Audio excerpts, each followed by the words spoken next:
light, ayy, yeah. Sipping on some syrup, I feel Canadian. City light, ayy, I might specify.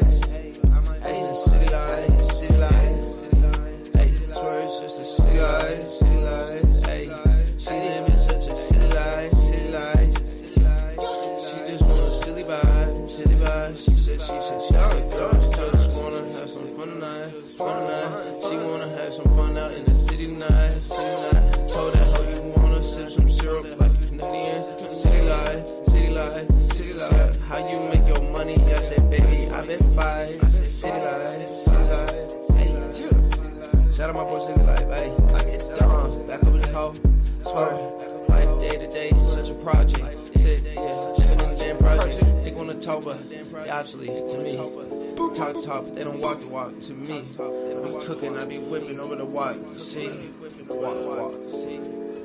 If you talk it, then walk it. How you talk it, then talk it. City life, ayy. I might sip some syrup like Canadian. Ayy, city life. Said, baby, how you make your money? I said, baby, I best fight. Best in the city life, ayy. City life,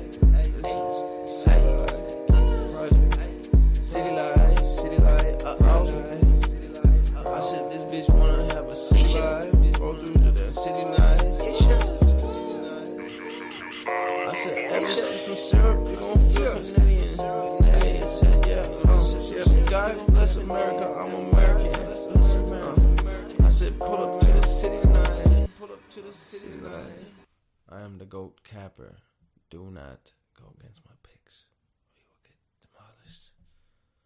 I'm the GOAT at this shit. You know this. You know I'm talking to. Yes, I'm talking to you. I'm the GOAT at this shit. Don't go against me. Ever again. We boys, though.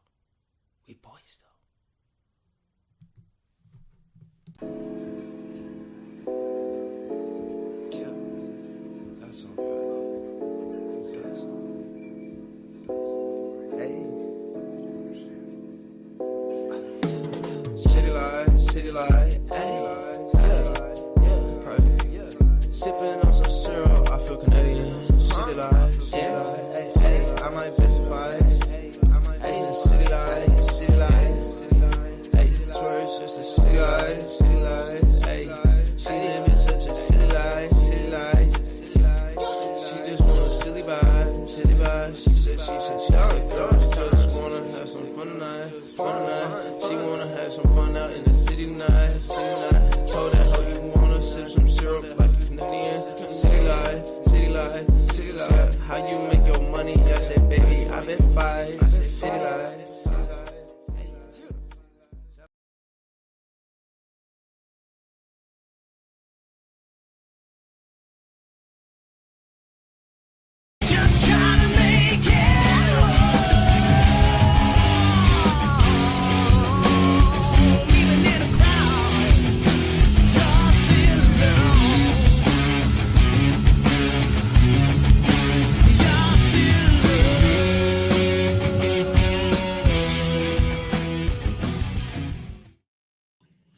What is up, everybody? Welcome back to the City Life Project YouTube channel for yet another live fight companion back on the Muay Thai, Kickboxing, and OONE Championship Friday fights train, ladies and gentlemen. If you're new to the channel, we cover every single fight on this card, Inner Circle, and the 161 numbered portion of this card, live play-by-play commentary, reaction, of course, live interaction with all you amazing folks in the live chat. We will catch up on the live chat here in a moment because the first fight is about to begin and we are starting with some Muay Thai. Guys, I was literally going through withdrawals last weekend with no OONE Championship. Withdrawals last weekend because there's no OONE Championship. 6:30 a.m. and the sun is shining, as you guys can see as well. Let's go. You're a smart guy. You know the answer to that question. This is YouTube in 2026, my man. I've been impressed with how well they've built it. Just still doesn't feel like it's happening. The press conference was almost surreal yesterday. Let's go Philippines. Ali Kalat upset. Good to see you, Dundee. Good to see you. All right, here we go, guys. Round one. Ali Kalat, Abdalali, round one. Let's get it. Starting off with some Muay Thai. Nice 1-2 by Ali Khalat. Left hand by Abdulali. Oh, Abdulali eats 2 shots to the body as he threw a low kick. It was caught by Khalat. Khalat with the right hand. What's up, Pablo? What's up, dude? What's up, Hockey from Home? Left hook by Khalat. Right hand by Khalat. Oh, nice shot to the body by Abdulali. Each of them throw low kicks. 30 seconds in. Abdulali step back with the left hook. Khalat still in his face, but a right hand by Abdulali. Another right hand by Abdulali. Abdulali with a huge right hand step back left hook. Step back left to the body by Abdulali. Already starting to find his flow here. Right hand by Abdulali. Cracks Khalat with the left. Left hand by Abdulali. Abdulali with another right. Khalat's getting desperate now as he lands a left hand and right body kick, but was aggressively entering the pocket there a moment ago. Oh, fake side kick to land a spinning back fist, followed by another spinning back fist by Ali Khalat. Ali Khalat with the goes to the body. Khalat trying to back Abdulali into the corner. 144. Nice counter left by Abdulali. Abdulali steps in with the left hand.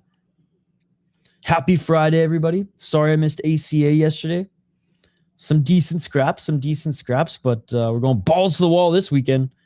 Since there's nothing really tonight, we'll probably just do, we might even do something UFC related tonight. So subscribe and turn those notifications on.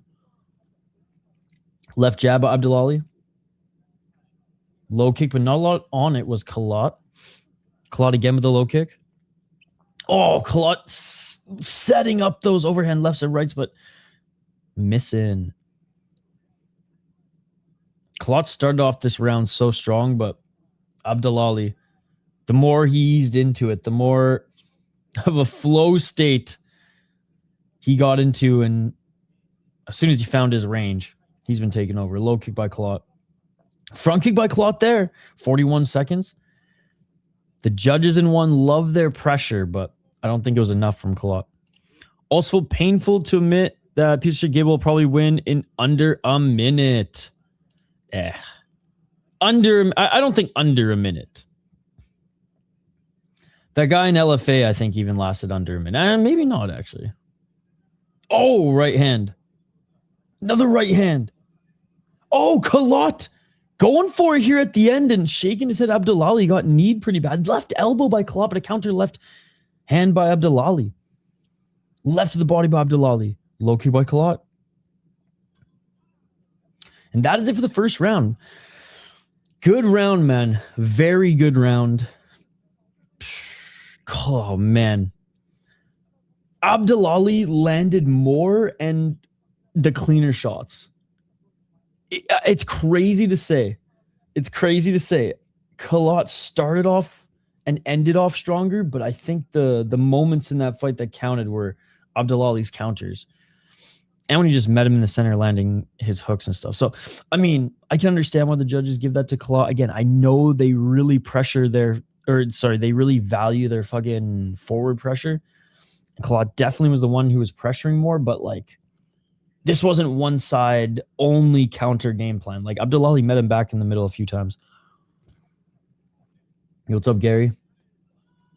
Oh my God, now that is better?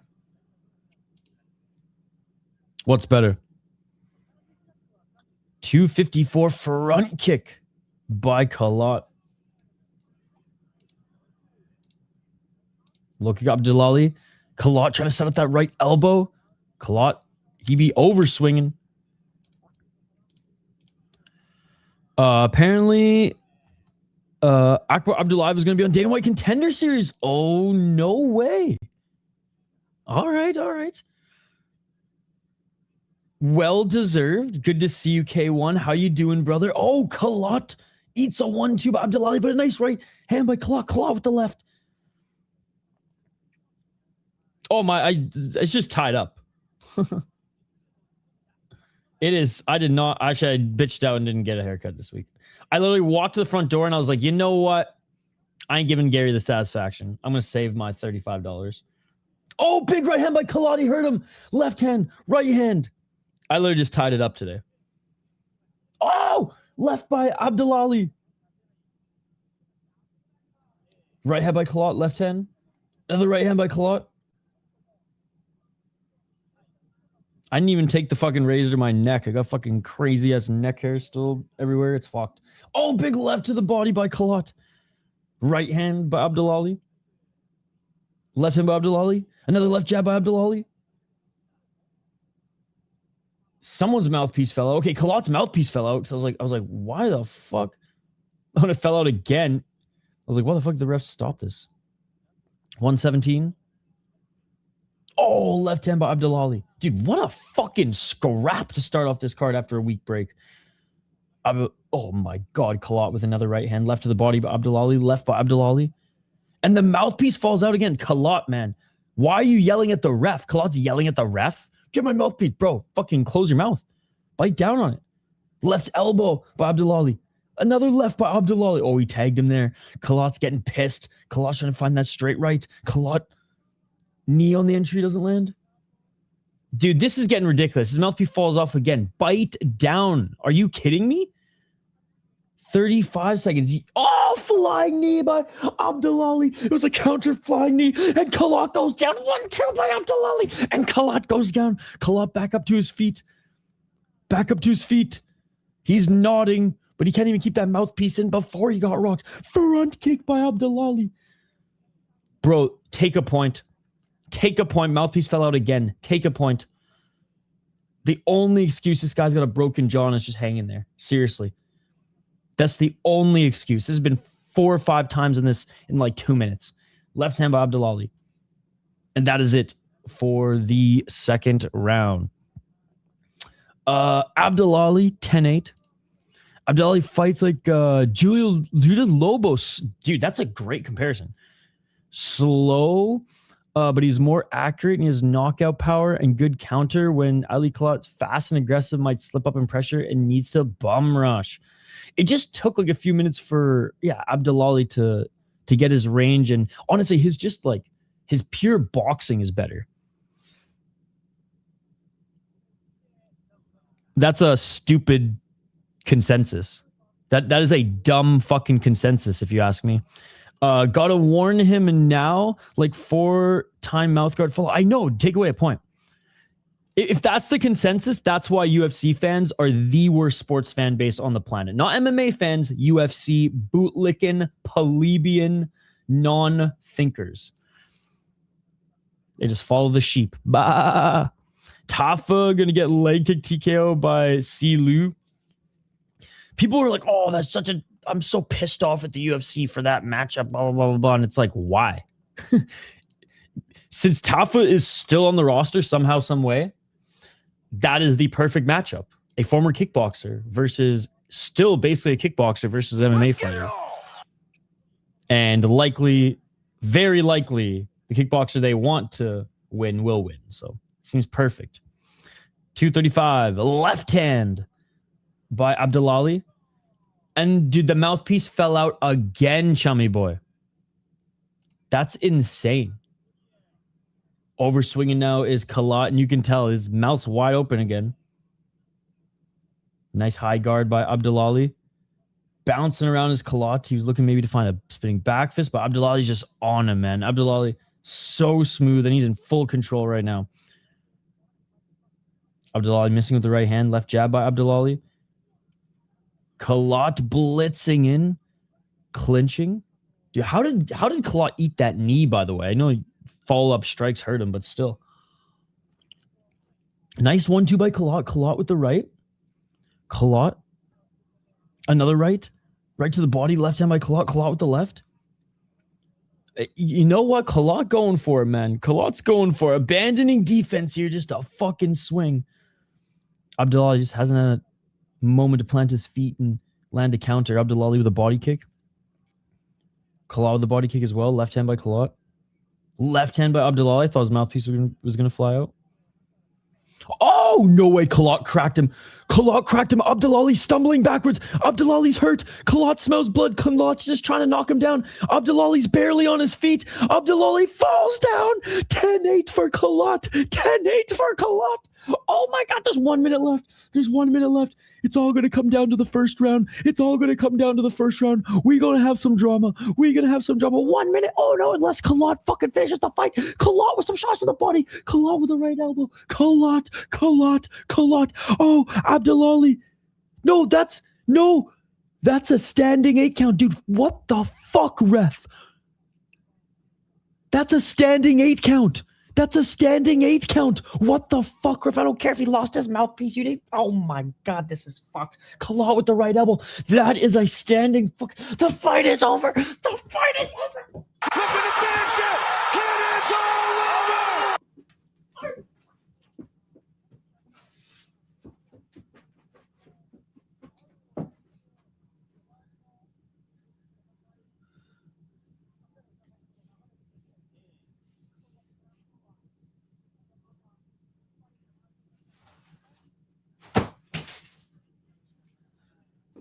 Oh my God. Is it gonna be a split? What kind of fucking question is that, bro? It is not a split. It is over. It is motherfucking over. What a comeback. What a mess of a mouth guard, dude. Mouthpiece shit aside. Honestly, should have. I'm like out of breath because I ran around my house like fucking 4 times. Yeah, he should have got a point taken away with the mouthpiece, but he finished the fight. Oh my goodness! What a way to start this card. Damn. As Chummy Boy would say, pure non-Muay Thai Muay Thai. Pure non-Muay Thai Muay Thai. You should show a little enthusiasm. Oh man, if it's forced, then it looks fake. But this is this is why my friends don't hang out with me when I watch combat sports. I'm like almost this crazy with hockey. Definitely this crazy with lacrosse, dude. I just talk way too much shit at a lacrosse fight. Or a lacrosse game, but lacrosse fight. Box only. Kalot won. LFL is getting every single glory kickboxer in the promotion. They're in the Netherlands. It's easy to get those Dutch guys. Although the fucking what's his name's win last week was a farce, dude. Now this shit ain't bad. Got some elbows, some nice knees. I like Kalot. I think Abdullahi's style is so much more clean, and I just love his boxing in the pocket. But man, Kalot was like, I'm losing. I can barely keep my mouthpiece in. And so he just went for it. Ali been sneaking in a couple elbows since round 2. The super leg stepping. Just been tagged with the hands that didn't look good. That was just such a fucking sick fight. Fuck, I almost should just turn off this corner light, dude. The sun is shining here today, as you can probably see. Levi Richter is going to MMA. He's going to be in the UFC quick since there's not much depth at heavyweight. Absolutely. And you know what? I like Levi. I like Levi. I mean, I don't like heavyweight glory at all, but I like Levi.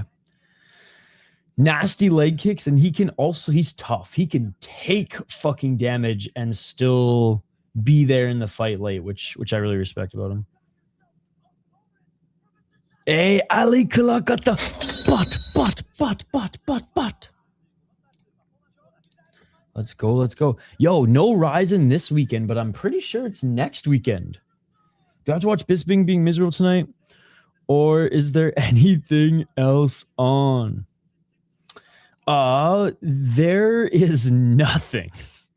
No, there's some. Oh, I'll bring up Kaposa. There's a lot. It's fucking thin tonight, bro. It's fucking thin tonight. Like, oh my God, I might actually do a UFC prediction stream. It's that thin tonight.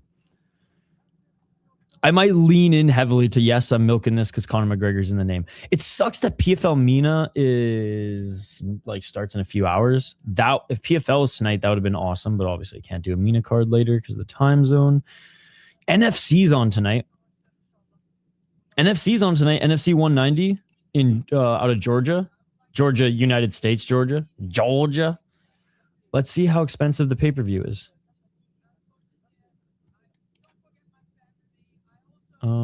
They're still interviewing the fighter, by the way. Dude, it's just so funny. Sometimes I'm going through these and like a random fight promotion that I haven't even heard of. It's like a $70 pay-per-view. I'm like, fuck off, dude. $30 pay-per-view. Yo, we could do NFC tonight. I'll spend $30 on NFC. I'll absolutely spend $30 on NFC. We are so back with OONE rooting for the Filipinos. We are so back, dude. It was weird not having any OONE championship Friday fights at 6 a.m. I know there's Senshi card tomorrow. That looks decent card. Octagon's on tomorrow, so I'm covering Octagon. But yeah, Senshi's on tomorrow. Dude, tomorrow's dope. And then there's Rise 200.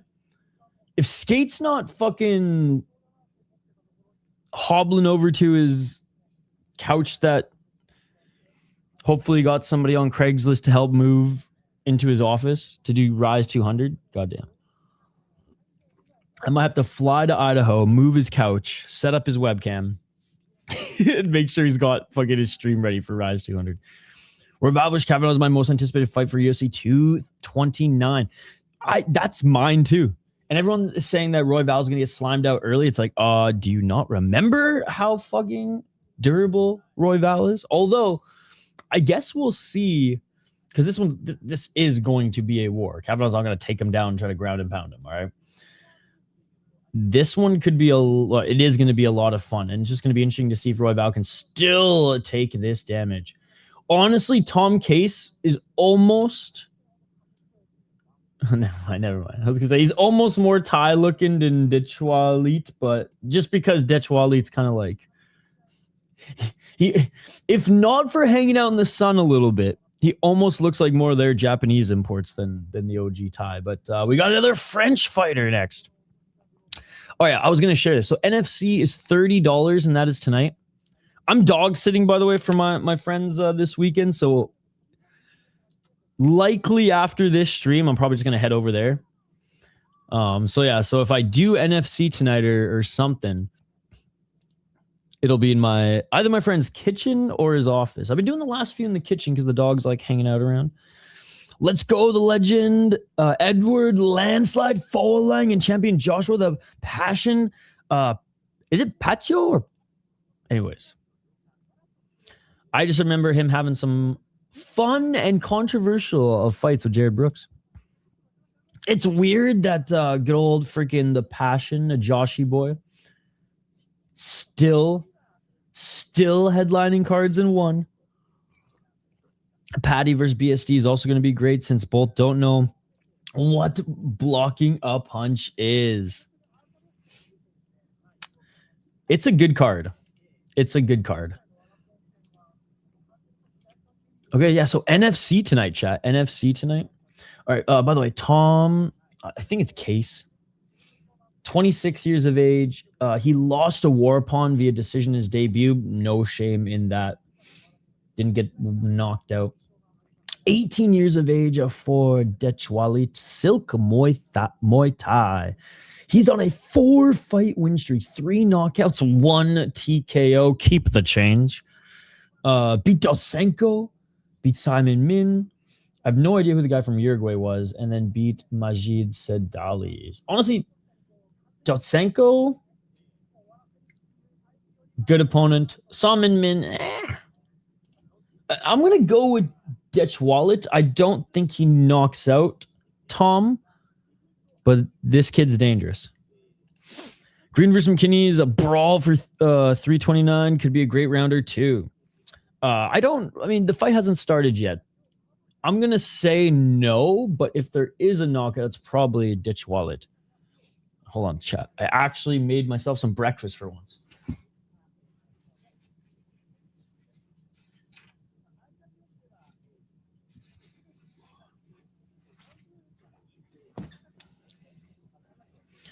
How's it going, by the way, Lockett? No, it's a good UFC card. Pretty much top to bottom.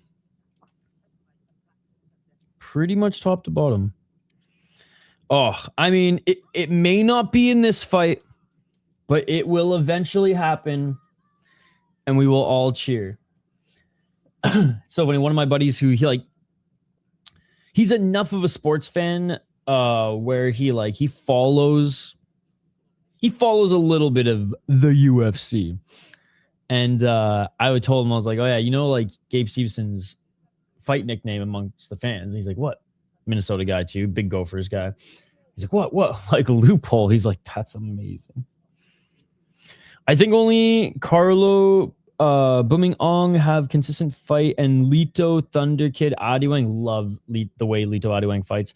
And I saw that the Prince of Team Lakai, Janlo Mark the Machine Sangyao will return to One Fight Night 46. Okay. Yo, did you hear that they were announcing like One Samurai 4? It's like, bro, get through 2 and 3 first one. Thai fighter's legs are twice as strong. I feel like the Frenchman would pass out from a single low kick. Well, I guess we'll find out. If he doesn't go down in a single low kick, I'm holding you liable. If the Frenchman doesn't go down by a single low kick, Lockett scouting was off this week, chap. He is tall, though, is Ditch Wallet. Spider tattoo for a reason. This guy's a fucking Slenderman in there. All right, and he enters into the ring. Guys, it's good to be back early. It feels, I mean, obviously in the summer when it's light out. Like, I woke up at 5:45, 6 a.m. my time, and the sun was out. Like, dog, I remember a few months ago, pitch black until like 8. Pitch black until like 8. All right, they're introducing the fighters now. 12-5 for Tommy Boy. Oof, and a 71 finish percentage. All right, Lockett might be right. Lockett might be right.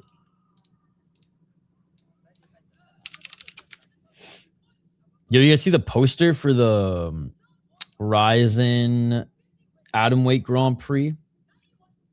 Or I guess tournament. I don't know if they're officially calling it a Grand Prix. And the Black Combat series of posters came out too.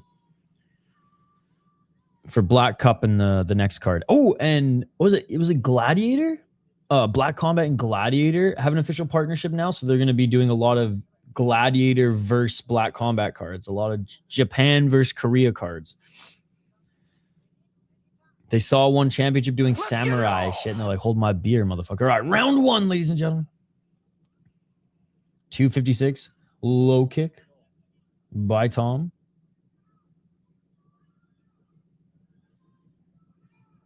Another low kick by Tom. Oh, Tom going high. Yo, good morning. Yo, what is this? What is this, Half Dead Frank? Good to see you, by the way, brother. How are you? Oh, Tom pressuring forward. I'm excited for, we haven't done a Rise stream on this channel in a while. I'm excited for Rise 200. It's going to be a sick card. We missed RWS 200, so excited to fit another notable kickboxing show just a week or two later. Oh, counter right by Tom.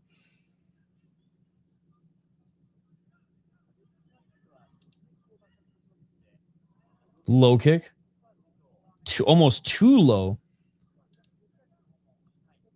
by Ditchwalit. Oh, Ditchwalit with the counter left hand. Dude, Ditchwalit's quick, man. Low kick by Ditchwalit. 147. Yo, Frank using the emojis is the best. Oh my god, dude. Should I add that to the soundboard? He'll probably copyright strike me. 133. Although he's probably already copyright strike for that shit. Oh, big left hand by Tom. Oh my god. Let's just say, Frank, thank God YouTube didn't remove the dislike on desktop. Because I gave that a fat fucking thumbs down. Dude, Tom's looking good with the pressure right now. Missing with that front kick. Low kick by Dechwalit, who's still so much lighter on his feet. Oh my God. I can't listen to it right now because I will literally spit out my coffee, Frank. High kick. Oh! Knocked him down. Dechwalit with the high kick. Knocks down Tom. Tom back up to his feet. We have this piece of shit, Chris Teone of Thailand ref in there. 50 seconds. Great knockdown through the guard. Dechwalit. It wasn't the legs. He knocked him down with a single high kick. Low-kick was half right, but we're giving him credit. We're giving him credit. Dechwali's kicks are insane. That shit beautiful than a motherfucker. Low kick. Oh, low kick by Tom. Dechwali didn't like that. 25 seconds. Tom with the left. Dechwali with a body kick. Right hand by Dechwali. Excuse me. Low kick by Dechwali. Right, he didn't go down with a low kick, but he went down with a high kick. Oh, right elbow by Dechwali. Left hand by Dechwali. Dude, this fucking Afro silk Muay Thai motherfucker is sick. And he's only 18 years of age. Hey, it may not have been the low kick, but he hit him with the high kick and he went down, brother. Dechwali 10-8, clear as day. He got the knockdown. Fucking shin went through the top. Boom. Oh my goodness. It was a full-on John's mom block of a head kick too, and still went down. Still went down. Guys, vote in the poll question. Did that UFC press conference get you excited for the fight? Yes? No? We'll find out Saturday night. Or the Mac is back. 79% say yes, 4% say no, 9% say we're going to find out Saturday night. It was almost like Holloway was like leaning into the meme. Yes, he almost like said it like 3 times forced. Oh, another right hand and a high kick by Dechwali. And 8% for the Mac is back. Like the video, guys. Dechwali is young and good record at only thing that in his last fight he almost lost. If only the Ukrainian just pushed through. Dechwali's all-round good inside kick and striking counter. Absolutely. The Ukrainian has more, I shouldn't say more experience, but more higher level experience. And he's tough. So like that was one of his best opponents yet. Near flawless right now. Nice knees in the clinch by Dechwali. And they separate back to center. Dechwali missing with the counter left. I will say Tom is continuing to push forward. Oh, Dechwali caught him with a straight right. As Tom walked forward, Dechwali caught him with a straight right and he went down. He caught him with a straight right and he went down. That's the second knockdown of the fight, first of the second round. And Tom's still seeing the Tweety Birds as he's on the back foot. Dechwali smells blood. Dechwali with a low kick. Dechwali with a high kick. Another high kick by Dechwali. What is this cardio kickboxing? He's throwing like 3 or 4 in a row. 143. Oh, 1-2 by Dechwali. Front kick by Dechwali. Eats a low kick by Tom Dechwali. Oh, high kick again by Dechwali. Dude, this guy, another high kick by Dechwali. This is insane. 126. Dechwali right hand through the guard again. Tom's nose looks like it's busted. Some swelling under the left eye. Flying knee by Dechwali followed by right elbow. Tom was almost in the corner. Oh yeah, his left eye's busted. Dechwali with a body kick. He's 18, motherfucker. Right hand by Dechwali. Holy shit. 1 minute. Can you finish it in this round? Tom still trying to press forward. He eats a left hand by Dechwali. Dechwali tried to land that rise. I don't even know what to call it. Rising right elbow in the pocket. Right hand by Dechwali. Oh, counter left by Dechwali. And they're going to count that as a slip. I don't mind that. He got caught as he was going down. But Tom still got caught. Oh, big right hand by Dechwali. 27 seconds. Dude, this kid is a monster. Oh, big right hand by, because he's quick and hits fucking like a Mack truck, dude. Low kick by Tom. Tom missing with the 1-2 and a counter. Ducking under and landing that left hand was Ditchwalit. But Tom is going to survive until the third round. Oh, he eats one last head kick. And that is it for round 2. I cannot believe Ditchwalit didn't drop him more than once, to be honest. Tom is a tough motherfucker, but this kid is insane.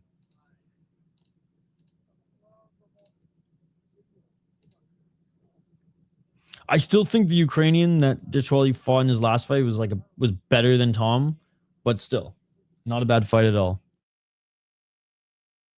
Not a bad showing from Ditchwalit, I mean.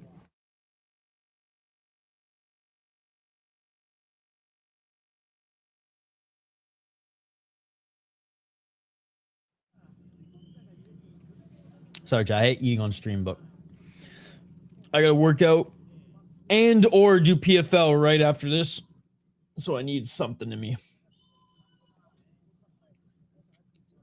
Not after this fight, after this whole card, 161 included. Let's get it all. All right, we're back at it, round 2. Oh, sorry, round 3. Jeez.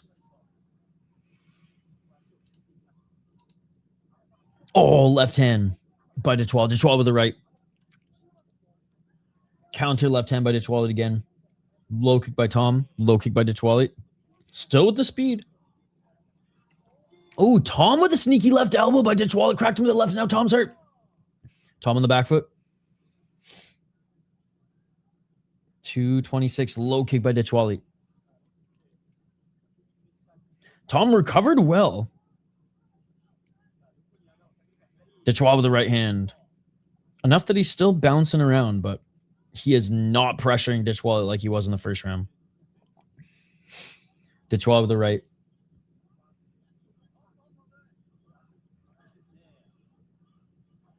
Ditchwalit with the right again. Ditchwalit looking for the right elbow. Nice high guard by Tom. Left hand by Ditchwalit. Right hand by Ditchwalit. I'm actually going to interview a former Muay Thai fighter, now Jiu-Jitsu black belt here locally. And his name's Tom. 142. Right hand by Ditchwalit. I think he only fought in Thailand a couple times, but he was like pretty big in the Iowa scene, which is eye rolling to those in Thailand. But in the US, honestly, other than New York and Iowa, like where the fuck else do they train Muay Thai here? Oh, nice step back left and right by Ditchwalit. I mean, like, if there's any American state that's going to fight Muay Thai closer to the Thais, it's going to be a fucking Iowa. More Iowa than fucking California. And New York, there's a decent kickboxing scene in New York. Hey, what's up, Volcan? Yeah, I don't see it on YouTube, but that's okay, dude. I don't need a super chat. Oh, big shot again by Ditchwalit. Right hand follows through. And Tom goes to the ground. Tom back up to his feet. This is the first knockdown for Ditchwalit in this round. He's got a knockdown in every single round thus far. Ditchwalit with the right hand. I mean, it goes without saying that Tom needs a finish if he's going to win this fight. Hope you're having a good day, Volcan. 25 seconds. Left hand by Ditchwalit. Low kick by Ditchwalit. Low kick. Tom just bleeding. Blood gushing down his face and chest right now. Nose and left eye. 13 seconds. Masterclass by Ditchwalit looking for that knee again, dude. Literally playing with his food at this point. And that is it, ladies and gentlemen. I mean, Ditchwalit did everything but fucking knock him out. Bruised, battered. Great performance. Dude, Ditchwalit might be one of my new favorite prospects coming up. Yeah, having a good day, but just started. We'll watch Mina soon. Are you streaming PFL Mina? One championship, and then we'll see what's left. It's not a good Mina card. I mean, I think it will end up being fine because I think there's only been like 1 or 2 Mina cards that have been comme ci, comme ça. can't say it excited me, especially after it was canceled the first time. And I was like, okay, well, but like we'll probably cover what's left after one.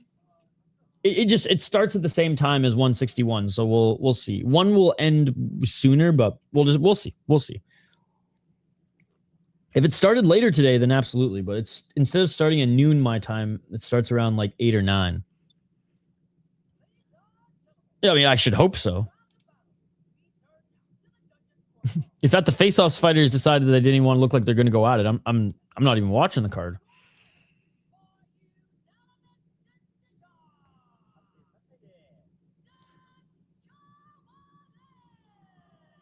And Dechwale wins. On paper, yes, but what's fun about the Mina cards is usually we see some like not the most polished fights, but some fun fights. With the incentive to go for it, a lot of them do. So yeah, like I don't think this is going to be the worst Mina card because the worst one like really flopped, but I by no means think it's going to be like, I don't think it's going to be a sleeper that we're like, oh man, this card was so much better than it was on paper. I think we're going to be like, oh yeah, this was better than we thought.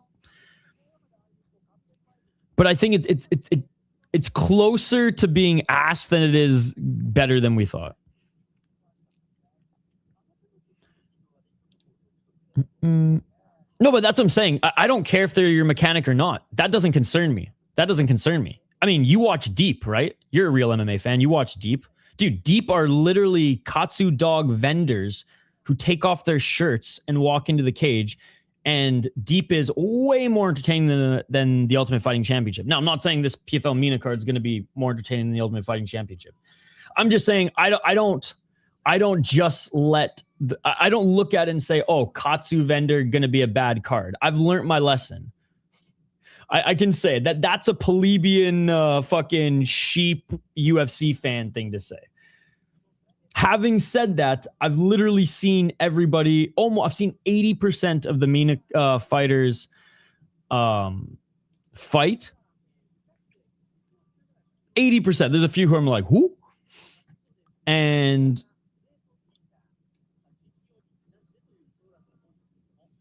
like I said, we'll see. I think the ceiling is not as low as everybody is making it out to be, but the floor sure is. One of them is your my neighbor, so he's actually your mechanic. Which fighter? We'll give him a shout out. I think Shozo cooks the old man. All right. Shozo Isojima, ladies and gentlemen, as we get into some lightweight MMA here. 42-year-old. Again, you must not watch a lot of mixed martial arts. But that's okay. I'm glad that you're here because you will start watching a lot of mixed martial arts with us, buddy. We cover a ton of MMA on the channel. Guy thinks 42 years of age is crazy in an Asian mixed martial arts promotion. He'll learn soon, chat. He'll learn soon. He'll be one of us soon.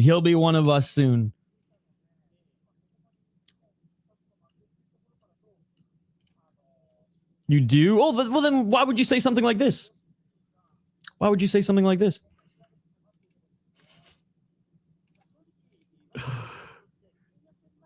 You have a Discord.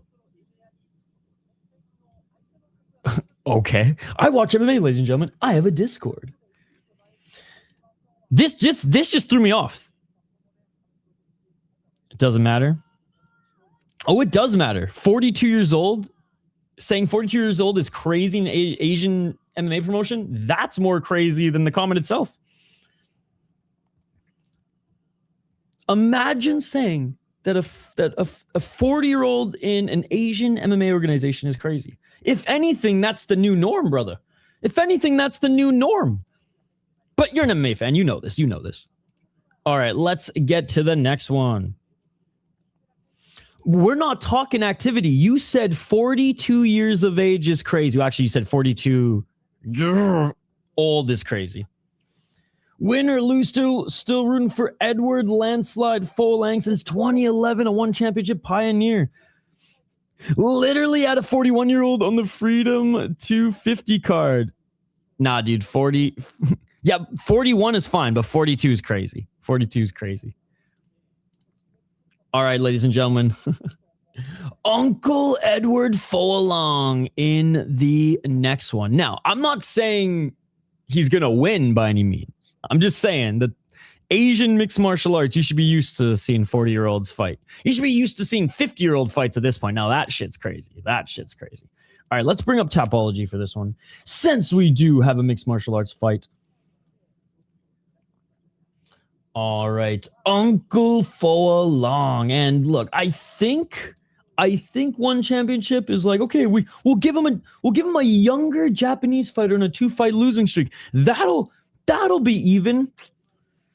Folayang, man, he is so past his prime right now. He ain't one of those Japanese 40-year-old unks who are still fighting every 2 months, so they got cardio. The last time Landslide fought was a year ago, which, you know what? For one championship isn't that bad. If anything, fighting every year is active for one championship fighter. Lost to Shinyaoki. Shinyaoki got him in an armbar, whatever. Did beat Amir Khan, but that was almost 3 years ago. And Amir Khan was past his prime as well. Before then, lost to Marquez, who was good. Lost to Zhang, who's good. But again, we're going back 3, 4, 5 years. And then 5 years ago, he lost to Shinyaoki. I believe for the first time. So yeah, speed's not there from what I last saw. Power might still be there, but Shozo Isojima, 6-2 as a pro. 1 KOTG, 1 submission, 4 decisions, 1-2 in 1. So hasn't had a lot of success in one championship. He went 5-0 in Gratchen. Lost to Adrian Lee. No shame in that. No shame in that. I remember people were like, oh, they're giving Adrian Lee a layup. I'm like, not really. This guy's not bad. I mean, we saw him get absolutely ragdolled by Tairu Tolo. Look, his grappling wasn't even on the same level, but I actually thought the matchup against Adrian Lee was very fair, and I was really impressed with both of their performances. So I am giving the edge to Isojima in this one. Not even the edge. I'm picking Isojima in this one.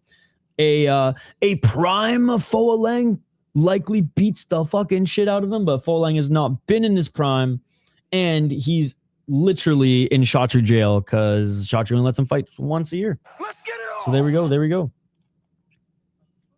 456. Yeah, dude. Yep. No, he did. You're totally right. I'm just teasing because I will never get over you saying the 42-year-old thing if you watch Asian MMA. I'm just teasing about the other stuff. I know you probably watch more mixed martial arts than me, but if you do, you can't say that 42 years of age in Asian MMA is crazy because that is just factually incorrect. It is not crazy. It's closer to the norm. Oh, big shot. Big shot. And Isojima now looking for the takedown. Nice underhooks by Folayang. There you go. There you go. And then there's Batarku, who looks 50. Yeah, Batarku looks 50 and who's literally my age. Well, he's like 36. I don't believe you, brother. If you think 42 years of age in Asian mixed martial arts is crazy, then I don't believe you. Oh, big left hand by Folayang. Folayang swinging for the fences here. Nice. That's awesome. Oh, big left hand. Big left hand by Isojima. Isojima on top. Isojima with the left. Isojima now grabs his back. Left hook in by Isojima. Isojima with the left hook in. Instead of staying on top of him in full mount or half guard, Isojima jumps on his back. He's got both hooks in. He's looking for the rear naked choke. He's looking for the rear naked choke. His legs are done as he walks in the weigh-ins. 324. Now looking to try to get the mount, but Folayang is rolling. Side control. Folayang gives up his back. Knees planted by Folayang, trying to get back up to his feet, but big hands by Isojima. So it looks way bigger in the weigh-ins. Eduard Folayang is grabbing the fucking ropes. Cut off his fingers. Big knee by Isojima. Stay in there, Folayang. All right, clinching. Oh, nice short left elbow by Isojima. Folayang with the right to the body. Isojima's trying to set up that left elbow and knee. Big knee by Isojima. 244. He needed to win, is to be active, and needs to either decision or split, but still love landslide. Let's go Philippines. Oh, big right and left by Isojima. Isojima with the right. Isojima with the left. Isojima with the right. Folayang, he's just eating shots, bro. Knee by Folayang. Right by Isojima. Oh, big shot by Isojima. Left hand by Isojima. Folayang with the left. Right hand. I'm just imagining how the fight's going by your reaction. I got you, brother. I got you. 211. Underhooks. Yeah. Exactly that. That's the only reason he's in there. He's like, Shotri only gives me one fight a year, so. No, neither of them are I mean, I don't think Isojima's gassed just yet. Eduard is done for.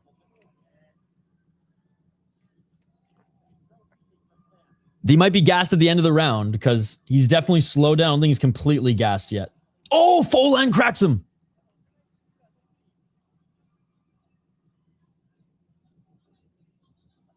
Oh, left hand by Folayang. All right, he's slowing down. He's slowing down now. Oh, Folayang with the left hand. Folayang with the right. Folayang with the right uppercut. Oh, Isojima got tagged. Hey, you sensed it, brother. We'll get to that. We're dude, why would you ask me that mid-fight? We'll get to that in a moment, my friend. 106. We're literally calling the fight right now. We can't get into a full breakdown mid-fight. 1 minute. I mean, we can, but I'm just not going to do that. 55 seconds. Knee to the body. We'll get to the full breakdown. We do it before every single fight. It's a thin inner circle, so we got time. We got time. 43 seconds. Left hand by Isojima, who's huffing and puffing. Hey. Oh, big right hand by Isojima. Left hand by Isojima. He knocks him out. It's over. It's over. TKO. Folayang came back to really, I mean, he wasn't knocked the fuck out. It didn't look good because he was face down for a moment. TKO. Good job by the ref saving him from taking any more damage. And you know what? Good on the ref for saving Isojima, because if Isojima fully gassed after that first round, Folayang might have cracked him with the big one, right? Right? R.I.P. Hey, at least he got paid. My God, the anticipation. All right, now we can quickly talk about the main event. Damn, that was absolutely expected. That's somebody's grandpa. Bro, like, I'm closer to 40 than I am 20. So, like, easy, buddy. Money all day, Folayang. You know what? When you're kept in Shotri jail, for the last fucking quarter of your career, I'll say this. Isojima needs to work on his cardio.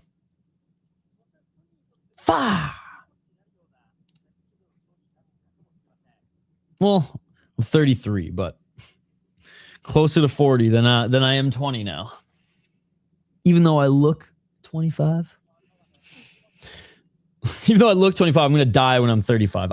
If I live past 35, it literally is a miracle. Yeah, Folayang got TKO'd in the first round.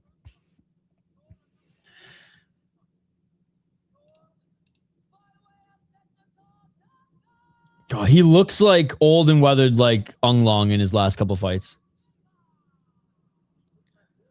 And Isojima wins this one. All right, let's get this back up here. So, yeah, there's only 2 more fights? No, that's it. Bro. Are we really going to... How much time are we really going to have? An hour? We have an hour of buffer time? That's a good thing I twisted one up this morning. Twisted one up in anticipation. Bro, we are fucking grappling on the... Oh, God. Really? What are you doing? What are you doing, OONE? You can't do this to us. You can't take a week off and come back with fucking grappling on a Friday fights card. Didn't they have a fight night like last week or something, or 2 weeks ago? Oh my goodness, chat. I guess they anticipated the MMA fight to be longer, but only 4 inner circle fights. They usually have been doing 5. Excited for On Dash, dude. I'm excited too. I'm excited too. I don't even know why I put this fucking... We have another MMA fight. Jeez.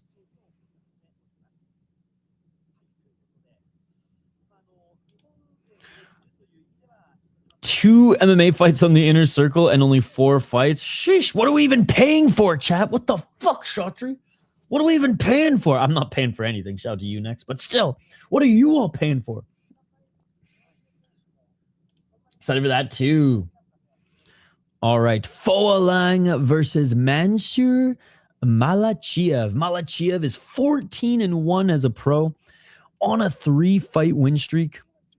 3 KO TKOs, never been knocked out. 7 submissions, never been submitted. And 4 decisions. His only loss comes via decision to, you guessed it, the Filipino himself, Joshua Pacio.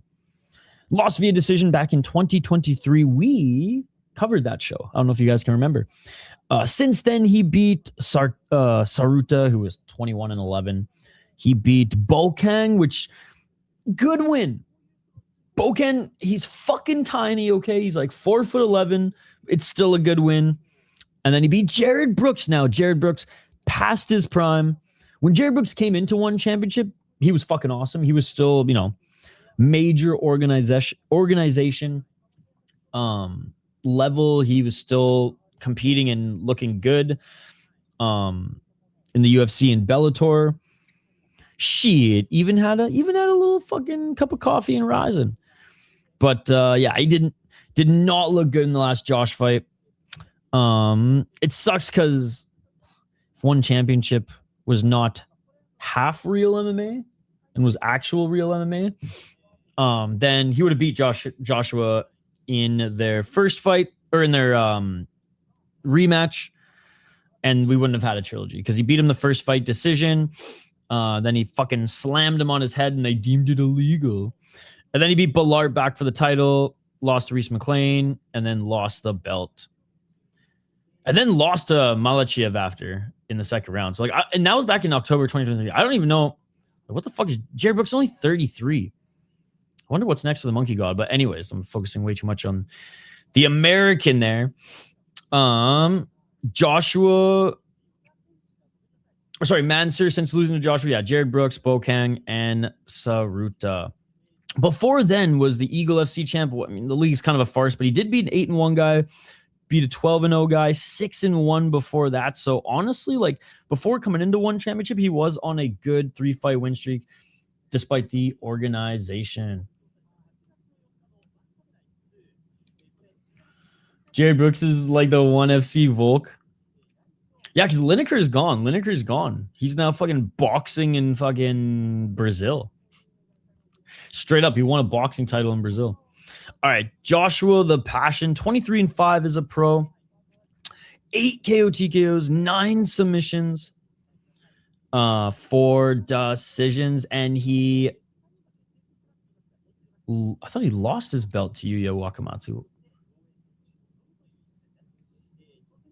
Anyways, lost his belt to Yuya Wakamatsu back in November of 2025. So actually not for ONE Championship level, not that long ago. Before then, beat Jared Brooks. He had 2 fights with him in a row. He won due to the illegal spike and then actually beat him. And then before then, beat Malachiev. So I'll say that Joshua is not an active fighter. He fought in November. Shout out to my boy Yuya. He fought in February of 2025, March of 2024, October 2023, December of 2022. The last time he was he wasn't even active back in the day, bro. Dude, that is crazy. So he was champion for a while. So he became champion in 2018. Then he lost it to Saruta. Then he beat Saruta in the rematch. But so 2018, he becomes champ. Fights Saruta in 19 twice. Squeezes one more fight into 19. A title defense against Rene Catalan. And then doesn't fight again until 2020. Then doesn't fight again until 21, 22, 23, 24. He did have 2 fights in 25. which is surprising, but damn. Way more of a striker than anything. And he was able to keep this fight on the feet the first time these two fought and was able to outbox Mansur. Let's see where Mansur's striking has come in this time, if it's developed, or if his striking defense has developed enough for him to be able to smother Joshua Pacio.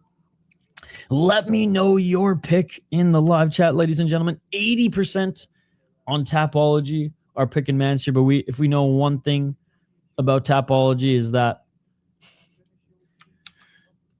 no one knows how to pick fights. We're all in the same boat. I don't care if you have 100,000 to 1 million subscriber YouTube channel because you make the best picks, bruh. Anything can happen in this sport. Lineker's trash. Now I know this guy doesn't watch MMA. And I know he doesn't watch MMA nor the boxing match. The boxing match was awesome. I'm in his partner, Meshal. If it's going to 3 to 5 rounds, Joshua wins easy. The Russian has no cardio. Joshua, the Passion Pacio, is all-rounder, needs to protect the takedown and leg kick and put distance, while Mansur needs to put 100% wrestle Pacio to the ground. I've never met a combat sports fan who thinks A, Lineker's trash, and B, doesn't enjoy watching him. In any combat sports. So you disrespect the fighter who's had so much more success than you and or some of your other favorite fighters. Okay. Are you a UFC fan? If you're a UFC fan, then it makes sense. Joshua the Passion Pacio fought Yuya Wakamatsu for the flyweight champion. He moved weight to try and flyweight. Which might be good for him.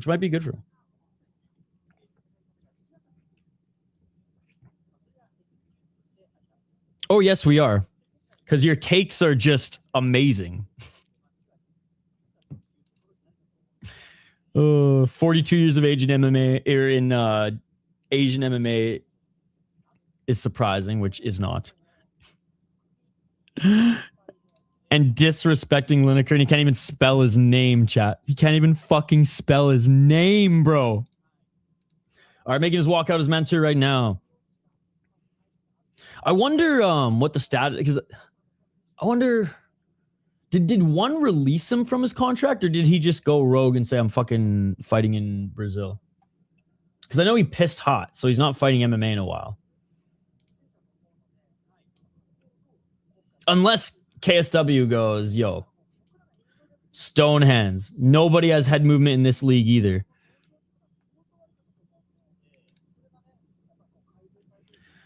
So you can't spell. You don't watch MMA.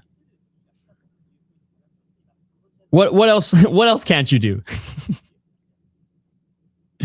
He can't spell no, and he can't spell you, and he can't spell Lineker. All right, Pacio's making his walkout now. Can you at least nollie? Can you at least nollie on a skateboard? Can you at least do that, since that's your name? I expect you to be able to do that.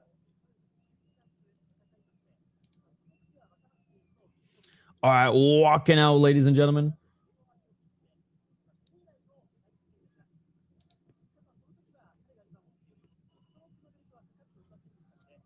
Who should I bet on? Don't bet in ONE championship. If you are betting on Corrupt FC, you need to call the number. If you're betting on Corrupt FC, then you need to call the number.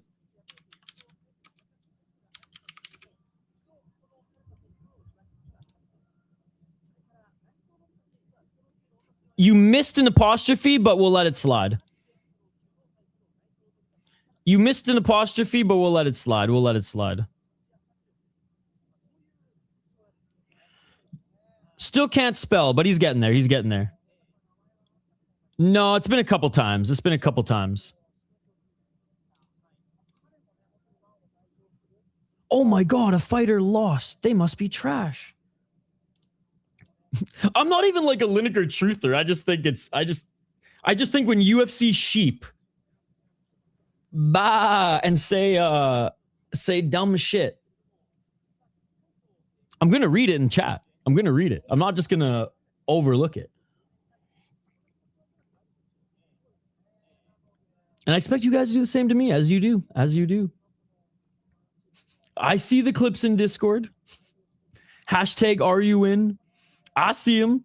What's up, dude? Good to see you. All right. Me know me ABCs. All right, here we go.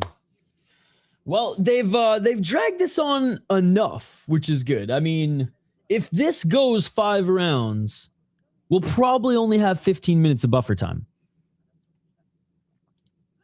Did the fight fall through on the inner circle? This one was just fucking thin.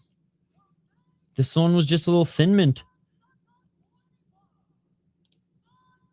You know what? The next few cards fucking stacked, so whatever.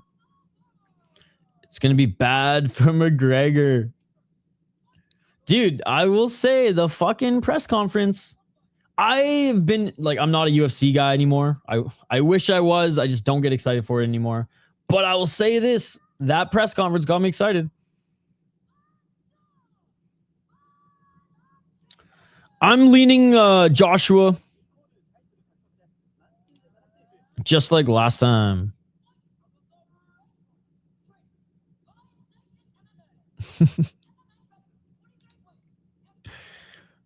Dude, when people type you for you, it's just lazy and foolish. I predict controversy on the main card. Pablo read the bootlicker's comments on Twitter and now he is becoming a sheep. Pablo, don't become a sheep.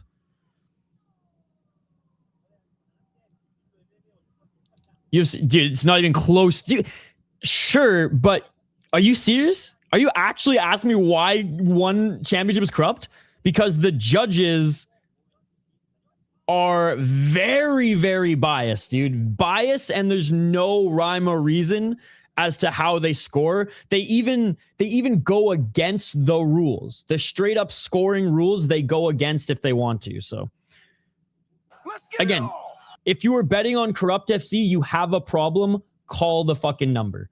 If you're betting on other leagues, do what you want. This is you're free to do what you want in this life. But I'm telling you, if you bet on Corrupt FC, you have a problem, call the number. Because you're literally throwing your money away like fucking slots at an airport. Looking for the takedown was a Malachiev. Malachiev can't get the takedown yet. Oh, Joshua grabs his neck.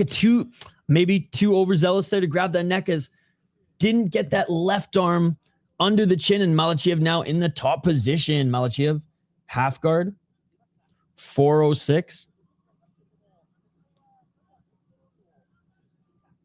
Joshua trying to bait him back into the full guard. Half butterfly guard here, 355.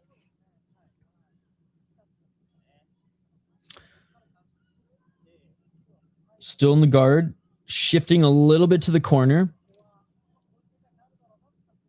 MMA in a ring, man, can't wall walk on the way up if you're on the bottom, and can't just cage control here if you're Malachiev. You got to get to the turnbuckle, which he does. Joshua back up to his feet. He kind of grabbed the rope there. Body lock by Malachiev. Malachiev takes him to the ground. Malachiev trying to get the body triangle. Joshua looking to get back up to his feet. Knees planted by the Passion. Oh, both hooks in. Back mount. Body triangle is secured. Malachiev here early. 304 is threatening the Passion, the champion. 255.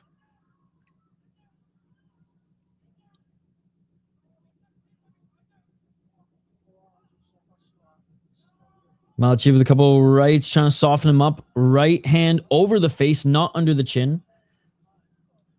Not under the chin just yet. I can't see where it is now, though. Oh, I can't see if it's under. We don't have a camera angle up above. It looks like he's fighting the hands, but oh, now it's under. Oh, rolling. Pacio did a good job rolling to his right so he could get his palms under the elbow, and he pushes it up. Dog, let's hope another Filipino doesn't get finished again. 2 minutes and 8 seconds. And the reversal by Pacio. He's in the top position in the full guard. Adversity early.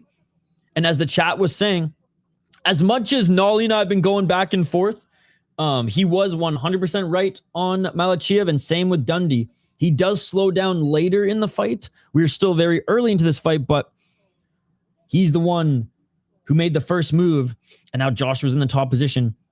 Joshua now looking to potentially set up an arm triangle choke here. He's got the left arm over the shoulder. He could use this just to squeeze and move to mount, which he just did here. He used that position to get into mount, and now Joshua, the passion, in full mount. Joshua needs to survive the first round takedown. Oh, now Joshua looking. He's got the double hooks in. And now Joshua, the passion, with the back take himself. He's looking for the rear naked choke. Joshua, he might get it. Oh, my goodness.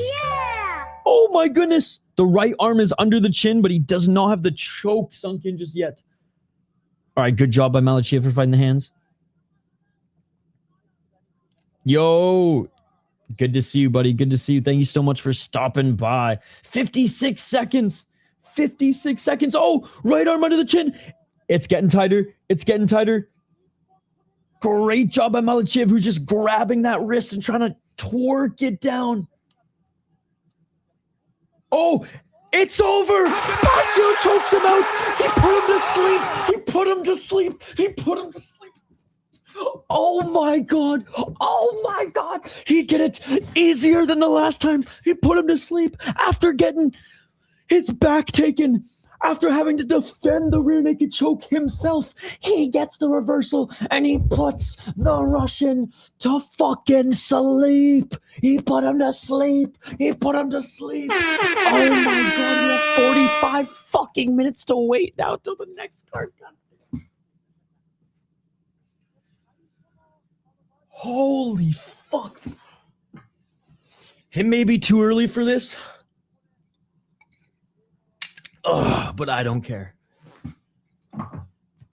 Holy motherfucker. It wasn't Filipino whiskey, but it's still Asian. Woo! Yo, what is up, JL? Good to see you, buddy. How's your summer going? How's the golf course been? Are you graduated yet? I know you were in your last semester at U of C. Good to see you, buddy. And that's why he's the champion. They are our version of doggies, bro, training in the mountains and shit. Let's go. Oh, that was not a good decision.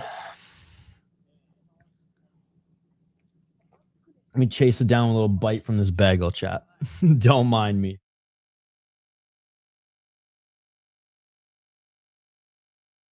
Hell yeah. All right, only 40 minutes of buffer time now. I'll take it.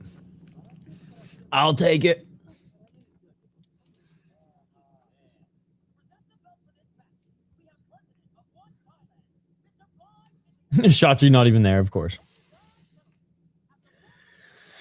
Yeah, oh shit, hold on, let me bring it back up. When was his last submission win?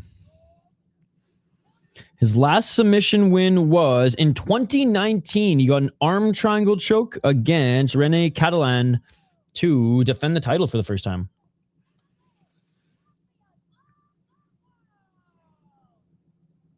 It's the Inner Circle. It will be on you now. It's going to be on YouTube. Dude, the Inner Circle hasn't been on YouTube since 2025. The prelims of One Friday Fights hasn't been on YouTube since 2025. Told you all Pacio for the win is all-rounder and fight IQ. Hey, weathered the early storm and shit, didn't even need to go into later rounds. Yo, big shout out to everybody who's been subscribed. If you haven't subscribed yet, smash that like button. Subscribe to the channel. We cover 30 plus hours of combat sports every single week, and we cover one championship every single week as well. Every single week, we will be covering one championship, ladies and gentlemen. I even told, I used to work a lot Friday mornings. Remember, guys? I used to work a lot Friday mornings. And now I've, told my clients, I'm like, bruh, it's fucking Friday fights. If you want me to work on something, it has to be at noon or after. Has to be at noon or after.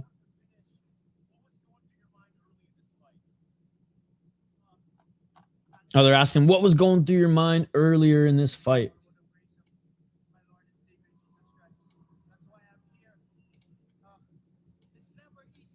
Saying it's never easy.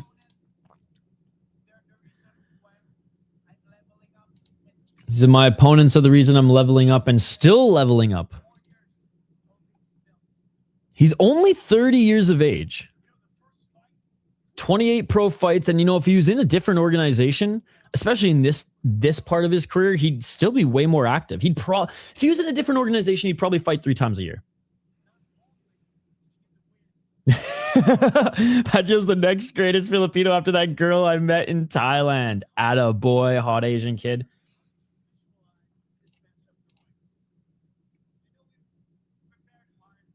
He said, we prepared hard for this. My grappling coach. He's saying we mixed a lot of things up this camp. He said he knew that his opponent was going to go down to his bread and butter, which was the takedown. So he just drilled escapes and reversals. And I mean, it showed, man. It showed. Great performance. First submission since 2019. I can't believe I'm going to say this, but I'm actually the MMA on this card's been fun. I'm bummed that this is the last MMA fight. And we got this. Honestly, why can't they just show the grappling right now? Yo, Boone, what's up, dude? Good to see you. Good to see you. How was your little vacay? You just saw one was on, said, fuck that. Well, there was another channel that mainly covered it. Now, I know, I think MMA will still cover it. And, shout out to Fight Boss. He's live. And there's a lot of people who are live covering it. But there was the other channel, the one we don't speak of anymore.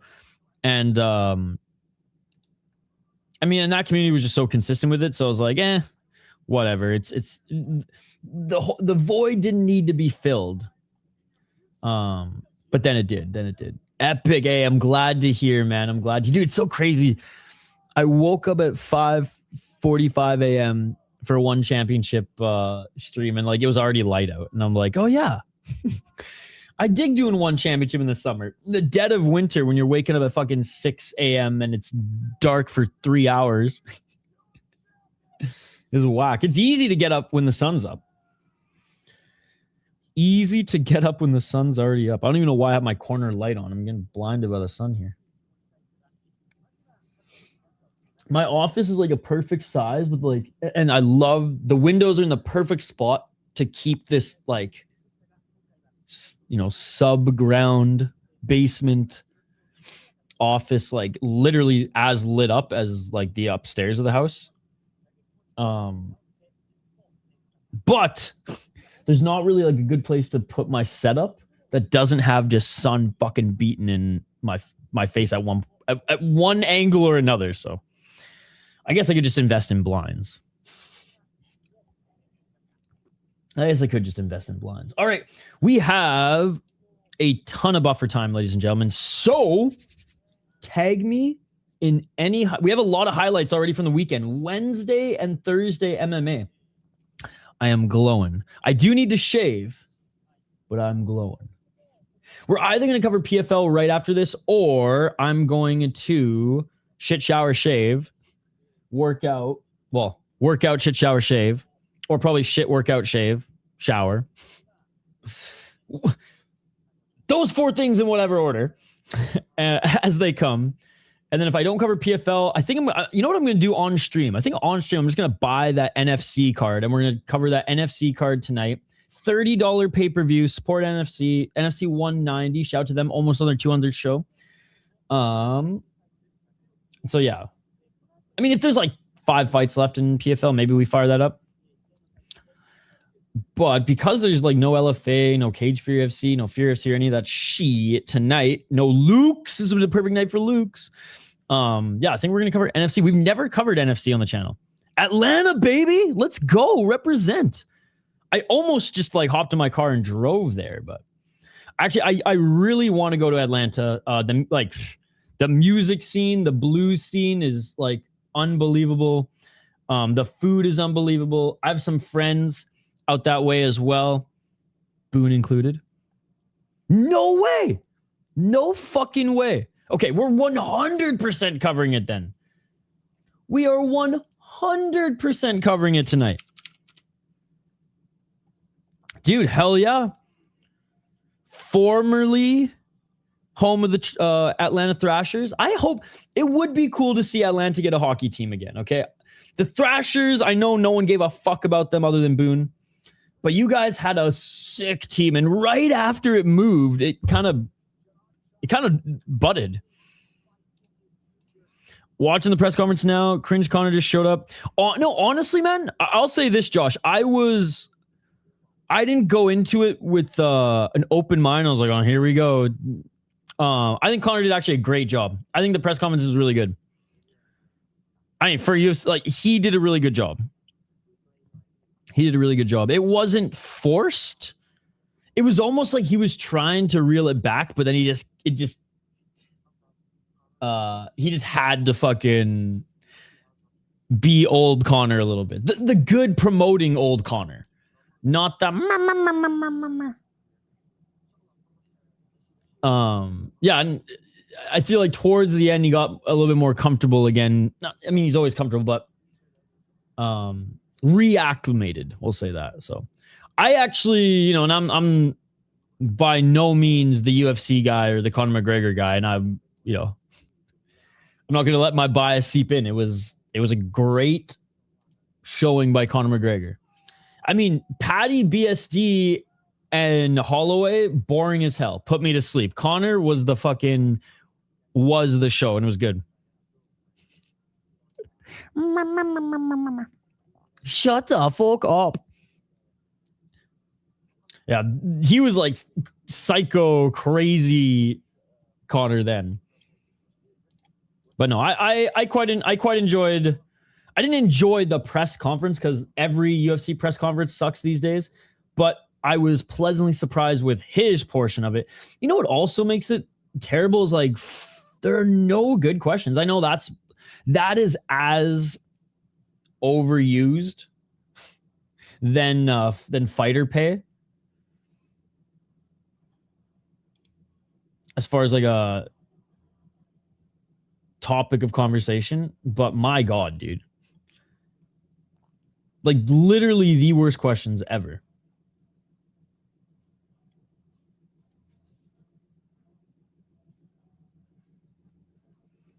This is what happens, by the way, when they only book 4 fights on the inner circle.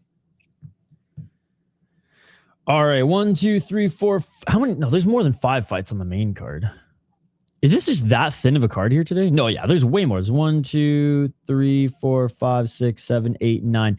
So 10 matches. One of them is a fucking grappling match. First line that came out of Holloway. Yeah. That vote in the poll question. Yeah. Dude, like, why aren't they just... This is what pisses me off. Why aren't they just rolling out the grappling match for this final half an hour? Oh, we can't put it on the inner circle. Dude, I don't give a shit at this point. It's better than half an hour of dead air. It's not like the inner circle... I mean, the inner circle card delivered. It was fun, but it's not like it was anything crazy today. Yeah, but you know what's annoying is like, why didn't they put it on the inner circle? Because now there's... I guess maybe they expected the MMA fight to go 5 rounds. Probably because there's 2 MMA fights. I guess that's why, eh? I guess that's why. If I was a promoter... If I was promoted, I'd fuck up the flow of the show for sure, chat. For sure. All right. We're going to take a quick break. Literally just 5 minutes. I'm going to refill my coffee. You guys, if you're out in North America, if you're waking up, if you're still wiping the sleep from the eyes, if you haven't shit showered or shaved yet, get some coffee in you.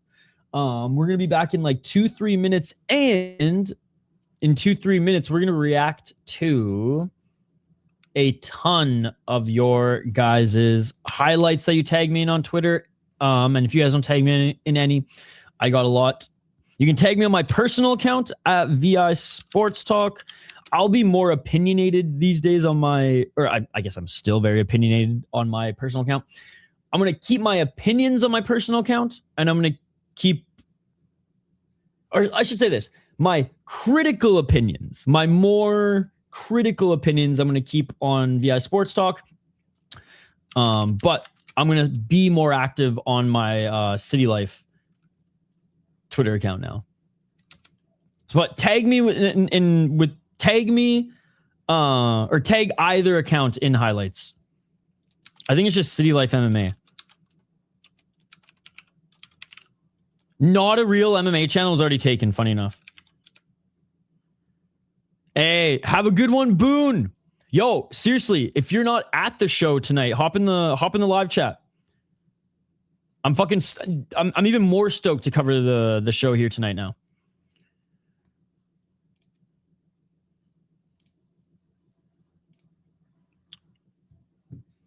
All right, so tag me via Sports Talk or City Life MMA.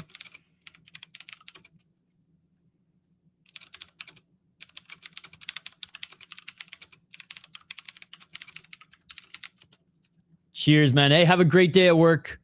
Thank you for hopping in as always, guys. The MMA Upside, check him out on Twitter as well. See, I'm even cheeky with my boy MMA Upside on my VI Sports Talk account. Then I go on City Life and it's all professional, baby. It's all professional. All professional. All right, let's fire up Twitter here. I got it up. I'm awaiting your guys's tags, and if not, I got a few teed up. If you guys like prospect highlights, I post them on this channel every single week. Prospects from the UFC. Oh, Matisek already posting some crazy shit, man. Matisek already posting some crazy shit. So I already got the first one lined up. Anyways, 2-minute break. Do not go anywhere. When we come back, more ONE Championship. 161 on the other side, and we'll react to some highlights before the main card starts in 25 minutes. Quick, but we're not going to be gone for 25 minutes. We're going to be gone for 2 to 3 minutes. We're going to do a couple push-ups, and I'm going to refill this coffee. All right, back on the other side. More ONE Championship next. Do not go anywhere. Excited for the main card here. Excited for the first lightweight MMA fight. Not excited for the grappling match, but you know what? We'll just clown on it. If there's not a fucking submission. Back in 2 minutes. Don't go anywhere. Let's go.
And we are back live here on the City Life Project YouTube channel for the intermission. For the intermission of OONE Friday Fights Inner Circle and 161. Thank you guys so much for joining us throughout the Inner Circle, man. Really appreciate it. Really appreciate it. I know we are not the only hub for OONE every Friday. We used to be one of the only hubs, but I want to give a big shout out. There's 2 new channels that popped up recently, which is why us North Americans covering this have taken a hit from the people who are asking us to watch the fight over and over again. There is a new Filipino channel and Thai channel that popped up in the last, not even popped up in the last few weeks. They've been covering all sports for so long, and they've now started to cover OONE championship. So why I'm stoked, even though our community here took a hit a little bit, I'm stoked because they can actually talk amongst themselves or with the host. They were talking amongst themselves in our live chat. But I just, as I was draining the main vein with one hand, phone in the other, I just left a comment on the guy's chat, and he spoke a little bit of English, and he was so fucking stoked. So, Sports Manda, shout out to Sports Manda, dude. He covers everything. He covers everything. And then you know who else is getting some love here today? He challenged me to a fight. UFC celebrities and classics. He's got like over 100 people in his live chat too, and his chat's buzzing. I commented, "What's up, brother? All love." But he challenged me to a fight. I don't know if you guys remember that. You know, let's actually find that. Let's find that. UFC celebrities and classics. Then we'll get to the highlights. But yeah, he challenged me to a fight.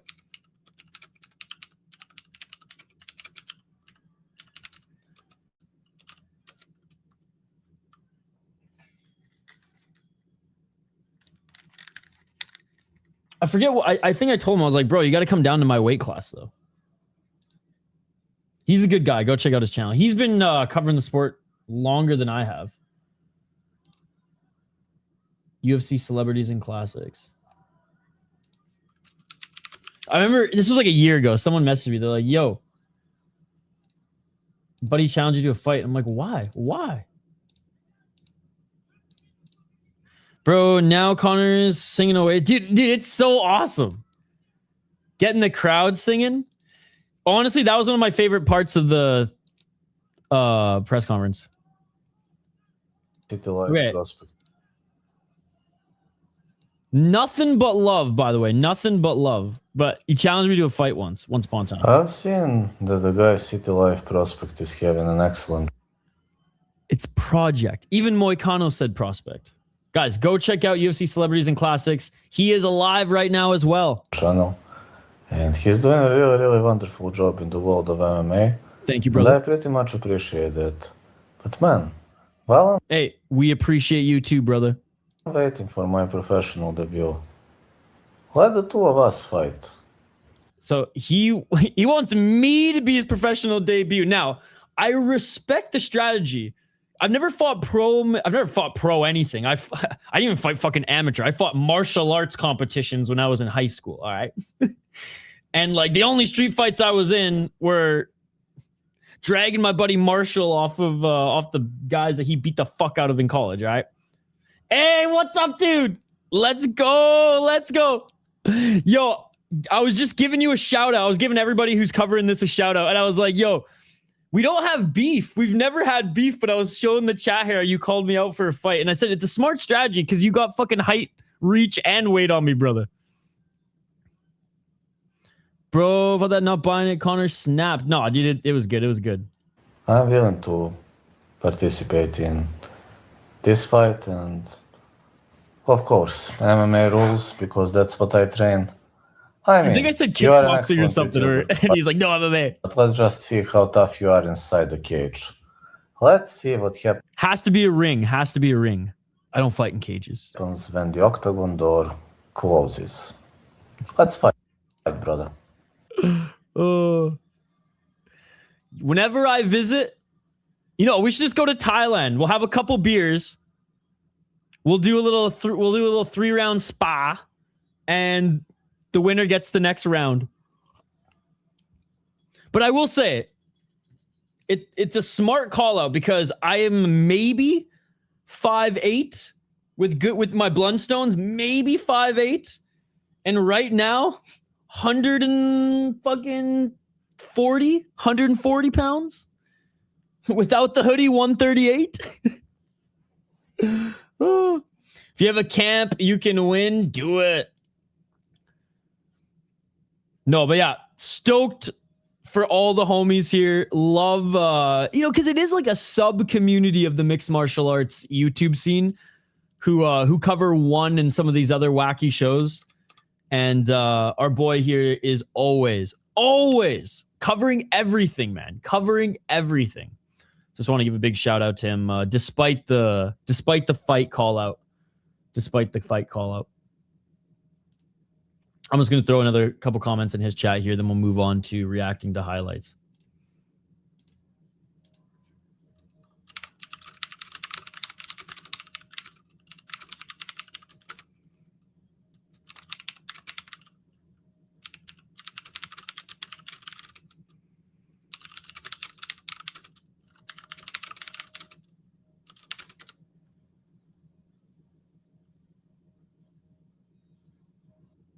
All right. What is it, the 10th? Fuck. I'm going to try to throw him a couple bucks here, but my Google account's all fucked because I had to change everything. Because Kyle doesn't do anything on the channel anymore, I had to fucking change all my, like... Basically, this channel is going to become an American channel, basically. So all my Google account shit is all fucked right now.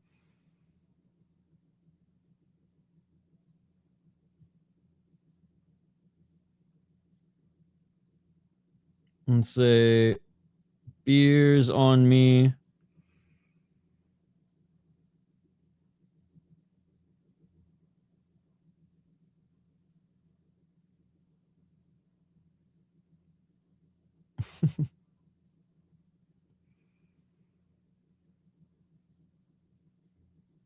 All right. Let's get to some highlights here. We've been ragging the puck enough. Chat. Hopefully this goes through. Hey, it went through. It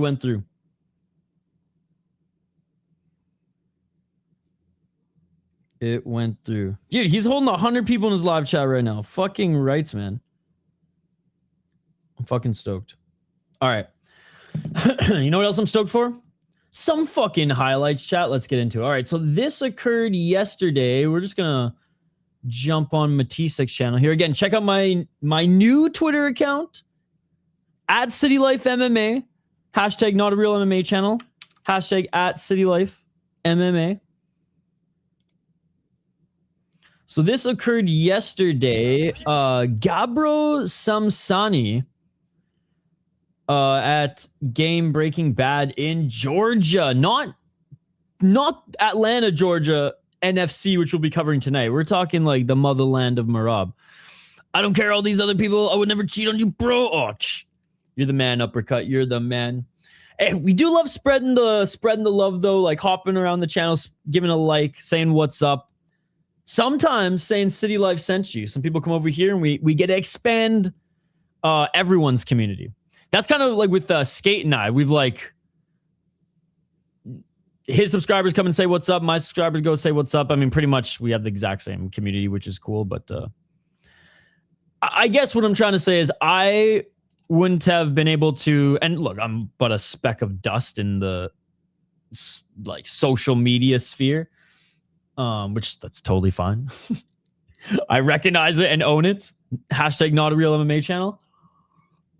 But we wouldn't have gotten to nearly 30,000 subscribers, let alone 1,000 subscribers if it wasn't for, other channels, other creators helping us out. So like, whether you got 1 subscriber or 1 million, like if I think you're dope and you're a cool part of the community, I'm going to give you a shout out. We are but a speck of dust in the immense universe. That is true. I mean, what's small? We are but a size of an atom in the immense universe. Which I love fucking going down the rabbit hole and thinking of that shit.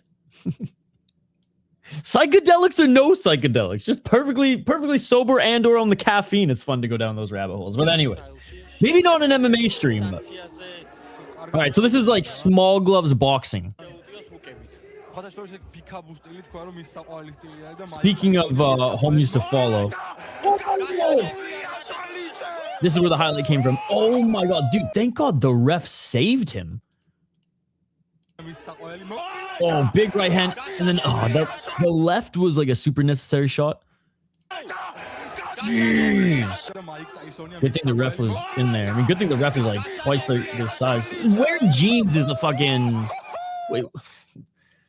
I mean, at least I guess jeans. I guess there's room to move in those jeans. Clearly. Damn, I'm more fascinated about the guy's fucking jeans than his fucking. The crazy knockout. Oh my god.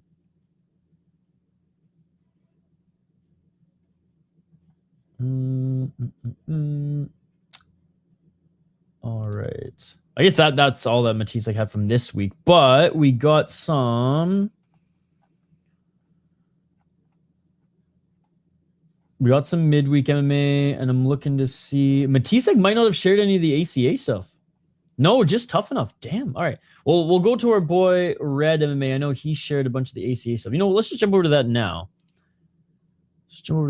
Shout out to Red MMA. Again, guys, tag me at VI Sports Talk, at City Life MMA.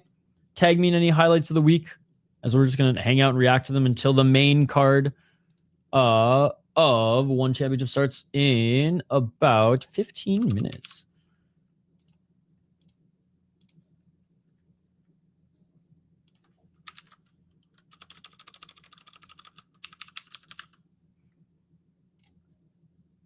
I think they like projected that it would end around now with the MMA fights maybe going the distance.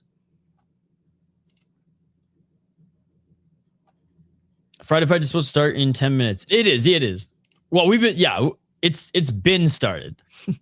The Inner Circle started 2 hours ago, but they only had 4 fights for 2 hours. They decided to go full PFL on us. Yo, shout out to the mighty Red MMA 2 guys. This guy literally was working all day yesterday. He's fucking clipping shit from his phone, man. He's going full Chris Cushman up in this bitch. Love ACA, but you know, if there's, I mean, I love most of the ACA fights. I should say I fucking hate how the promotions run, and I miss ACB. But I love that it's almost a meme. It's like high ceiling, low floor. There's never any okay fights. There's either god awful, dog shit, boring fights, and the refs don't separate guys up against the cage, or straight crack one Friday fight style shit. Hey, what's up, dude? Good to see you. Yo, thank you. I literally went to Kaposa, Matisek. I think Cushman was working yesterday too. I don't think he fucking clipped them. I'll say the only time I've gone full Red MMA was while I was literally covering an octagon out of Kazakhstan stream, and on my laptop I was clipping as I was fucking streaming, and I think I clipped like fucking 9. I think I clipped like 9 while I was streaming, and honestly, man, I'm gonna like pat myself on the back. I was even impressed. I was impressed with myself. Whoops. But yeah, go check out Red Smoke LLM, ladies and gentlemen, on Twitter. I've never met a non-cool Brazilian. Red MMA might be the coolest Brazilian. He was literally giving me fucking like food suggestions. Oh my god. Did we just become best friends? And he subscribed to City Life MMA as well. So there you go.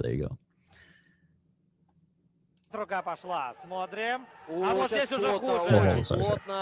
И эти There удары we go. доходят до цели. Да, так где-то на ощупь бросал Оганесян их. Yeah, I didn't have a chance, Red, to catch up on all of the card yesterday, but I caught up on most of И it. опять рука пошла. Смотрим. О, А вот сейчас здесь уже плотно, хуже. очень плотно завис. Not even fighting the hands.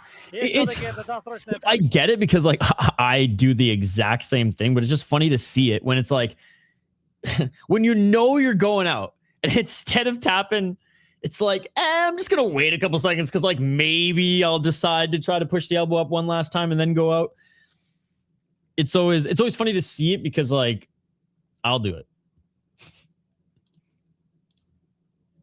It's like yeah, he's not gonna snap my neck here like an arm or a leg or a knee. I can wait a couple minutes. Перед боем чуть обсуждали, да? Интересно, вот Oh, какие прекрасные вот Магомед Алжуева пошел добивать сейчас, да, посмотрел на рефери и здесь не будет. He survived. I mean, he got back up to his feet now. Yeah, I mean, все, надо fucking Gramps ref in there. I don't hate the reffing in that one too bad. I think he's a little late there at the end, but excuse me. I love how the fighter looked at the ref and he's like, no, he's still alive. But yeah, maybe there. Просто невероятное выступление Магомеда Алжуева. Definitely. Oh my god. That was just unfortunate, bro. Oh my god. I missed the knee the first time. Yo, OONE Samurai is actually coming up August 8th? Let's fucking go. Просто невероятное выступление Магомеда Алжуева. Oh man. Almost grounded, which I would have just praised anyways, but oh my god, that was nasty. That was nasty. Yo, again, shout to Red, man. Red MMA. Look at this shit. I know we're on different time zones, but bro, he's always on it. People are like, oh, you sleep? My sleep's gotten a lot better. Like last night, I could have stayed up later to do some extra shit or have a later workout because I didn't have a good workout earlier in the day yesterday. And I was like, nah, man, sleep's starting to be more important. I got 6 hours of sleep last night. The old Isha would have just not slept. Stayed up all night, continued to cram things in half-ass. Yeah, the inner circle was over at 7:45 Eastern. So I'll just say, 8:45 Eastern.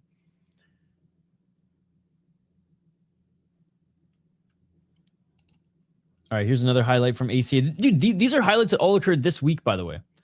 We'll get to what the fuck did we cover on Wednesday? Tough Enough. Tough Enough was a sick card. Favorable matchmaking, but hey, it's Tough Enough. What are you gonna do? Oh my goodness, ground and pound to reverse triangle. Insane. Insane.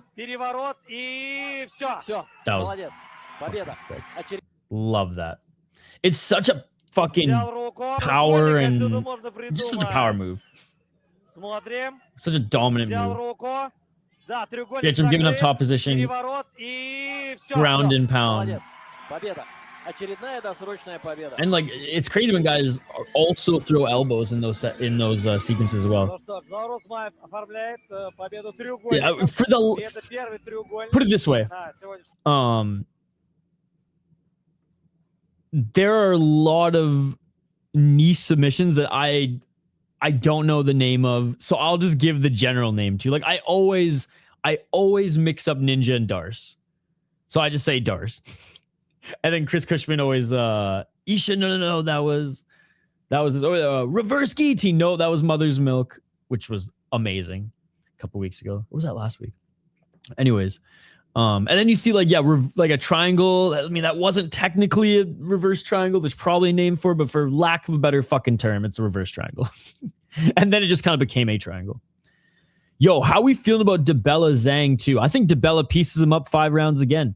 It would be amazing if DeBella actually like gets the finish. But DeBella just ain't that guy. That's okay. Oh god, if Same beats Alif, that would be. And then Batarku Alishov, bro. How can you not root for Batarku? You know what I hope? I hope this is the last fight on Batarku's deal. I have no idea where his contract is. I hope this is the last fight on his deal. Because could you imagine Batarku anywhere else? Anywhere else? It sucks he's probably going to fucking come over to the UFC and then get fucking destroyed like Kwon Won-Il. But no. He ain't no fucking Kwon Won-Il, bro. He ain't no fucking Kwon Won-Il. No offense. Love Quan O'Neill. I was devastated to see him lose. At least he lost to a Luke's guy, right? At least he lost to a Luke's guy. Yo, what is up, Slim John? Good to see you. Leaning Max just because 5 years ring rust. I don't care what weight class you are. Like there's gonna be some cobwebs to shake off. But at the same time, Max at 170, it's gonna be interesting to see how good he is there. Leaning Max, leaning Max. But Connor's had a good week. I will say I was pleasantly surprised with the press conference.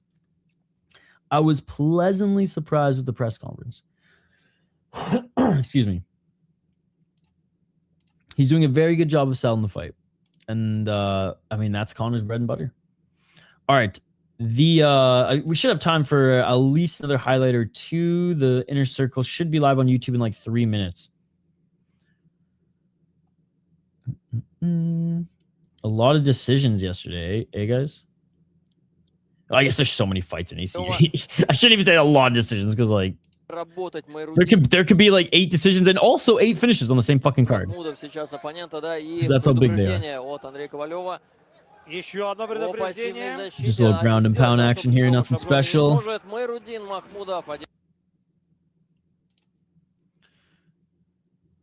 Connor winning is the best scenario for the lore. I mean, I disagree.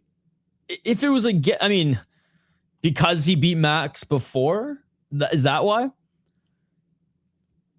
I think against anybody else, sure, the Mac is back.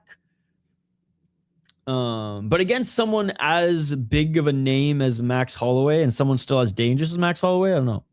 For the comeback, yeah, again, against anybody. I mean, obviously, if he beats Max, it's like it's worth more. I'm not diminishing that it's not worth more. Like it's worth more in the UFC fake rankings wise. It's worth more as far as okay, he can act like we're throwing him back in the mix. But I think like they should have just brought back Dennis Seaver, to be perfectly honest. Like if we're talking lore, they should have brought back the man, the myth, the legend, Dennis Seaver. I had to wait this whole time for one to pop on my YouTube. Yeah. No, again, Josh, we literally talked about this 2 weeks ago. We've had this exact same conversation. Since 2026, since the beginning of 2026, the Inner Circle has been the first 2 hours of the show. We literally had this conversation 2 weeks ago. Yeah, this card was... Again, shout out to Red MMA. I cannot believe he posted every fucking highlight yesterday. A lot of ground and pound. Let's fucking go. All right. He was fucking sharing the Tough Enough stuff too. So let's just get to that. Honestly, the first... Well, Guyton was going to lose this fight regardless, but he did better than expected. He did better than expected in the first minute and a half. It still was a one-sided affair for Everett. Excuse me. Yeah. This is Everett's last few fights coming into this one. Dangerous kid. I'm excited to see him develop. So what, he's 26? He might even be younger. All right, one broadcast just started, guys. One broadcast just started. Let me update the ticker. Honestly, wasn't super impressed with Shamil's performance. Yo, George MMA is another really good account to follow.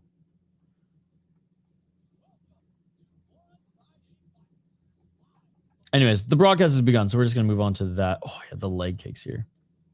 But yeah, if you didn't watch Tough Enough 155, highly recommend going back and checking it out. Other than the main event, which it didn't go 5 rounds, it went 4, which was nice.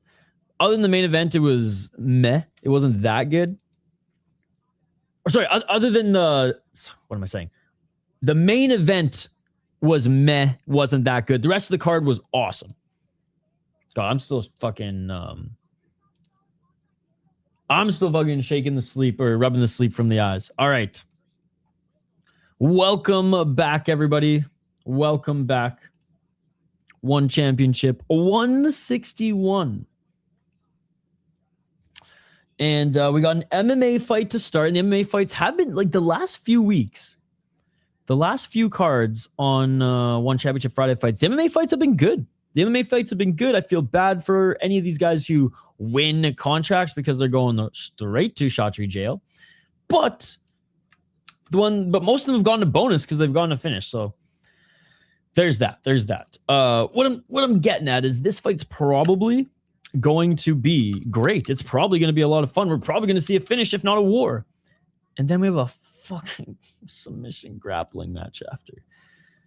Look, I've started to get on board with submission grappling matches on MMA cards. Wait, before you unsubscribe. 3-on-1 back-to-back-to-back in deep grappling matches, okay? They throw a 40-year-old in there, and he has to grapple 3 guys in a row. That shit's fucking crazy. That shit's fun. And it's at the end of the card, too, so if you want to check out for the evening, you can. Or morning. But anyways.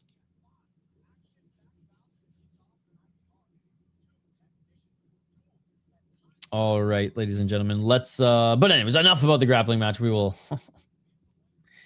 bitch and complain about it when we get there. Again, smash that like button and subscribe. Ring that bell for notifications so you never miss an upload, so you never miss a live stream.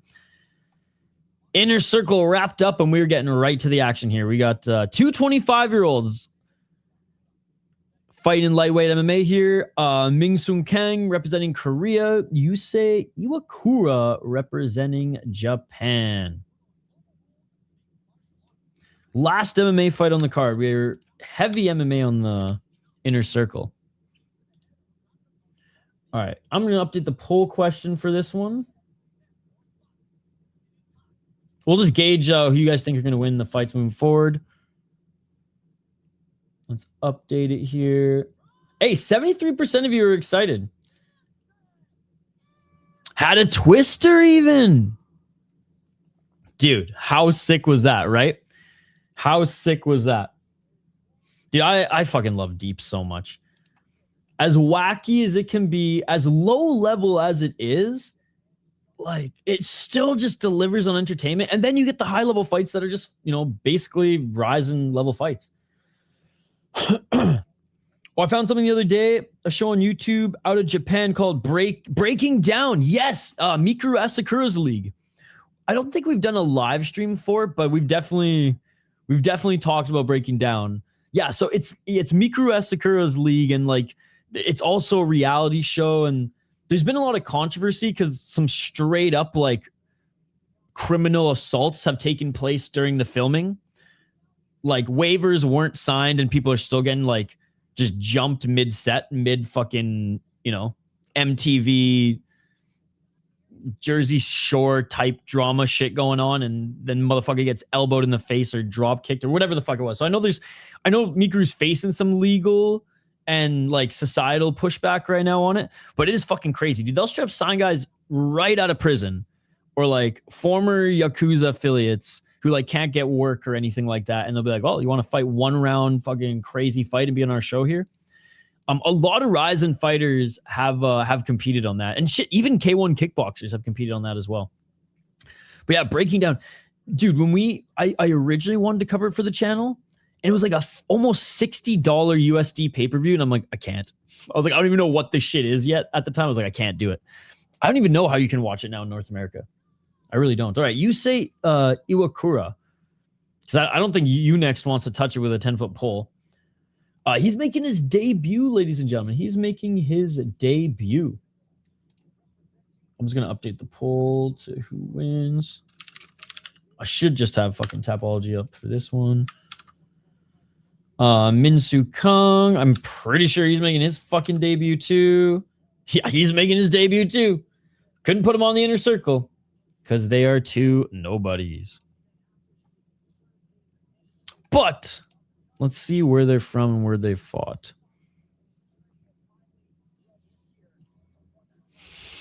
Bro, okay, I was just going to say, does Tapology not even have All right. Oh, yeah. ONE Championships lightweight is actually 170.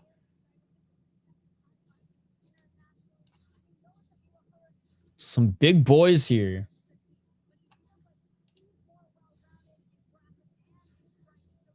All right, so the commentary is saying that Min Soo Kung is actually the more well-rounded of the two. All right, similar records as well. 3-1, 4-2 on a 2-fight win streak. Damn, okay, he's fought in... TFC is not a good promotion. I mean, they're just all very low level. So he beat a 1-0 guy, lost to Dongju Yoi, who's gone on to be 5-1, so not bad. But this is his best opponent yet. He's 4-2. The muscle. 2 KO TKO has never been knocked out. He's been submitted once. 3-2 in deep. And he fought in the last Pound Out show. Oh, no, wait. Pound Out, I think, is on their third show now. But regardless, got knockout and Pound Out. He hasn't fought the best guys either, but he's at least fought guys with more experience. Lost to a way better opponent earlier in his career. Yeah, I mean, I'm going Japan. I'm going Japan on this one, chat. Iwakura, that's who we're going with. The Korean guy, he's a big boy, man. The wrestling and grappling is what the commentary was highlighting of his. Also saying his striking wasn't bad, but we'll see. We'll see. All right, here we go. Live play-by-play commentary reaction. Of course, live interaction with all the amazing folks in the live chat. Here we go. Here we go. Round one. Let's get it on. Let's get it on. Low kick by Iwakura to start things off. And oh, big right hand by Min. Damn. 448. Double left hand by Iwakawa. Iwakawa with a body kick. Min catches it, trying to take him to the ground.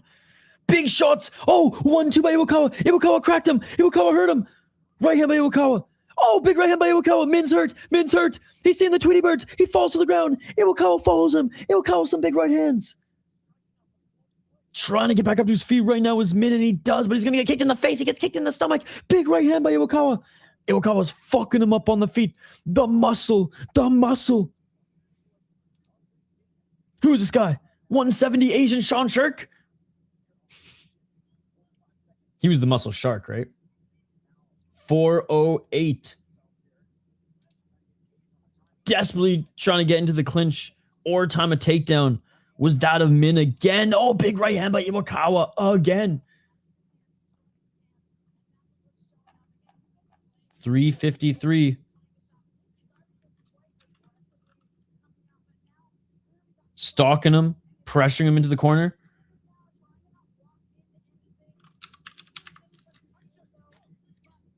Iwakura. And he's trying to set up that right hand. Yo, what's up, Loner? How you doing, buddy? 326. And the ref has warned them for inactivity. I mean, Iwakawa was so close to finishing the fight here. Now he's being warned for inactivity. Oh, because he's looking for the big counter, but he actually gets tagged by a right shot by Min. 309. Left hand by Iwakawa. Or Iwakura. My apologies. I went full Japanese there. You never go full Japanese. He starts saying Iwakawa instead of Iwakura, and a big left and right by Iwakura. Min with the right hand escapes. Min has... Look, I'm not going to sit here and say that he's fully recovered. But he ain't on skates anymore. 235. Right hand by Iwakura. 225. I watched the UFC press conference today. People hyped it up so much on Twitter. It was trash. Were people hyping it up? It was way better than I thought it was going to be. I thought it was going to be trash, and I was like, oh. I mean, it was just Connor. Max was boring. BSD was boring. Patty was boring. But, like, Connor was Connor. I expected far less, so. Yellow card for inactivity. Dude, what is going on here? Iwakura in the first 2 minutes, it almost finished the fight, and they each got a yellow. We need yellow cards in the live chat. Hit me up with some yellow cards in the live chat. I disagree. I think you went into it with more bias than me if you're coming out of it like that, to be honest. I disagree. I think the opposite. I think he was actually holding himself back from going full 2016, and then it just seeped through because that's Conor the promoter. And I'm not a Conor fan, so. And Max doing his thing, yeah. The ref got to take a shit. Hey, he gave him a yellow card. He gave him each a yellow card. Put it this way, every UFC presser sucks now. And that one still sucked, but Conor actually delivered way better than I expected. Maybe my bar was just set lower, but I was like, oh shit. The Wonderwall shit was good and quick, and I would have done the same thing. So getting the crowd pumped. I tipped my toque. Big right hand by Min.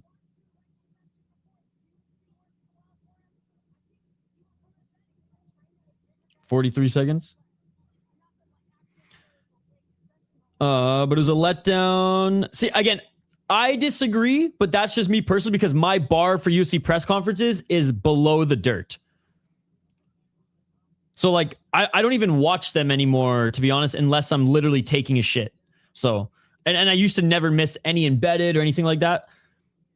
So maybe that's just me. Maybe my bar for UFC press conferences is just so low. Oh, nice left hand by Min. Finally, Iwakura walks forward to the 1-2.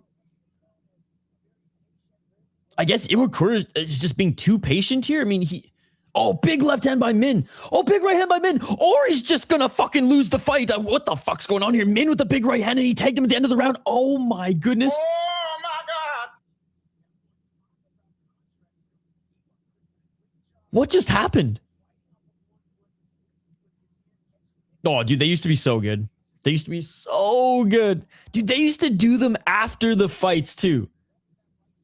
Before motherfuckers even went to the hospital, which I don't agree with some of them. Some guys had to go to the hospital, but yeah.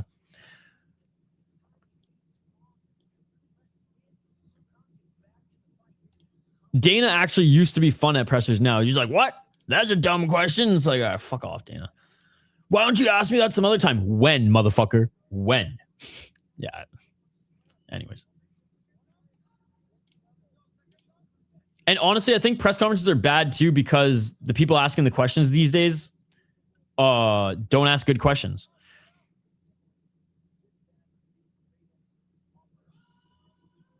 Cold open after fights?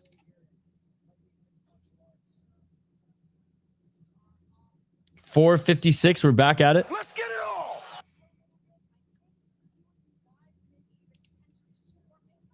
Dude, Min almost was finished early. Then they each got a yellow card. And then Min tagged up Iwakura at the end of the fight. So Min definitely with the momentum. But I don't know how it's going to play out. 4:28. The ref's already calling for more action. Boys. Oh, big right hand by Iwakura. Cold open thing they used to drop after the fights. Oh! Yes. I know what you're talking about now. 406. Especially during like the Ronda Rousey and McGregor first wave. So like even in like 17, 18. As much as I glorify the mid 2000s, like literally 2015 to like 20 were like peak as far as promotional shit. 340 left hand by Min. Some decent calf kicks as well, but by Min, picking apart that lead left leg by Iwakura. I just cannot believe Iwakura didn't finish him. Yeah.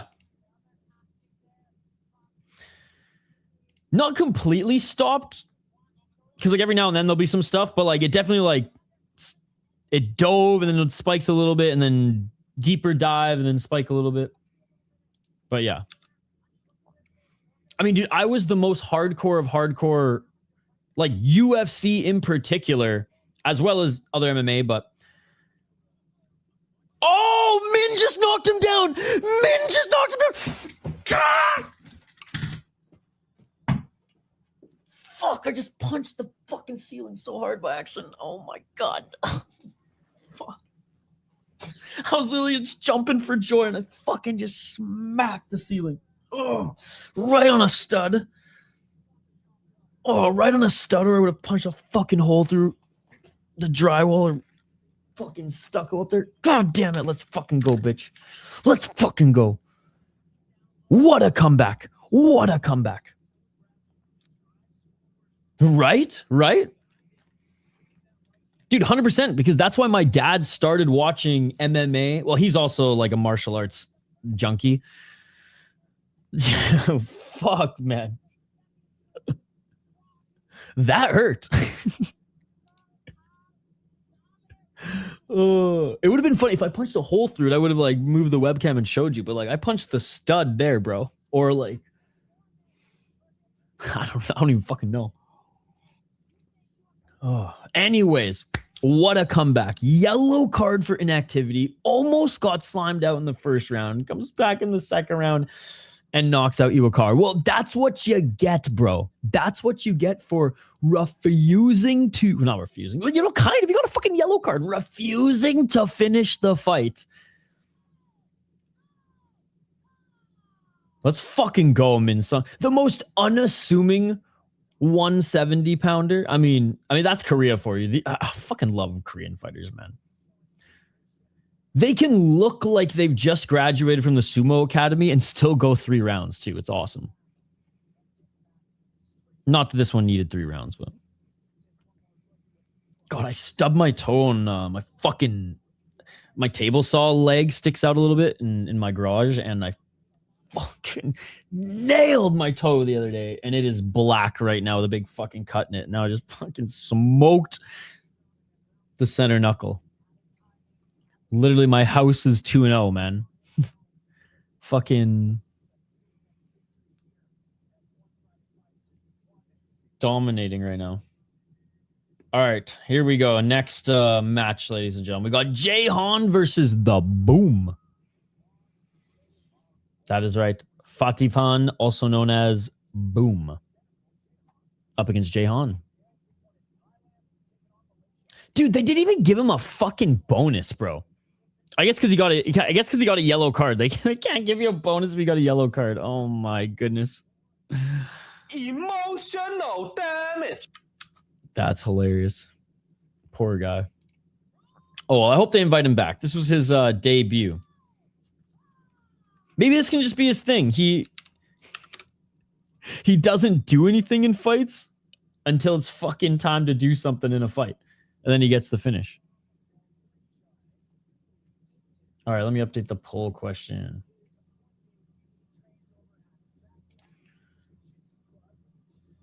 Only one vote, but that vote went the Koreans' way.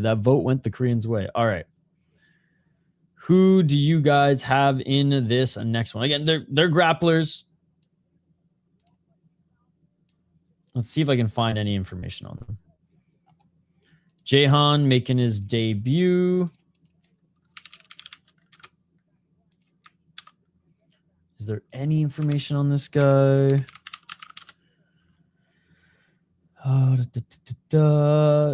BJJ metrics. Okay, he's a black belt. Good.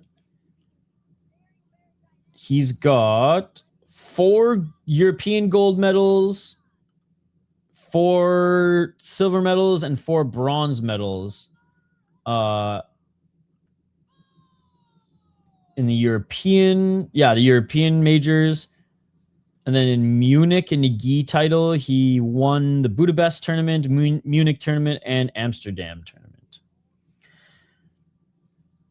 All right. That's Jahan for you. Don't know much more other than that. But you know what? On the fly, I feel like that's not the worst info. All right. Fatipan, a.k.a. Boom.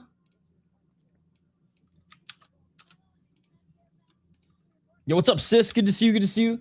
In the middle of the installation, the guy said he stole the heater from the pool. I feel like I have a due diligence to let my maintenance people know. I don't want to be but you don't want to be a snitch. Wait, your maintenance guy stole a part from your apartment's pool to fix your AC?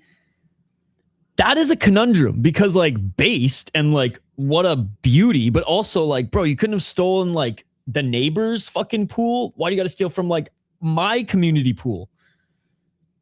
In the middle of the installation, the guy said he stole the heater. Been through the world not dealing with his AC replacement the last couple of days. 10 hours. Oh my goodness. Just like he went to my door and was unscrewing people and said, if you want to break in these apartments, just unscrew. What? Okay, well, that, you know what? Report him. Report him. Because you know what that tells me? That tells me this guy's robbed people in your building multiple times, and maybe even you. He might have literally stole Timmy's fucking PS5. Yeah, that's kind of fucked up. Dude, I reported my tow driver one time who fucking robbed me blind. He took everything from my car. Everything. Now, I didn't do shit because thank you, fucking BCAA. But I was like, I'm snitching on this guy. All right, here we go. Let's scramble. Did he just say let's scramble? Let's scramble them like eggs. Remember the hostel day? I jumped with joy when MIG won in the Super Bowl. Broke my hand. Those hotels are so low ceiling. All right, takedown by Jahan and Boom pulls guard. Loner, I empathize. I'm a shorter guy, but I think my ceiling is like exactly to code. My grandma said the exact same thing. The only way you would know is if you've done it. 100%. Like, I can't tell you how to break into a car until I break into a car. I can't tell you how to fix something until I've done it. Because it's not like there's a YouTube video on how to break into Sis' apartment. Well, I mean, now there is. I was like, take note. Screenshot, take note. 901, still in the guard is Jahan. Boom. Trying to pull down the neck of Jahan right now. So there's a 10-minute grappling match, guys. Yeah. So I'm like 5'8" if I'm lucky. Oh, trying to slam if I got my Blundstones on. So I was literally jumping for joy. Oh, triangle attempt. Triangle attempt. Dude, what if they're not even like the actual maintenance workers? 819. Oh, getting out of it was Jahan. Jahan still on top, but attacking from the bottom is Boom. Yeah. Oh! Calf slicer. Calf slicer. Calf slicer. Jahan's going for the calf slicer. But it's not in a straight line here, which honestly fucking hurts, but Boom's able to adjust a bit. And they can't get anyone to look at the vent till 3 p.m. So once again, no smoking inside. That, though, I think is a good thing because I'm a big smoking outside kind of guy. I'm a big smoking outside kind of guy. But, dude, that's fucked. What a story. Holy shit. I mean, they installed the whole HVAC, but they could be scouting while working. No, 100%. Yeah, dude, I don't think you're a snitch. I think that's just being a smart, neighborly adult to your building. Like, honestly, I would change the locks and peephole the second they leave. He broke his leg, his ankle, and tore his ACL. So he has a 12-week rehab post-surgery that he's doing right now. I don't even think he can hobble into his office to stream. So I think he did Glory, but he might do Rise this weekend as well. Oh, another high guard attempt by Boom. Again, this whole fight has been taking place in the guard of Boom. He's looking for the triangle. It's not tight here, though, but he's pulling the neck of Jahan down so he can get his left leg over. Okay, now it's starting. Now he's squeezing. Now he's squeezing. Triangle, he might get it. 625. Skateboarding. 620. Also, I feel like I could say something. Someone who could have got robbed and they could be finding an answer. 100%. Yeah, I don't think that's snitch shit. I think that's just people being stupid, bragging about crimes or potential crimes.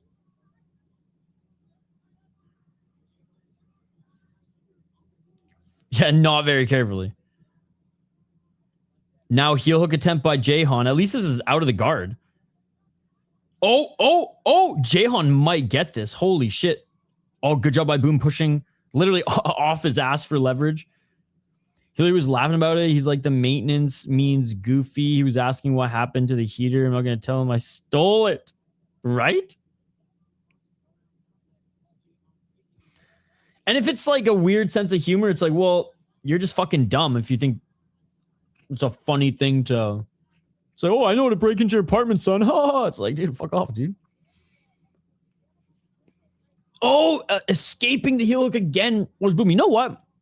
I mean, it's still a grappling match after a knockout, whatever. It's not 3-on-1, but at least there's some action here. At least there's some action here, right? It could be worse. It could be worse. Exactly that. I think bragging about it to a resident is weird. All right, back in the guard. Just when I say this is entertaining, it slows right down.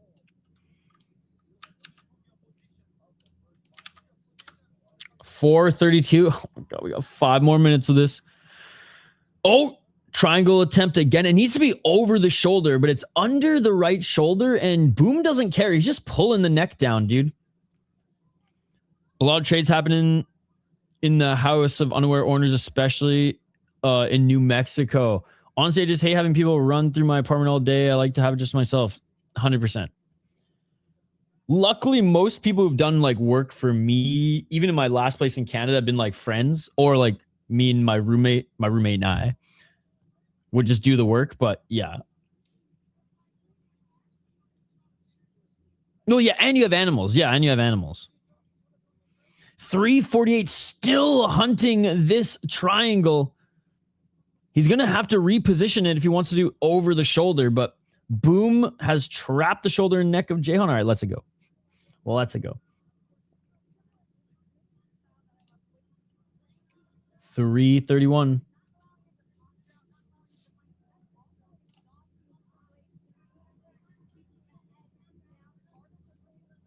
Back in the guard.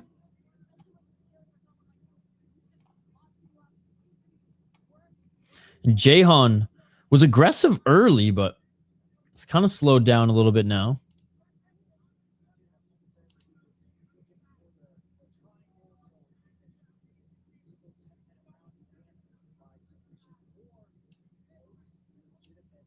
$255.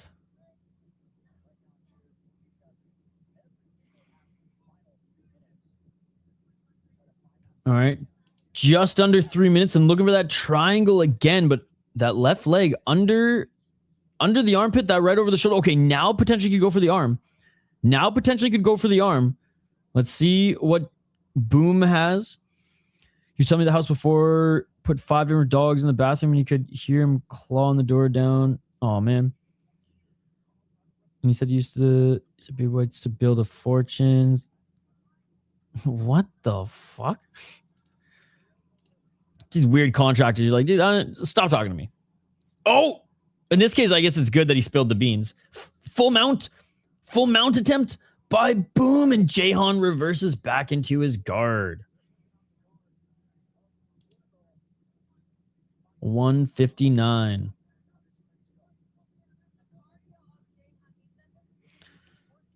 I mean, I think the judges are going to give it to Jahan.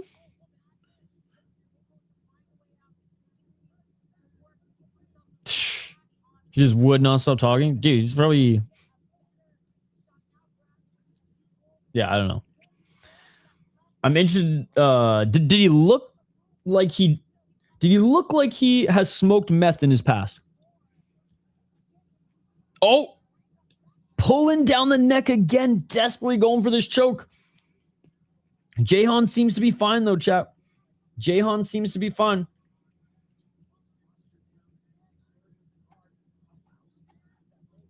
I don't know how many of these are actual catches, though. Okay, well then, yeah, dude, like, they probably just, like, methed out and just wanted a homie to talk to. And forgot that they broke into this place. And then we're like, oh, well, we spilled the beans. We may as well just brag about it. Because that's some meth brain shit. 44 seconds.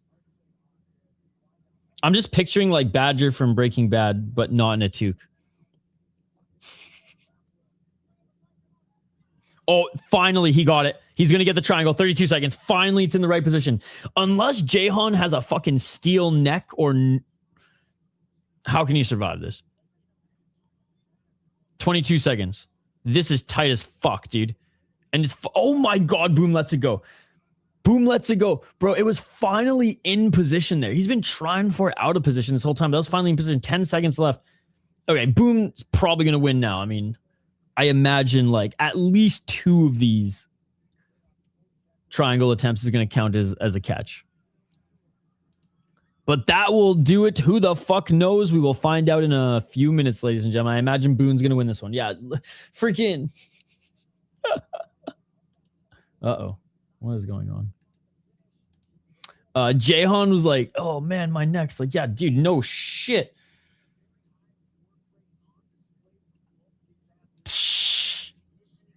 All right, well, I think we have our answer. Miss a hell of a drug.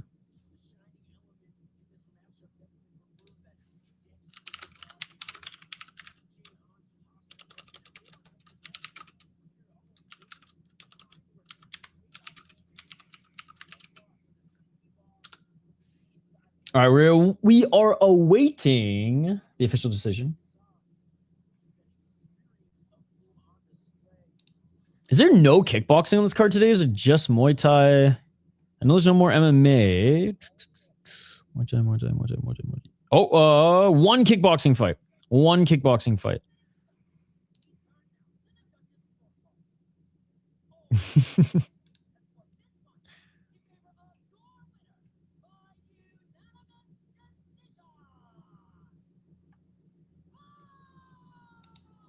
Yep. And Boom is going to win this one.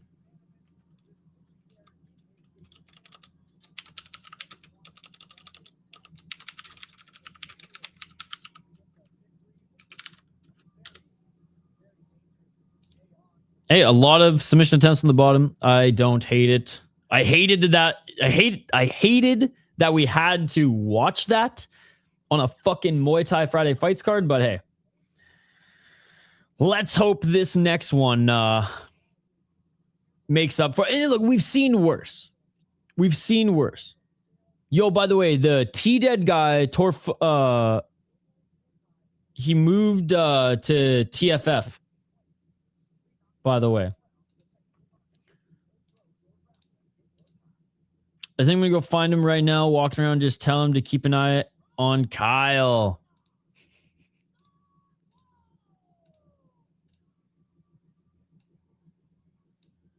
All right, they're making their walkouts now.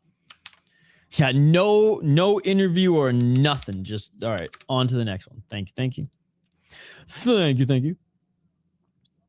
Thank fucking Friday. Dude, I got a busy weekend ahead, but yes, it is nice. It is nice. Kyle is his name. I figured. Khundet PK Senchai up against Sunvo Torfun Farm, formerly with T-Dead. God, you missed it, sis. I was freaking out over a crazy finish, and I punched the ceiling. And I think I hit a stud because now my knuckle's bruised and it fucking hurts. Ah, yes. Thank fucking Friday. TFF. All right, Sunvo Torfun Farm, 23 years of age. He lost his debut to Tonglampoon via decision. Sunvo. Oh, that's literally who I just fucking clicked. Khundet, sorry. He is 21 years of age, 2-1 in the promotion. Beat Anwar Cisneros, and beat Manu Sitjaman. He knocked out Sitjaman, got knocked out by Nong O Lao Lenzang, and beat Anwar Cisneros. I would say that he still hasn't been fully tested in the promotion just yet.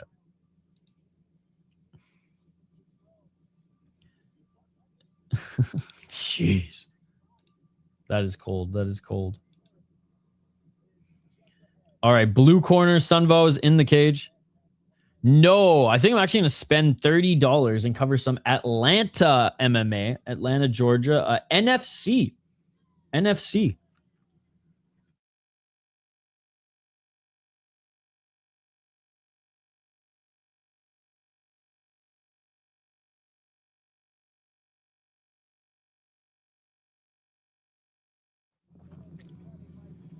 I mean, it's a whatever card, but love supporting the smaller shows.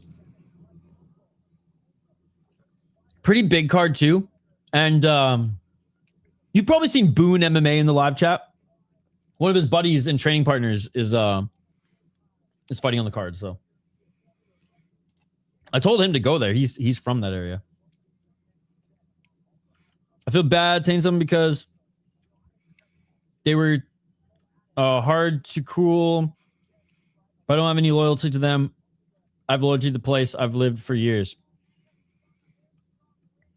Kind of not hard to what the fuck is what? Yeah, my brain is. I thought it was the push-ups.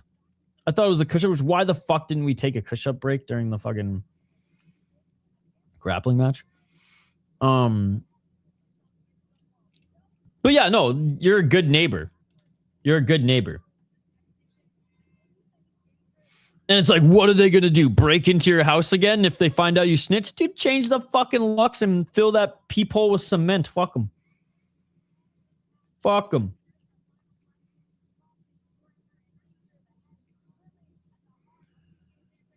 Ooh, nice. I am down to the last couple nugs, so I got to figure some shit out later today.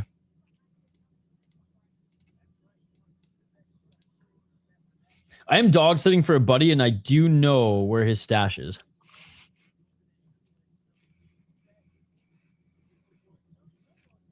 Oh, 100%.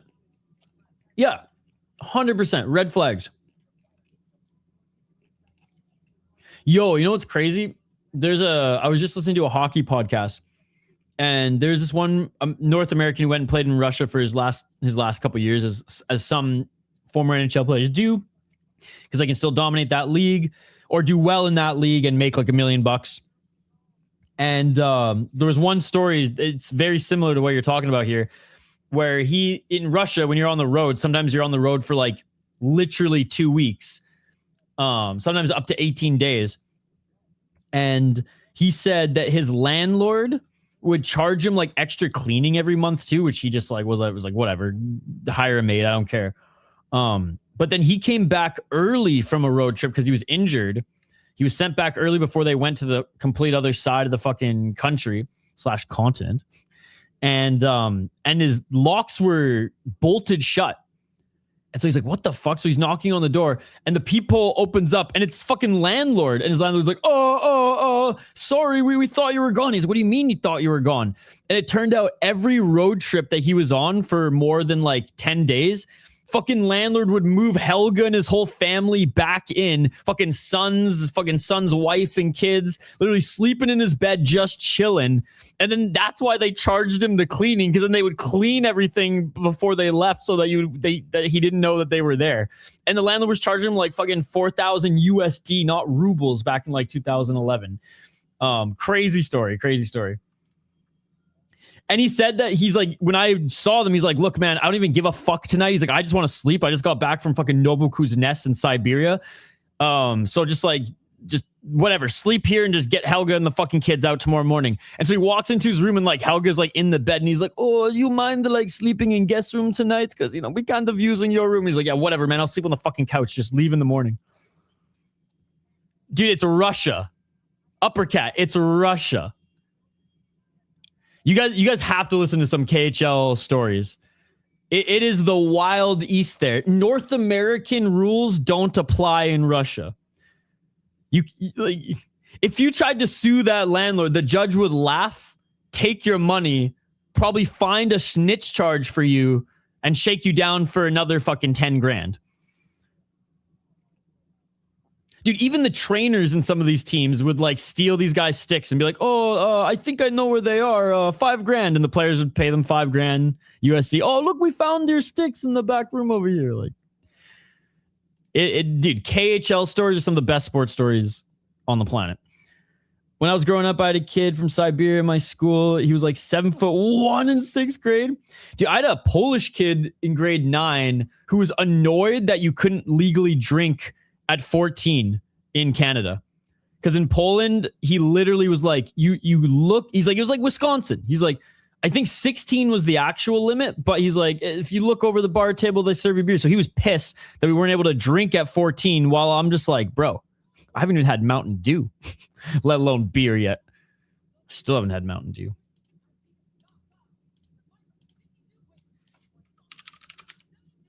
All right. Round 1 is upon us, ladies and gentlemen.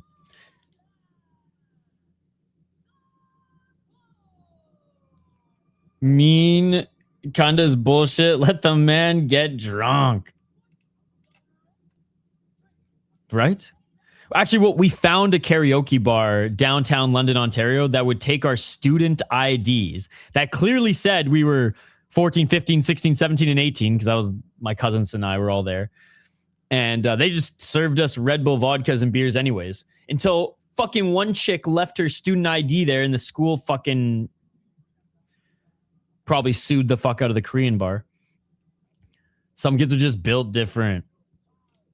Bro, I was so like square when it came to that shit until I went to that school with my cousins that year in Ontario. Then it was like, I went from a kid to like a fucking like a seasoned teenager within like 8 months. It was fucked. Oh, speaking of fuck, this fight is insane. Round 1. Right into the clinch. Big shots by Sunvo. Right hand by Khundet. Sunvo with the right hand. Khundet with the left. Was it Bubbles? It was not. 234. Oh, big left hand by Khundet. Khundet with the right. I want to try. I'm just scared of all the sugar. There's like 45 grams of sugar in that shit. That scares me.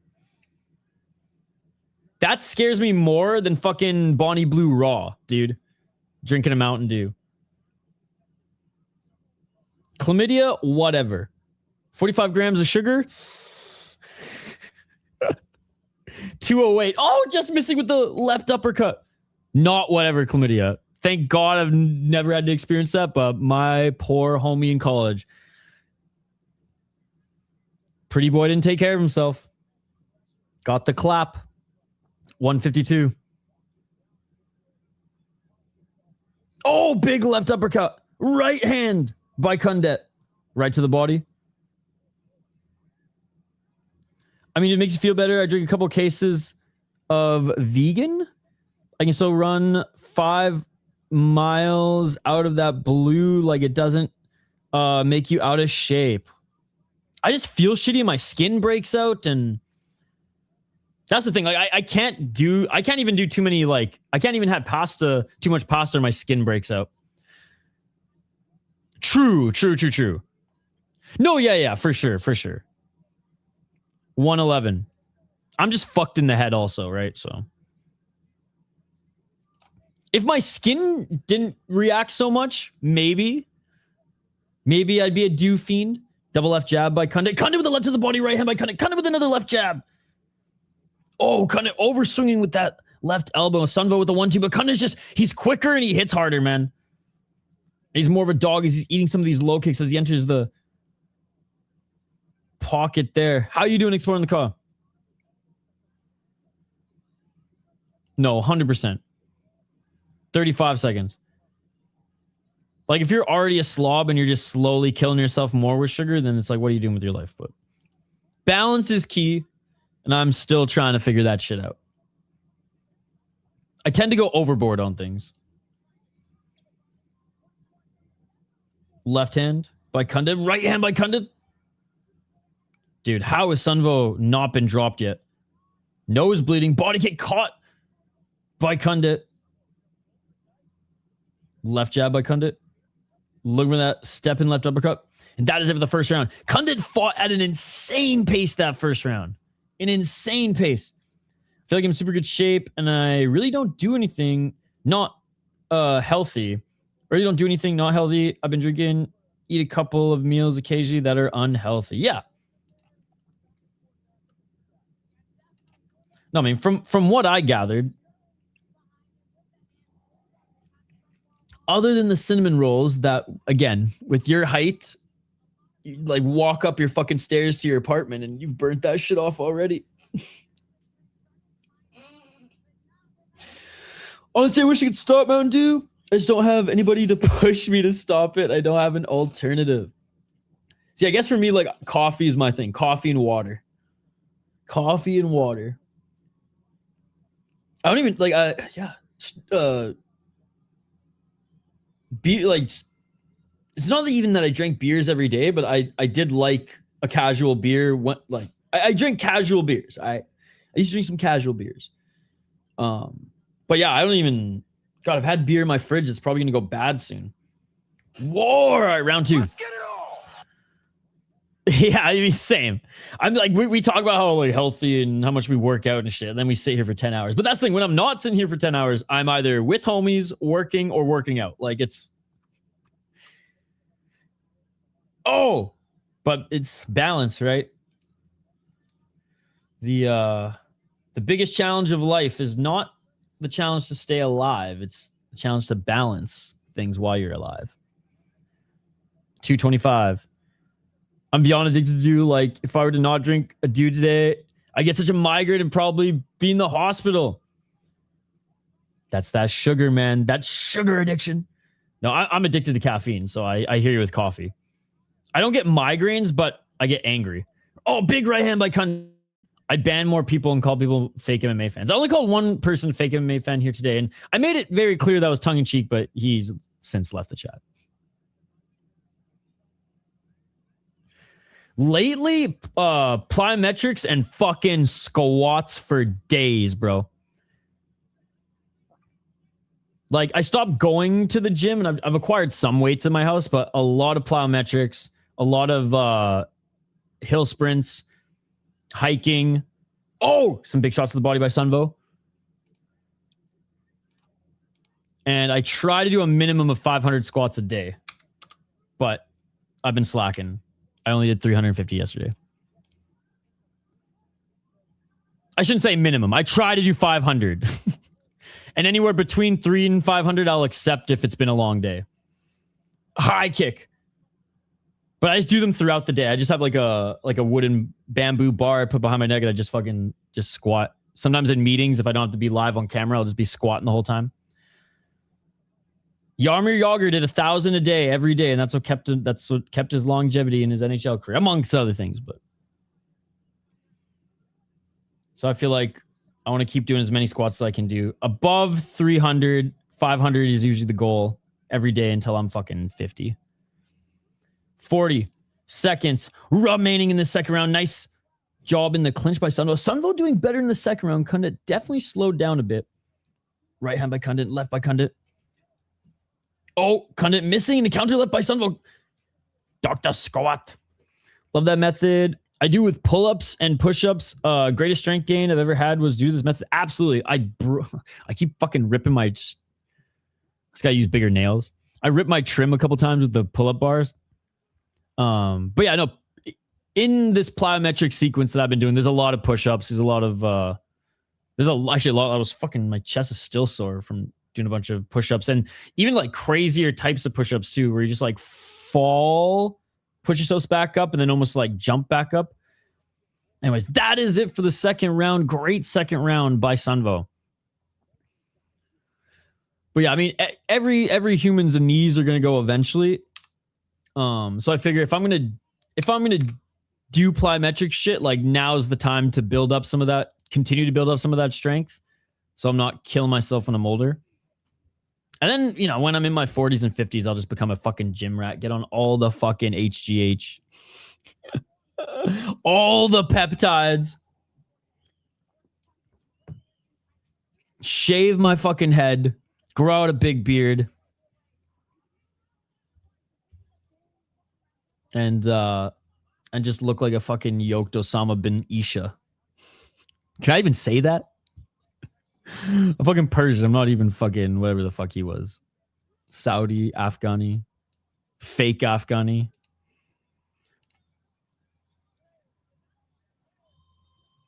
Kettlebell and burpees. I always just joke because my friends are always like, dude, you're the most hipster looking Persian. But one of these days you're gonna grow out your beard and you're gonna look straight like the stereotypical terrorist. And I'm like, you're not wrong. Because my old man did that. He used to be clean cut, like looked Persian, but like, you know, just had a mustache, looked more Tom Selleck than anything. And one day I saw him fucking grow that shit out, and I was like, oh man, you'd be not allowed to cross. You'd be denied at the border. You have a Canadian passport. You wouldn't even be allowed back in Canada with that beard.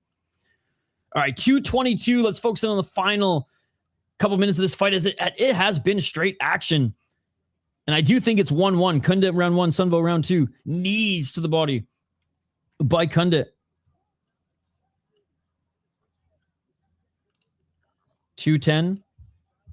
No, literally put me in bed, not being able to open my eyes. It's so bad, but I'm addicted, and that's the step one. Yep. I say the same thing about coffee.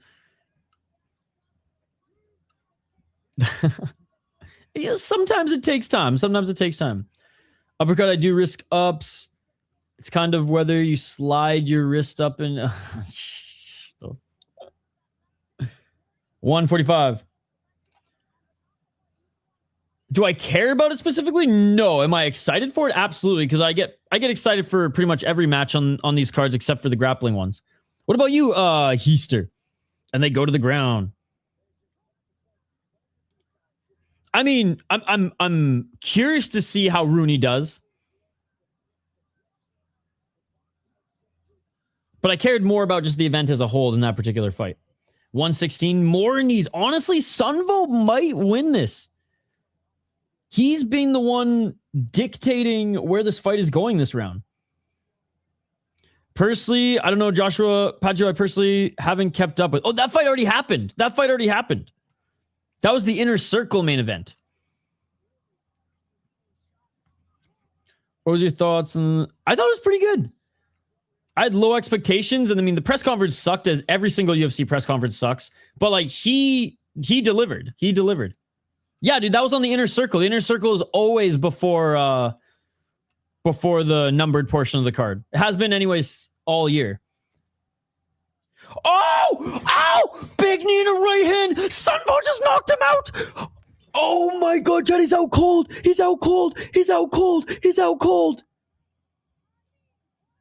Oh my God, he not only came back in the fight, but he knocked him the fuck out. Oh my God. He had a good performance. Oh my God. Dude. Sunvo lost the first round as Khundet put a fucking crazy pace on him. Comes back in round 2, in my opinion, and he just got head kicked in the face. I thought it was a knee. He just got head kicked in the face. Shin to the fucking face. Look at this. Dead. Dude, great job by the ref. He caught him. He literally caught his fucking neck as he was going to the ground. Sean Husma, White House press then yesterday. Honestly, was climaxing. I hate the fucker for what he did, but he's so funny and entertaining. Early stoppage, man. Get that guy a mass power slap. Would have given him 2 more minutes. Sneaky. Dude, it was so sneaky. I thought it was a knee from the angle. Yeah, Cisno, I agree. The Wonderwall thing was good too. I tipped my toque. I tipped my toque to the fucker. But we'll find out Saturday night. We'll find out Saturday night. I guess we'll find out Saturday night.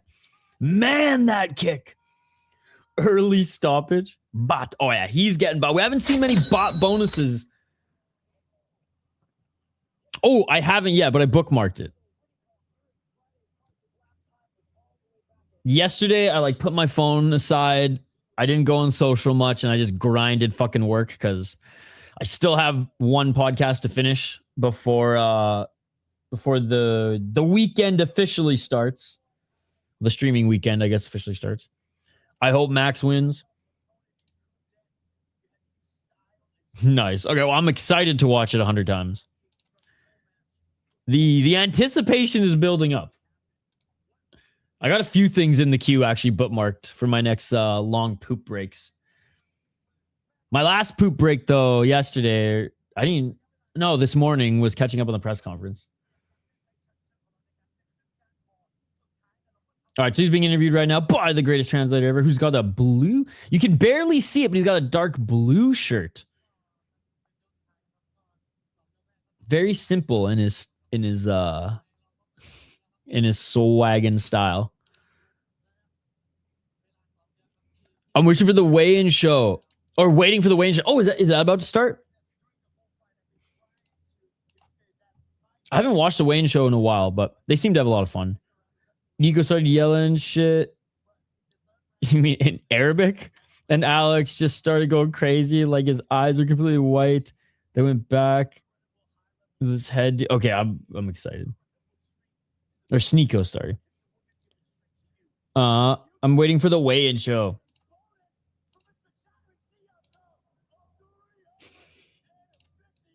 $50,000 but.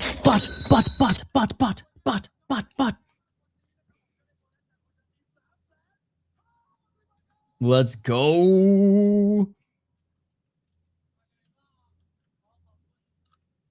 Dude, well deserved after, again, losing the first round. Taking a lot of damage. What a great comeback. What a great comeback. And I think he won the second round. I think he won the second round too, chap.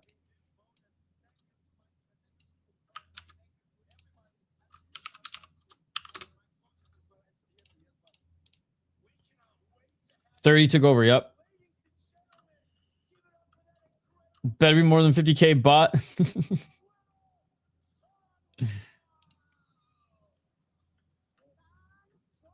Imagine it wasn't 350 bot anymore. Wait. I'm going to rewind and see because I think he said 50.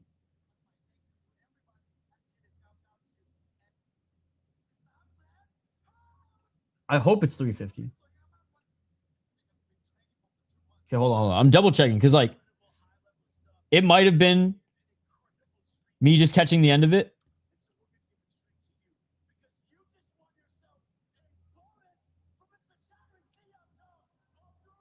Okay, it was 350. Sorry. So the announcer just kind of moved his. He's like 350,000 baht. Okay. Scared me for a second. Anyway, 10K USD still. Even $500 USD, which would probably be a 10 or 50K baht, still goes a long way. But okay, sorry, Chad. Sorry. You'd think with the headphones on, I'd be able to hear him better. Ladies and gentlemen.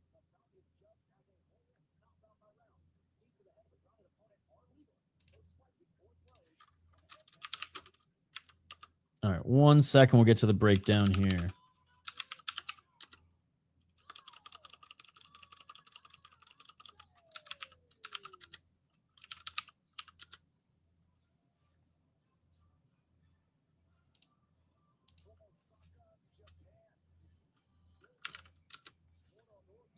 All right, making his walkout right now is... Oh, we do have another MMA fight. Shit, chat. I'm sorry. I thought that was the last one. No, MMA heavy card. 4 MMA fights on this card? No, 5? 4. The fucking grappling match. All right, last MMA fight now, ladies and gentlemen. What an interesting card this one is. Alexandre Khan versus Go Todoroki.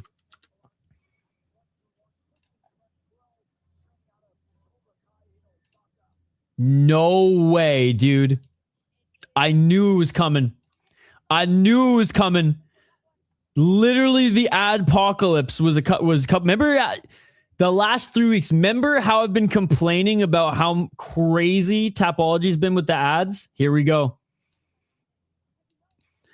Keep Tapology clean and ad-free. Subscribe for $3 a month. I'm obviously gonna subscribe, but there it is. It wasn't just me, guys. I was like, why is Tapology crashing my fucking Google Chrome with 700 pop-ups? They're having some hard times. They had to fucking add an extra 1,000 pop-ups per second and now charging motherfuckers. America 250 bought 350. Damn. As a person that will go on unnamed said new people in Thailand that could have 2 wives for the amount of money and buy them both cares and starts buying them houses. MMA fight. That's my signal. A lot of blunt, go for a walk. Let's go. Dude, the MMA fights have been really good though. Like this isn't 2023, 2024, sis. If anything, the MMA fights have been awesome. Even though one on this card so far, we had a yellow card. It was a near finish in like the first fucking minute, yellow card in the second minute, and then TKO at the start of the second round. 100%. Yep. Dude, Tapology, they hate me more than LFA. Alexandre Khan, 5-0 as a pro. Or right before they went to Inner Circle, MMA fights were going really... They basically continued... They're continuing to do well because they're basically making these type of matchups, like 5-0 regional guy against a 7-0 or 7-2 or like 5-1 sort of thing. And so like they're both hungry guys looking for finishes. Realistically, we had a second round comeback knockout, and that was the worst MMA fight that I can remember in a little while. I feel like if me and you put like a month or two into AI project, we could build a Tapology of sorts. Oh, man, if we had even like 50K of funding, if we had a measly 50K of funding, and I say measly because this is the world we live in now, chat, we could fucking get it, dude. We could get it rolling and maintain it at least for a year without any ads or without a strategy to even like make money. Traffic alone, we could fucking ante up.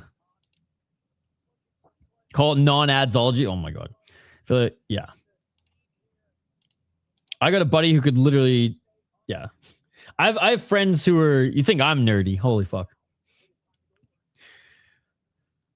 Software engineer and fucking, not that you even need, not that you even need to know how to code these days because of AI, but like, yeah, I have some friends who make some fucking money. They got more screens than me at their desk. Call it Big Don T and get a small business loan of $1 million. Right?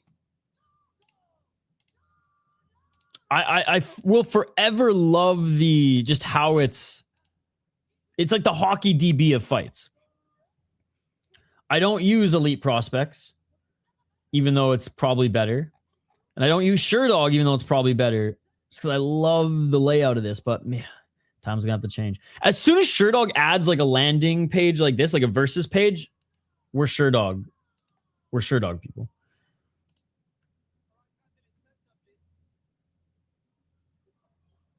All right, here we go, ladies and gentlemen. Khan undefeated, 5-0 as a pro. Training in Thailand right now. He's fought in one since 2025, where he beat a guy making his debut, and a 4-1 guy now taking on his best opponent yet. As an amateur, he went 6-2, and he actually fought some really good guys. He got a 30, so winning as a 13-2 guy in Octagon. Big right hand by Todoroki, who does have the little bit of height. Actually, he looks like a whole fucking weight. Todoroki's way bigger than him. Todoroki defending the takedown. Gogo Todoroki, 7-2-1 as a pro, 4-1 in his last 5 on a 3-fight win streak. 3 knockouts, 2 submissions, 2 decisions. He's been knocked out twice, 5-2-1 in Shuto. And he's fought some decent guys in Shuto. All right, 425. Khan desperately looking for the takedown.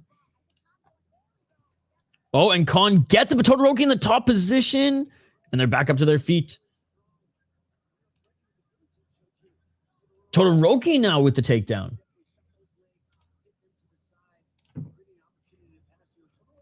.405 Todoroki.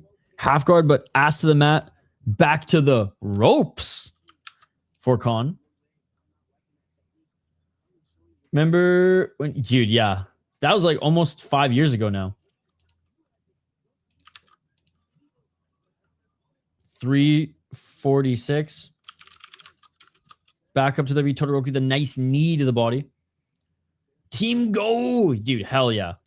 Shuto in the house. He's looking good so far. Low kick by Khan. He looks like a whole weight class bigger than him, Frank.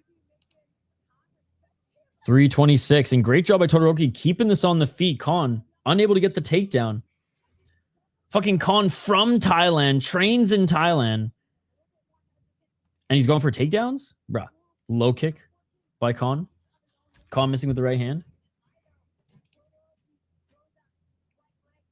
307. Oh, Todoroki with the big right hand. Another big right hand. And Khan just ate those shots. Todoroki with another right. 3 minutes. I don't know how he ate those. Right hand by Todoroki again.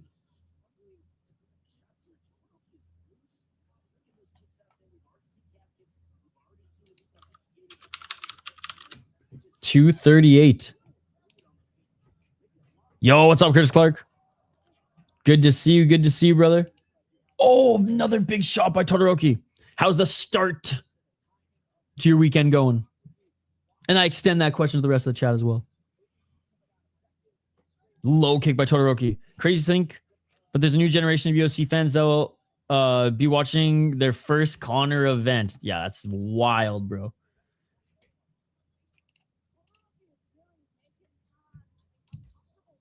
.204. Left to the body by Khan. Left hand by Todoroki. Khan slowing down. Takedown land, not Thailand. Dude. I'll say this, though. Todoroki ain't the fastest guy either. He's landed clean. Oh, never mind. Never mind. Never mind. I was just going to say he's landed clean, but doesn't look like he has knockout power. Literally, Khan walks forward. Todoroki lands an uppercut. Khan's dead. He literally makes that chin rise 2 inches in the air. Khan's dead. Oh my God. Clean right uppercut, and Khan goes down, dude. Face to the mat, out. All right, he's back up to his feet now, which is good. Look at this. Oh, it couldn't be a more perfect uppercut. It couldn't be a more perfect uppercut unless Bakoli threw it, ladies and gentlemen. Holy shit. Holy shit. Only Bakoli could throw an uppercut that perfect, ladies and gentlemen. Unreal. Unreal.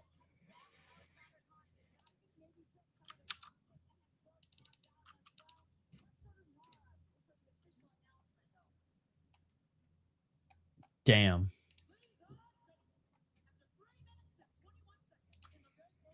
Three minutes and 21 seconds, and that's why you don't take blunt breaks during the MMA on one Friday fights. Just on their numbered cards. So now he's back. 2.5 fights left in his career. I go over because I think he fights someone ass next to get out of his contract and goes to BKFC. Yeah, I think win or lose, he does a quick, well, assuming he doesn't get absolutely destroyed. Win or lose, I think quick turnaround against an easier opponent. I'm still surprised his comeback fight is Max. I get it. I understand it. Still doesn't mean I'm any less surprised. Dude, look at this guy's fucking suit. We have so much swagger in the fucking ring right now with the Japanese translator who's always looking fly as fuck. He literally looks like fucking Don Cherry and Sakaki Bara-san mixed together.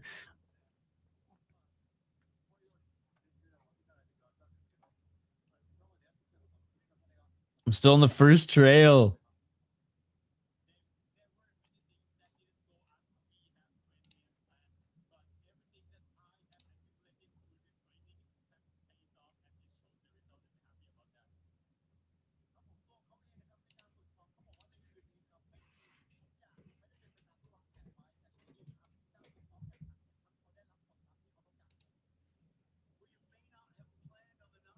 So you may not have planned on the knockout, but you got it, and now you're gonna win some but.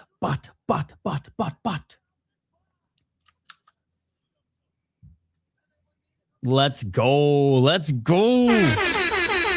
Honestly, that was the best finish of the card so far. That's been the best finish of the card so far. And we've seen nothing but good finishes. Like, low key, we honestly should be swooning more than we actually are for this card. It's been awesome.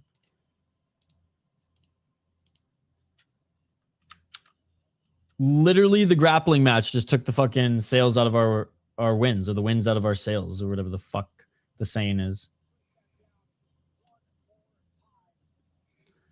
I never told you, but what's funny is I bet my dude Marco like a year ago and he never fights again.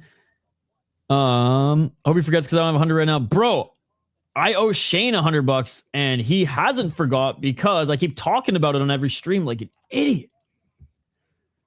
But.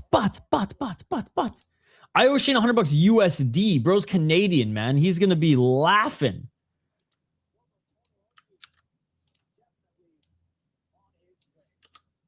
He's going to be laughing.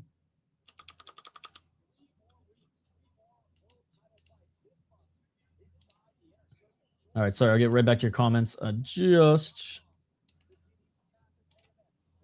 want to make sure I share this before we get to the next one here. All right, finally back to some Muay Thai, ladies and gentlemen. Shit, we haven't had a Muay Thai fight on this card for so long. It's just been so much good MMA. But still. All right, from Kuwait, Meshal Alsaeed out of Kuwait against Kulabka Luxing Namchai. All right, give me 1 sec. I'm a little preoccupied right now, sis, but I'll check it out when I can.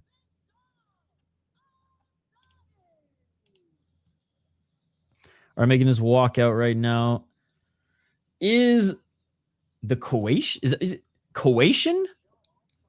The Kuwaiti? Kuwaitian? Kuwaitian? I think it's Kuwaiti. The Kuwaiti fighter making his walkout now.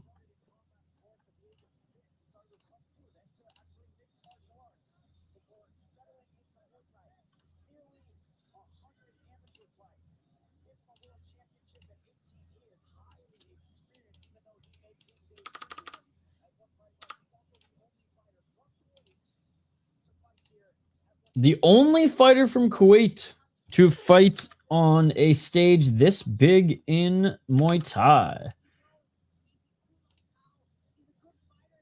Was so sure he wasn't going to fight. Kuwaiti. Dude, I was so sure. I thought fucking...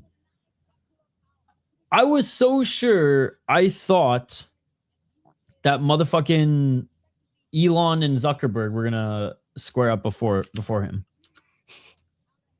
That's how convinced I was too. And I forget, I mean, Shane could be a good sport and be like, dude, that was 5 years ago. Like, you were like 5 years is enough time where like you were kind of right. But I did agree. I did agree. Oh my God. Oh my god. This is how off my brain is. So I literally, instead of opening Discord, I just opened up a new tab and wrote DM. Thinking that was going to bring cis DMs up. Oh, hell yeah, dude. Fucking right. God, I gotta roll up a blunt that big. I ran into 3 different people. Everyone's smelling the weed. Let's go. Let's go. That was my neighbors this morning. But he let the dog out and just 6 a.m. He's like, what the fuck? Coffee in hand, fucking.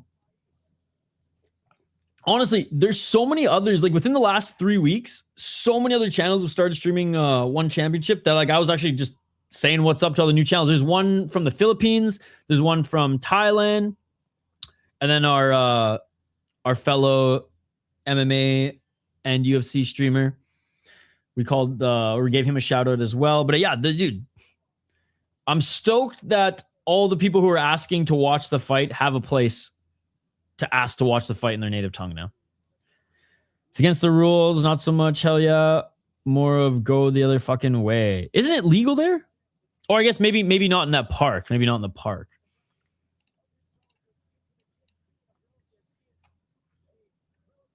Even though it's been legal in Canada for so long, I remember still like going to the beach and just firing up on people giving me a dirty look. And I'm like, what? I'm like, buddy's walking down with a case of beer and that's illegal. And you don't fucking bat an eye, bitch. Ah, got you.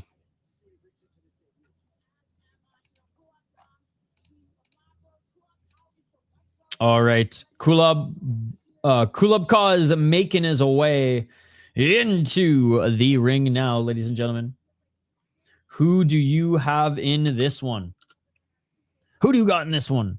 Do you have Alsaeed, who's making his debut? He is 19 years of age, going up against Kulabka, who's 29, making his debut. No fucking way, dude. Who is this guy? Where has he fought?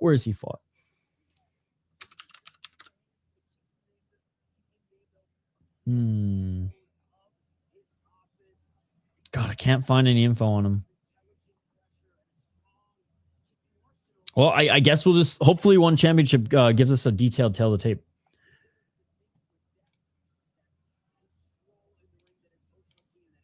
We shall see.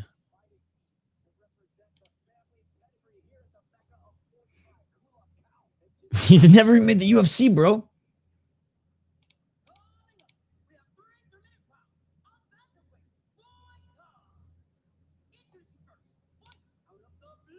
All right. He's out of Tiger Muay Thai is Alsaeed. 5-0 as a pro. Going up against a 29-year-old Thai, bro. Come on. That's mean, dude. This guy probably has 100 fights. Oh, I guess let's see. How many fights does this guy have? Kulabka.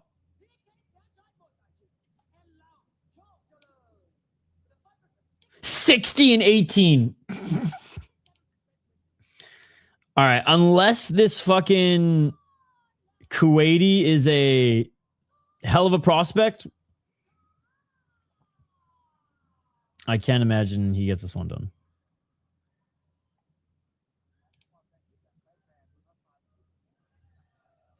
All right, here we go. Kulabka is my pick. Dude, we haven't even gone to the judges' scorecards yet other than the grappling fight, so. And we've had more MMA, so we've been actually spoiled with a card that on paper didn't look that great. Talon going to dismantle him faster than Vladdy dismantled you. Yo, Vladdy still hasn't signed a contract. Neither is Patrick Kane, which is even more surprising. Kick to the body by Alsaeed. Low kick by Alsaeed. Oh, Alsaeed with the fast hands. Nice left hand by Alsaeed. Jeez. Alsaeed. Oh, eats a right elbow by Kulabak. Kulabak with a counter right. Low kick by Alsaeed. All right, we have a fucking fight here, ladies and gentlemen. Low kick by Alsaeed. Low kick by Kulabka. Eating some big shots by Alsaeed. Alsaeed, he might gas himself at this pace, but so far, I'm impressed. Oh, I'll say with some big shots to the body. He's picking his shots well. Reloading back at center. It is indeed. It is indeed. 2 minutes. Double left, right hand, right uppercuts. Dude, these fast combos by Alsaeed. Now he's getting back in the clinch. And he's pacing himself with it. It's not like he's walking forward the whole time. He's waiting for his moments. Lands a lot, comes back out. Oh, misses with the front kick. He's lucky this wasn't mixed martial arts, so he would have had his opponent fall him to the ground. Oh, big 1-2 by Alsaeed. Kulubka, dude, he was stunned there for a moment. And Alsaeed back in the clinch. I am very impressed. Let's just see if he can do it over 3 rounds. Right uppercut by Alsaeed. Looking at that tie clinch knee. Good job by Kulubka. Kulubka almost got his legs swept from under him. Oh, and a big shot by Kulubka. And they're going to call that a slip. Alsaeed was the favorite, apparently. Corrupt FC must know something about this random-ass guy. He's a Tiger Muay Thai guy. Left hand by Alsaeed, and his hands are fast as fuck. Oh, big right hand by Alsaeed. Oh, Kulubka's hurt. Kulubka's hurt. Alsaeed, shot to the body. Overswinging Kulubka. Jumps on his back and throws a knee. I don't think that's legal, but the ref doesn't care. Oh, low kick by Alsaeed, but it was checked by Kulubka. Now Kulubka. Get him in the clinch, landing those big knees. 40 seconds on the clock. Nice little swing of momentum by Kulubka late in this fight. Oh! Alsaeed fucked up his leg. It's over. Oh, that's... Oh, no, he's getting 8 count. He's getting the 8 count. He's saying he's good, but he's not good. It was that check leg kick. It was that check leg kick, man. Alsaeed was winning the round. Kulubka checked the leg kick late, and you saw that Alsaeed was hurt. Then he threw the leg kick. It was checked again, and he fell to the ground. Low kick by Kulubka. But Alsaeed, he's still in this. He's still in this. He was winning the round, but he got knocked down by throwing a leg kick. He said he wanted to continue, and that will do it for the first round. He's limping back to the bench. Damn. Dude, what a crazy round. So Alsaeed was winning the round. Winning the round, absolutely winning all the striking exchanges except for the clinch, but they were only in the clinch like once. Then he throws a leg kick, and Kulubka, he checks the leg kick beautifully. All right, he checks the leg kick beautifully, and Alsaeed, you could see him. He like shook it for a moment, then threw a low kick, and Kulubka checked that one, and that sent him to the ground. That sent him to the ground.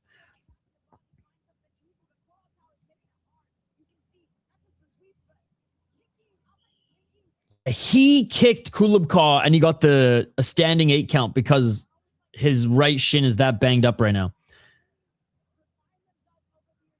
He's definitely got the talent, man. I've never told you this big guy from yesterday who's installing tried telling me there was a guy in the UFC 5 months ago that he got kicked out for biting someone's ear off. I bought up the Lima Igor, and he's like, nah, someone took the ear off, bro. Oh, it wasn't in the UFC. He probably watched my video. It was in Poland. Front kick by Kulubka. I know who he's talking about, but yes, it wasn't UFC. It was Poland, but that's funny. Oh, big shots to the body. Alsaeed's just swinging for the fences. He knows he doesn't have much left if he can't defend these leg kicks. Oh, he throws the leg kick anyways. Right uppercut by Alsaeed. I mean, maybe he's recovered, but this is insane. Big knee by Kulubka. Alsaeed overswinging now. Overswinging. Not as sharp as he was. Right uppercut by Alsaeed. Alsaeed tries to go for the sweep, but can't. Knee to the body by Kulubka. And Alsaeed, oh, he's done. He's done. He grabs his shin. He's going to try to get back up, but I think he's done. That right leg is fucked. No, it's over. No, wait, what? The ref is letting him go. I hate this ref. This ref's such a piece of shit. The fight should have been called. 155. Alsaeed on the back foot. Can barely walk. Big right hand by Alsaeed. Oh my God, he's looking for it. Alsaeed with the right hand, though. And Alsaeed goes down. He keeps falling down on his own accord. Yeah, the fight is over. Oh, man. Damn. I feel like there's unfinished business there. I feel like the story wasn't concluded there. Hey, great job by Kulubka weathering the storm and checking leg kicks. But that is how he won the fight. He won the fight by checking leg kicks, man. He won the fight by checking leg kicks. Alsaeed was winning, and Alsaeed had all the confidence in the world. And then his leg was on his mind. Tough as nails, too. The fact that he even continued twice. We have to see a rematch, dude. We have to see a rematch. We got to see a rematch. He's 5-0. He's 5-0, dude. And again, dominated every facet except for the fucking kicks.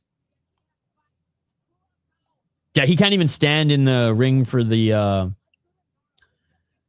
official announcement. And another finish, by the way. Remember in the beginning, we had that one guy in the live chat who, again, we were going back and forth a little bit. I called out some of his bullshit, or at least challenged some of the bullshit. I don't think he's here anymore. He's like, oh, there's only 2 good fights on this card. And I was like, yeah, well, you can still have an entertaining card when there's only 2 good fights on paper. Dude, he's good, man. Now that's a real champion. Dude, I am beyond impressed for a 5-0 guy. All right, Ali Kalal with a crazy TKO. Okay, we had 1 decision. That's right. Dechwalit had a decision. I forgot about that one. Because the fight was so good.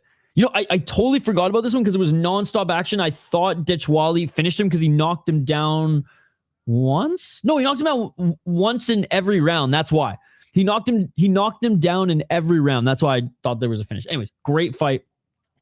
TKO, submission, KO, who gives a fuck, KO, and then TKO, obviously. So 1 decision, and Buddy got knocked down in every single round. All right, Lebanon versus Thailand. Dude, they're going global on this one.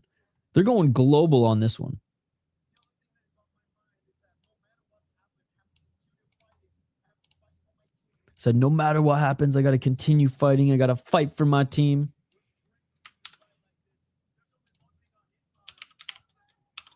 And he's getting that butt, baby. Don't know if he deserves a bonus for it, especially with the one in MMA at the start, not getting one, right?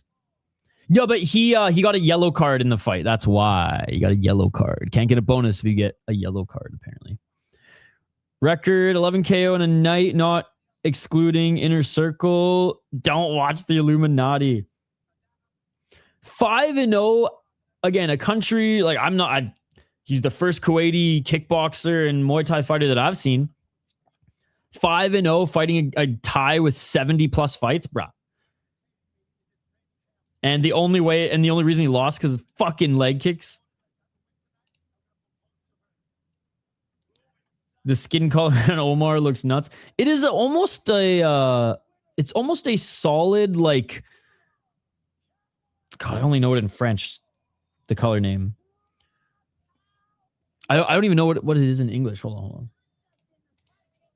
Beige. It's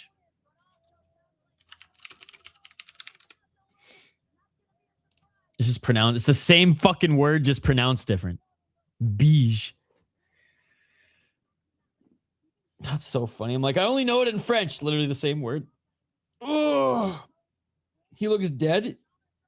He kind of looks like Jafar's like long lost angry son,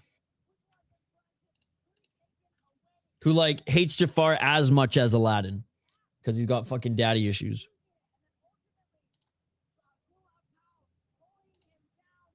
Oh, PFL has started, by the way. PFL has started.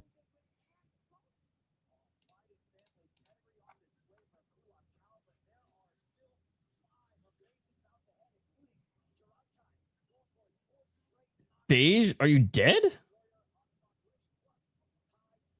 What's that MMA channel? Beige Frequency? Technically not an MMA channel, but does a lot of great, but produces a lot of great MMA documentaries. All right, I'm doing some editing on the fly here. My thumbnail I changed the stream to was shit. Beige is the color of your wall. Not really. I mean, it might look that way.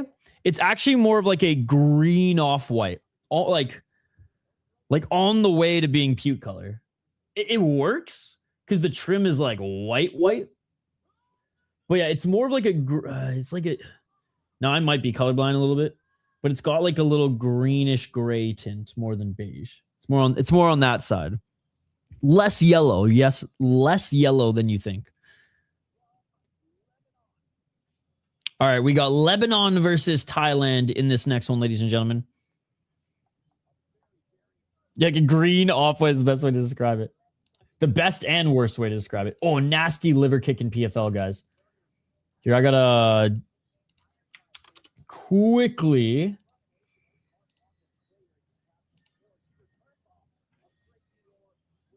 update the poll question here, so we'll get to the breakdown in a moment. But who you guys got in this one? Who you guys got in this one?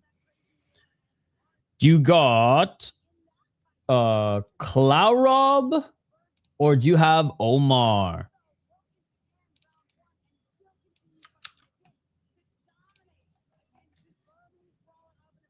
And the broadcast is saying that in Omar's last fight, he broke his hand in the first round and ended up still fighting and actually got a win.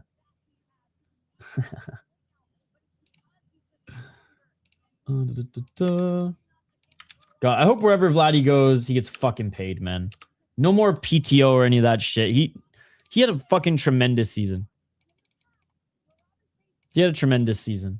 He played his role to a T. And like, and still scored. Like, what the fuck else are you gonna ask from a two-time Stanley Cup champion and older fart?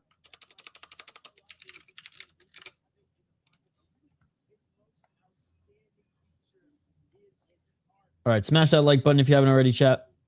Ring that bell for notifications so you never miss an upload, and subscribe as we will be covering 30 plus hours of combat sports this weekend. We kind of already have with all the highlights that we've already posted. All the highlights are posted, by the way. If Pinas wins, I will add his last two finishes that I haven't posted on the channel yet in the Super Cut. Same goes with the other guys who might win today. Let's go.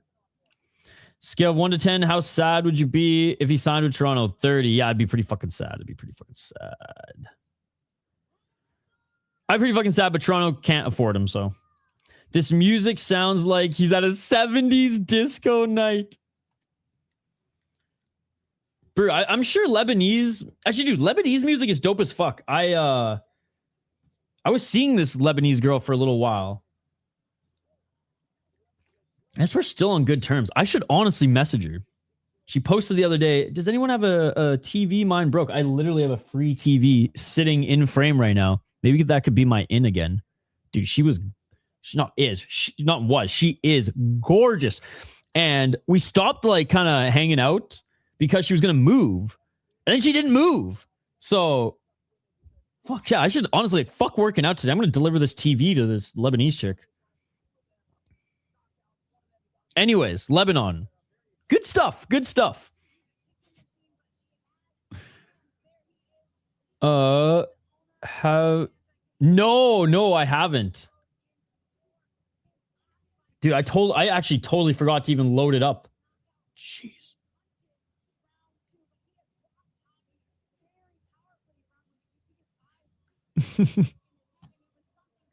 Yeah, but like we kept talking after. Like it was one of those things where it's like, oh fuck, like it was kind of those things where like it was kind of a thing where we stopped hanging out a lot because we didn't want to like fall for each other, for lack of a better term, and then if she moved have to, yeah, I don't know. We were adults about it. But we still were talking. It wasn't like, oh, I'm gonna move and then she like fucking I never stopped talking. I never thought of it that way either. Now I'm literally gonna ask her that right now. I was like, did you tell me to move because you want to break things off? I'm literally gonna ask her. I'm really like, fucking sis told me that this was all a plan. I'm literally gonna write that too. Fucking sis told me that this was your plan. Fuck. You think I'm bad at typing on a fucking keyboard? Oh my god, dude. All right, we're gonna get to the bottom of this live on stream, chat.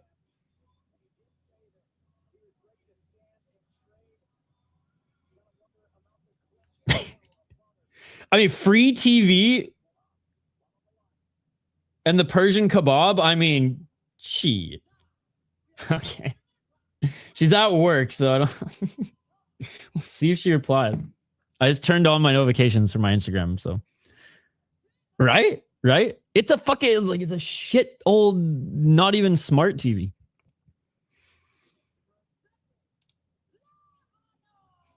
All right, Omar El dumped like a wrestler. Damn, he's been in the promotion for a little while. 2-3. 2-3 in the promotion. 2 decisions, and he's been knocked out once. Klarob is 26. 2-1, lost to the Thai, and then knocked out 2 Persian fighters.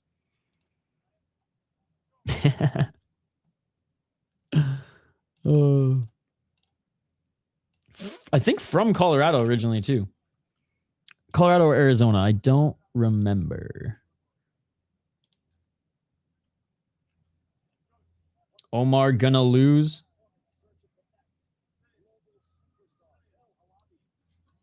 All right, here we go. Round 1. Let's get it all. Let's get it. Hope she likes MMA. Does not, unfortunately. But if you could see this woman, you'd be like, oh yeah, it doesn't matter. Front kick by Omar. Best grappling partner on the planet. 235. Couple body kicks by Omar. Left hand.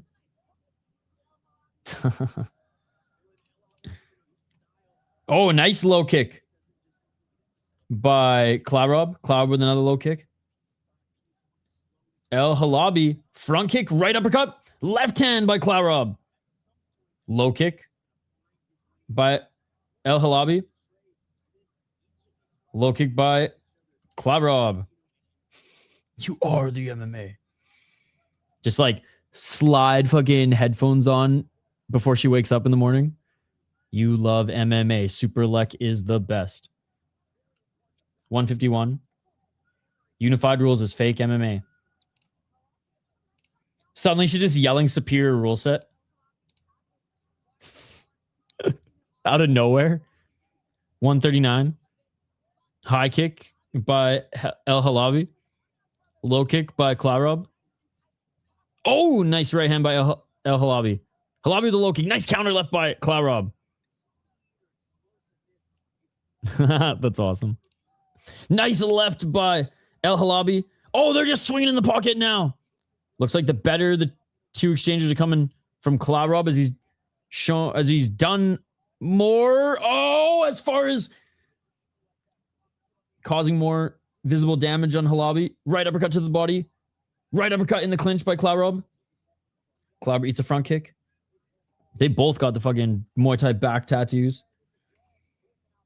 I'm surprised I didn't do the walkthrough for this one. 48 seconds. Oh, nice counter. 1-2 by Klarob. 39 seconds. Klarob's ate a front kick, but El Halabi is slowing down, man. Slowing down, and Klarob's just getting started. Klarob with a low kick. Oh, Klarob eats a right hand, though. As Halabi, I think his left leg is hurt. He's just not mobile, and a nice low kick by Klarob, and he drops El Halabi with the low kick, but it doesn't count as a knockdown for some weird reason. Oh, nice right hand by El Halabi, but then Klarob tags him with a counter 1-2. Right hand by Klarob. Klarob eats a right, eats another right, but then lands a left and lands a 1-2. Then eats another right. Dude, Klarob's eating shots well. Is that a weed plant in the middle of his flag? Dude, Lebanon's flag is actually pretty dope.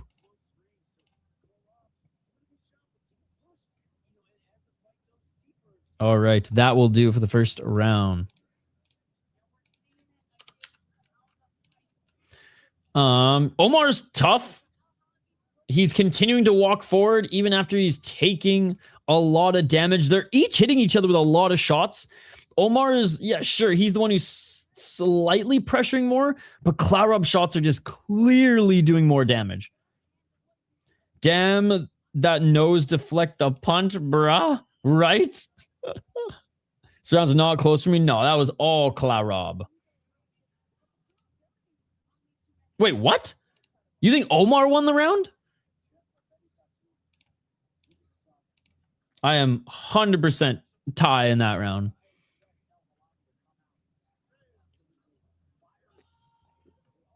I think Omar came out of the gate swinging, but after a minute, Klarob with the counter 1-2. Tough round one. Oh, dude, El Halabi. He doesn't give a fuck if the decision's rigged, though. He is biting down on his mouthpiece, unlike the other fucking guy earlier on this card, and he's just fucking throwing now. Front kick. Body kick by Klarob. Klarob with the left hand. Klarob with the low kick. They each miss. Omar beat his ass. Dude, Omar was literally the one whose face is all bruised up. More straight punches got through from Klarob. 225. Oh, Klarob with the 1-2. 220. Low kick by Klarob. I don't think it has anything to do with weight. Maybe the size of that blunt. 210. Nice 1-2. Look, he's landing, and I made mention of that after the round too. I'm like, it wasn't like one guy was outlanding the other guy by a lot, and that's why I think he won the round. Just Klarob was landing the better shots. 152. Nice counter left by El Halabi. Low kick by Klarob. El Halabi walking forward still. I love how tough El Halabi is, dude. Because he's making this fight fucking close. They're just throwing each trading shots in the pocket. But then Klarob lands the big one and he makes El Halabi stop and reset. That's why I'm still leaning Klarob, just because like in those exchanges, it's his last shot that causes El Halabi to reset. Both got a good chin. Absolutely. Oh, who's going to slow down first? We're in Thailand, so even if I'm wrong, the judges are going to agree with me. Oh, big right hand. Omar with the 1-2. 1 minute. Low kick by El Halabi. Sorry, low kick by Klarob. Right hand by Klarob. Some winning, but close for sure. Knee by El Halabi. I love this round. I counted like 5 KO shots so far. Dude, from both of them. Oh, big left by Klarob. How are these guys not knocking each other down? Can they just knock each other down so we can actually like know who the fuck is winning this fight? Honestly. They're making it really hard to judge with them not fucking knocking each other down. Oh, left hand by El Halabi. Dude, El Halabi taking over these last 20, 30 seconds, and this might decide it. Klarob needs to do something big here. I think round 1, Klarob. Round 2, Omar. But I'm torn on round 2. Round 1, I'm steadfast with Klarob. Round 2, I'm going to lean Omar. Even though Klarob is hitting him with the harder shots and has been ending the exchanges, the last minute, that went to Omar, and the first 2 minutes was tough. Was tough for me even to decide. I think striking numbers-wise, Omar might have even outstruck him in the second round. But up until the last minute, it was Klarob who like stamped the end of the exchanges. Like it was Omar who got hit with the bigger shot and had to like reset or smile or like shake it off. Oh man, what a fucking fight. I got a 2-0, but round 2 was close for me. I don't know who won this round. Yeah, but toxic. We're not doing that. If it goes to decision, we obviously know the tie is going to get it. Yeah, let's go. Klarob round 1, Omar round 2 for me. I don't think Klarob won or lost round 1. Round 2 could go either way. Both of them could fall at any moment. Yup. Round 3, whose chin is going to crack first, honestly? Whose leg is going to break or whose chin is going to get cracked first? Because I could see both these guys eating liver shots. And oh, El Halabi biting down on his mouthpiece, walking forward. Big shots. He does the Poirier. He lifts up his shorts.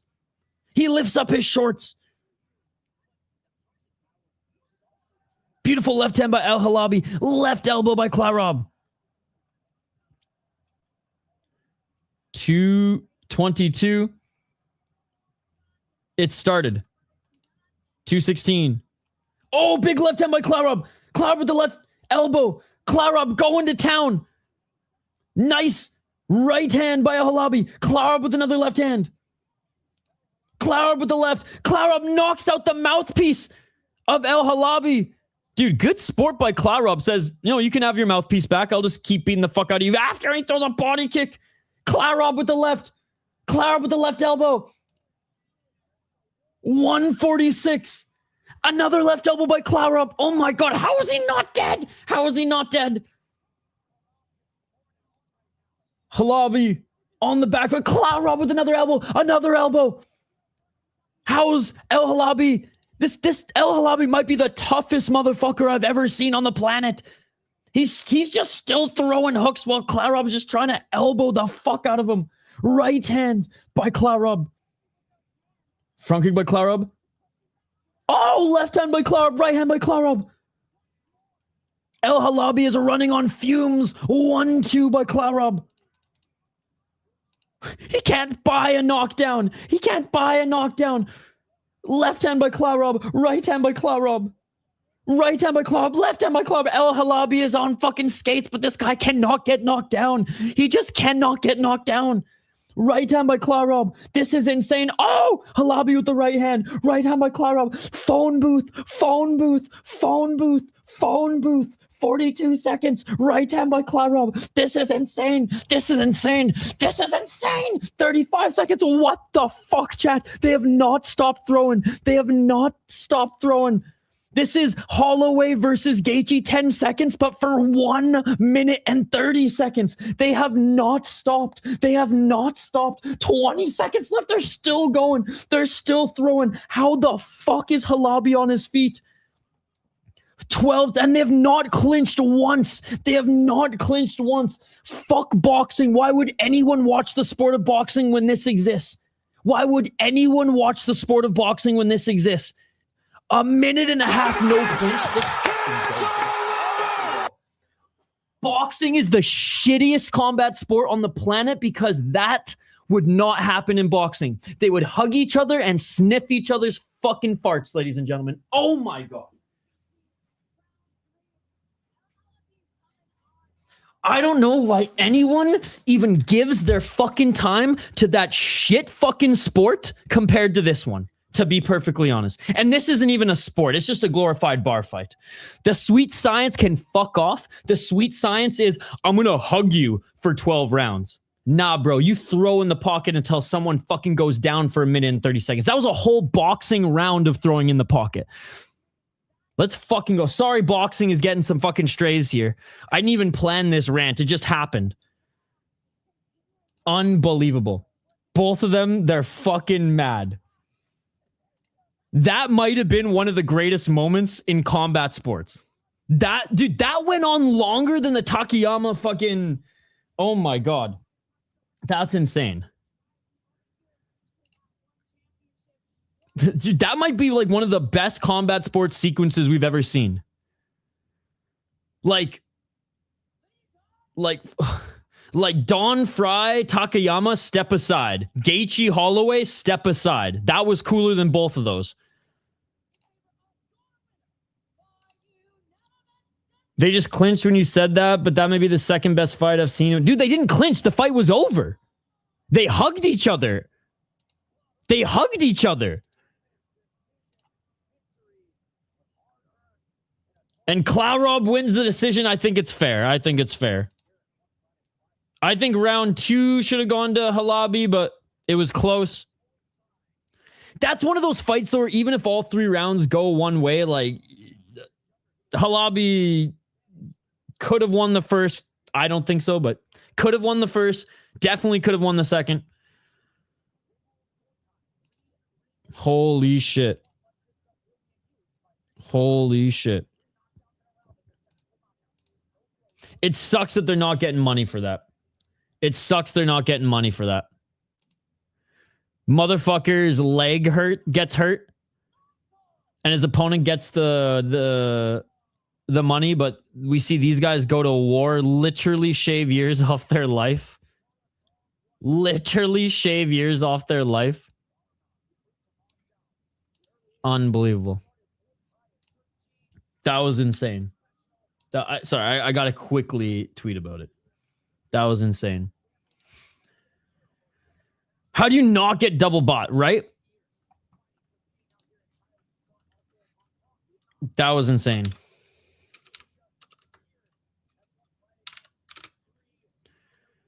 I mean, I think it has an argument, does it not?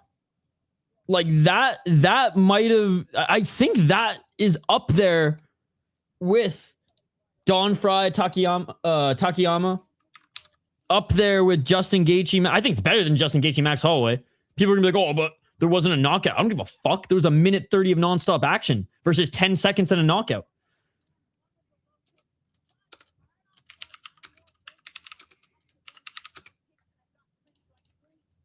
All right, let me know who you guys think wins, and we'll do the breakdown here in just a second.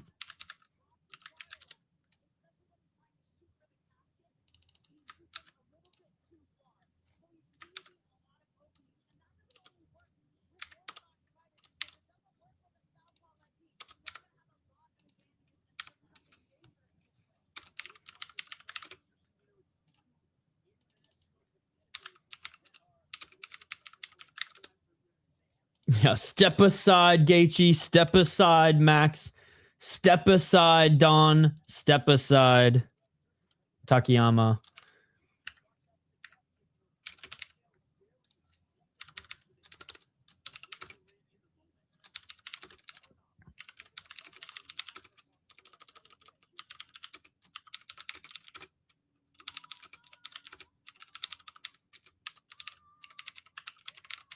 All right, sorry for all the clicking and clacking.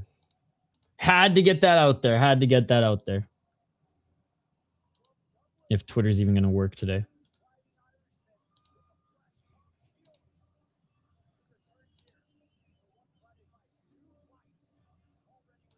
Uh-oh.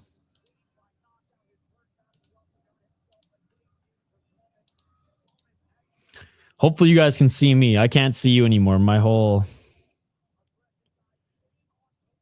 shit's on the fritz. Okay, there we go. There we go.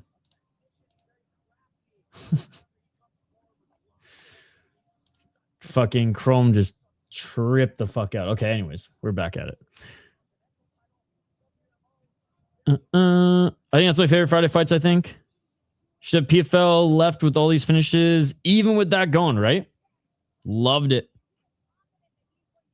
Wait, Conor McGregor's where? Oh, the Irish guy? The only like notable Irish fighter this weekend. Someone in Skates community was talking about some Irish prospect, and I was like, I don't know who he was. I went up and down. Okay, sweet. I just couldn't shuffle through tabs for a moment, but we're good now. Yeah, someone in Skates chat was saying that there was a really good Irish prospect this weekend. He's the only Irish fighter on any of the notable cards I could find. So I wonder who he is. I mean, he could just be fucking with me and McGregor and maybe sent me on this wild goose chase. Like that is very much a possibility. I hope that wasn't the case, because I have a lot more respect for Skates community than for people to do stupid shit like that. But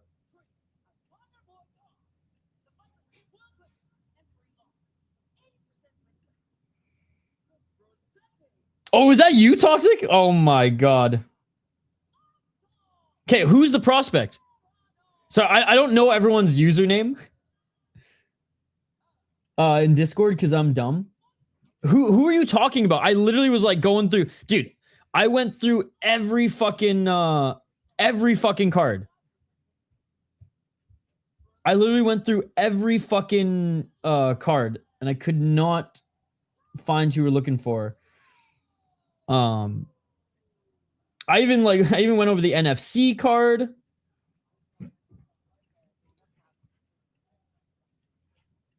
Was this the guy you were talking about? Sorry, one sec, chat. I'm just fixing the thumbnail. Oh, both the fighters are actually in the cage. Let's go. Or sorry, in the ring. Let's go. Oh, body kick by Baranov. Baranov a little bit taller, a little bit lankier.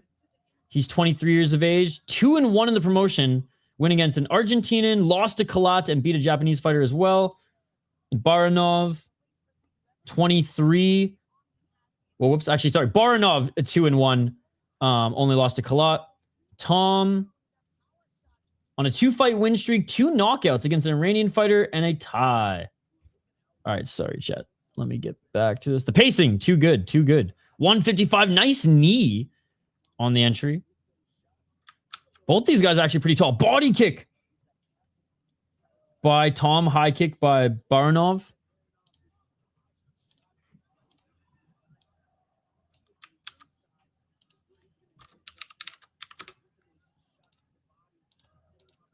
Oh, left hand by Tom. Oh my God. Dude, yeah, I spent like an hour yesterday. I literally went on Fight Center and I went through every single card.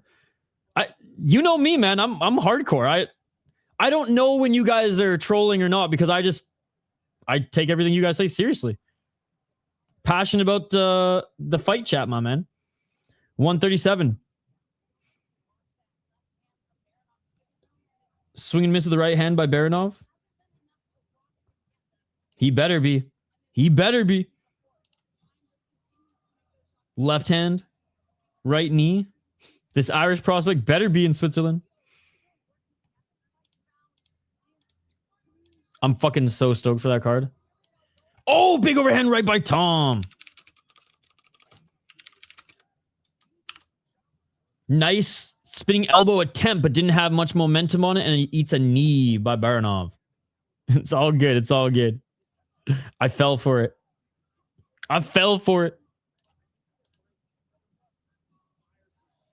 I like wrote a paragraph in there too. I was like, I couldn't find him on the card. I posted all the highlights. At first I was like, fuck, I missed a highlight. So I'm going through the UFC card and I was like, who's he talking about? 35 seconds. High kick by Tom. Tom with the low kick. Tom's winning this round based on kicks, in my opinion. Baranov has landed a few inside low kicks, but some visible damage on the left side of Baranov. There's another body kick by Tom. Tom missing with the left hand, overextended. 15 seconds remaining.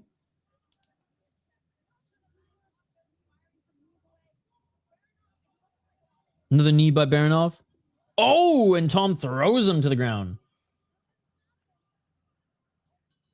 And that will do it for round number 1.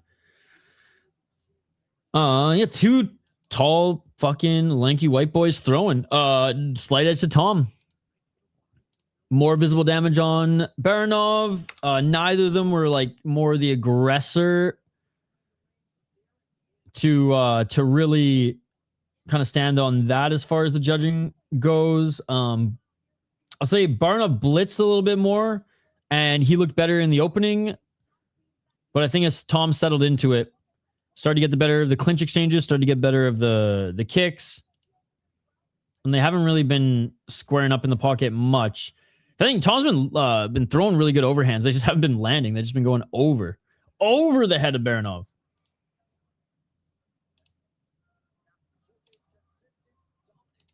All right, here we go. Round 2. Let's get it all.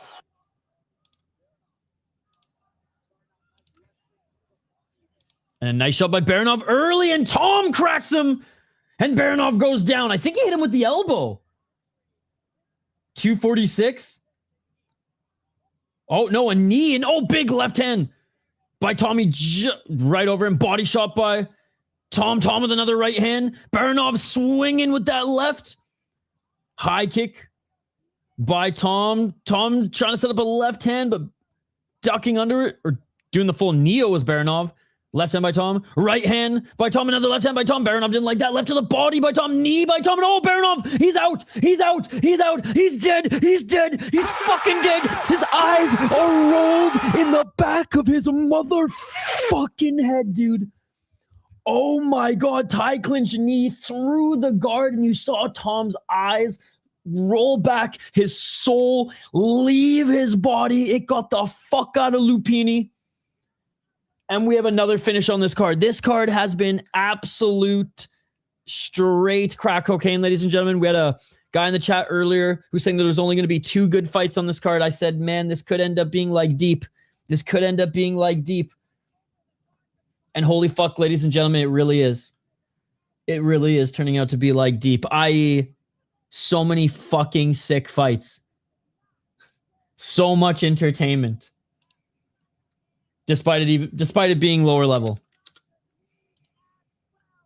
Unreal. Dude, we've had so many fucking highlights that have maybe like jump around. My straight up knuckle is... You can't even see it. It looks way worse in person. It's fucking bruised from me punching the ceiling, getting so fucking stoked. That is hilarious. All right, being announced now.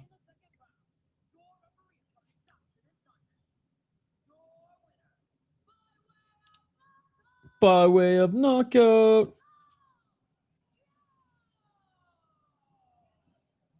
Let's go. Tom Keogh?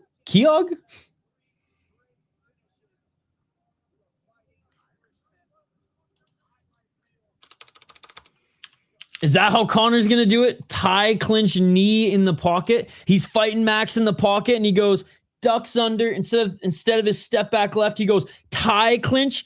Max goes, what the fucking boom? Knee by McGregor. Is that how he's going to get it done? He looks at his boy Tom. He probably doesn't even know this Tommy guy exists, let's be honest. But we do, Tom. We know you exist.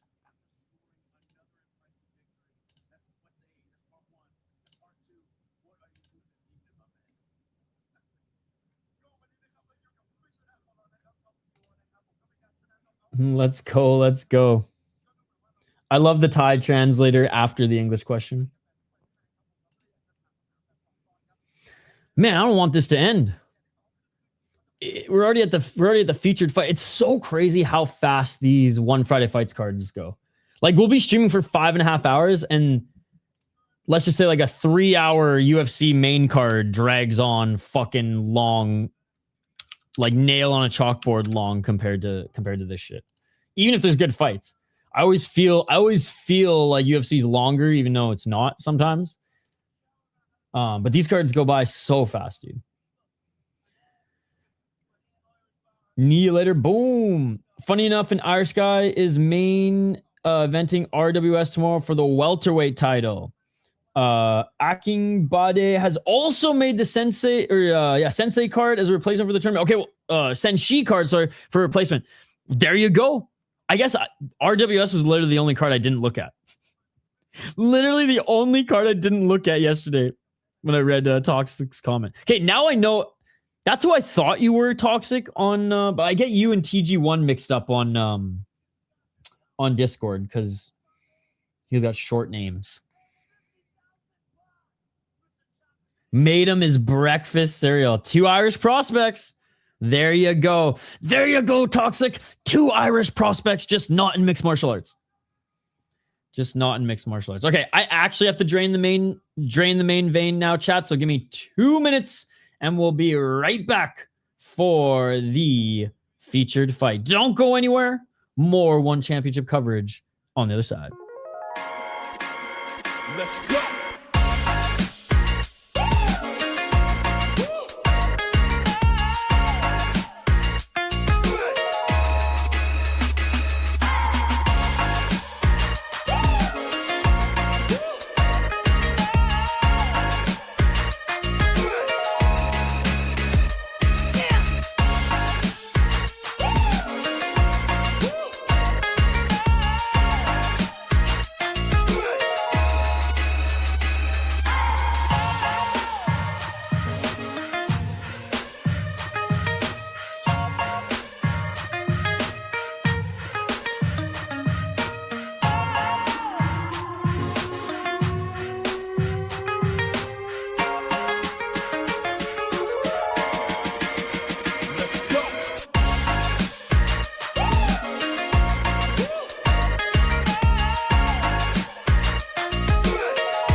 gotta change out that music for a better one. All right, we are back, ladies and gentlemen. We are back for the featured fight.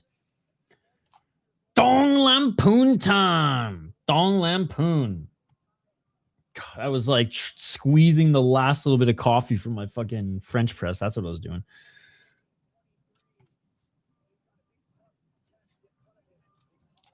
All right, I can close this.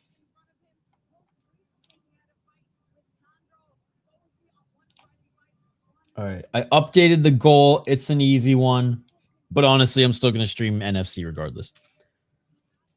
If we reach our goal, I'll show the Hank clip of your guys' choice because we got a few now, and we'll do a UFC preview as well. I hate doing previews, but yeah. No, featured fight, third last fight. Featured third last fight, co-main, second main, the main, baby. But already at the featured fight, man. Time's fun. I mean, it's already, we're already 4 hours into the stream. Crazy. 23 years of age for Pet Sangwan, and he is 0-3 right now. 0-3 in the promotion. All of them have been decision losses to two fellow Thais and a Frenchman. Tonglampoon, 22 years of age, came into the promotion fucking on fire. 7 straight wins, 3 knockouts, and his last 2 fights have been losses. His last 2 fights, he's been knocked out. So he's been knocked out in his last 2 fights, ladies and gentlemen. I'm still going with fucking FA group, though. The crowd is going crazy. Walking out in like a sleeve, cardigan poncho mix. Some bling. Fist bump in the audience as he makes his walkout. Who do you guys got in this one? Where are we at with the MENA card, by the way?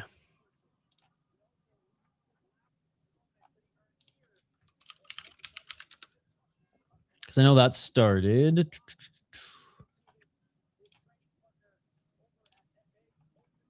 All right, 4 fights in. Omar Hussein won. Elias won. All right, everyone who I thought was going to win has won so far.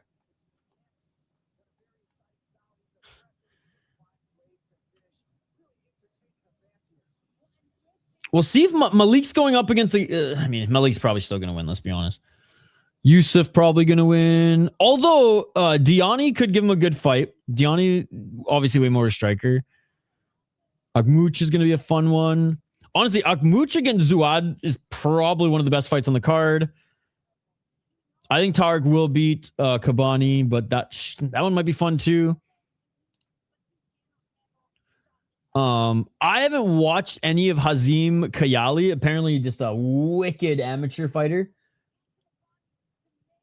He's going up against Hassan Shaban, who's 7-1. He's fought in Octagon. He's fucking good. He's really good. And then obviously main event is whatever, but I gotta pick my boy. God, you know what? Fuck it. I really do just want to do PFL after this. I'm like I told you guys, I'm dog sitting for my friend again. Same house, same background. You guys will recognize it.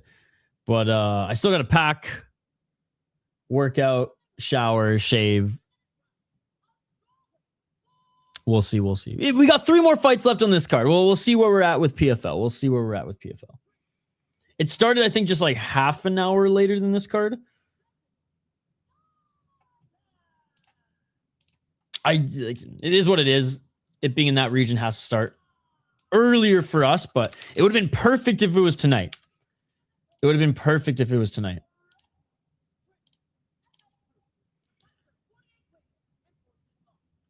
Yeah, pretty much. Did we do a PFL card last week? I don't think we did. Yeah, pretty much. The last couple have been. You're right. No, my buddy's uncle passed away suddenly this weekend, and they all just drove to Chicago. Well, they're driving to Chicago today to for his celebration of life. And I love watching the pooches. So, and they always leave the fridge full of, I haven't been drinking beers, but they usually leave the fridge full of beers and food for me. Fucking Uncrustables last time. Oh my God, dude. Frozen only. Round 1. Never had a Pop-Tart, but had an Uncrustable. That shit, those don't exist in Western Canada. 4th fight about to start, so 5 more after it. So should catch the last 4 at worst, right? Mina does have good pacing. Low kick. No, they were just peanut butter and jam, but they're still pretty fucking good. Oh man, recipes, prayers up. Yeah, thank you. I don't think I met that uncle, but yeah, thank you. I'll definitely pass that on. But always glad to help, or happy to help the homies. 210.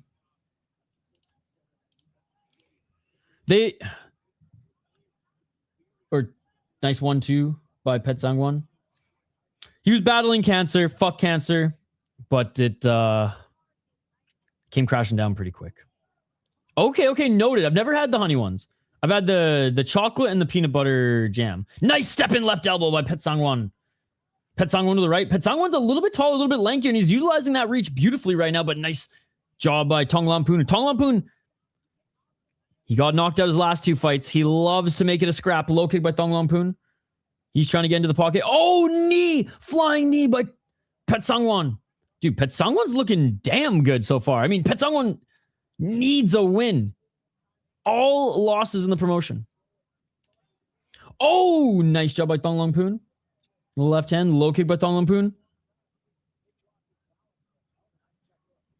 Double left jab by Pet Sangwon. Pet Sangwon looking for that front kick.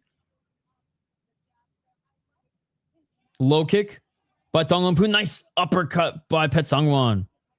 Him and Kotao, first fight. The best fight I've ever seen. Dude, it was so good. Front kick by Tonglampoon. Oh! Step in hammer fist by Pet Sangwon. Body kick by Pet Sangwon. The reach of Pet Sangwon has given Tonglampoon some issues, but Tonglampoon's counters in the pocket are beautiful. Pet Sangwon with the right uppercut. Left hand by Pet Sangwon. Tonglampoon with the body kick. Dude, this is a sick fight. 33 seconds. Body kick by Pet Sangwon. Left hand by Tonglampoon. Oh, Pet Sangwon with the right hand. Front kick by Tonglampoon. Tonglampoon with the left. Oh, Pet Sangwon cracked him. Tonglampoon is stumbling. He can barely stand. That was a late fucking count. No way he's still there. Body kick, right hand by Pet Sangwon, knee by Pet Sangwon, right hand by Pet Sangwon, right hand by Pet Sangwon, going down to Tonglampoon. Come on, ref, save him. Left hand. Okay, fuck, dude. He almost fell out of the ring. It is all over. Holy fuck. This card is on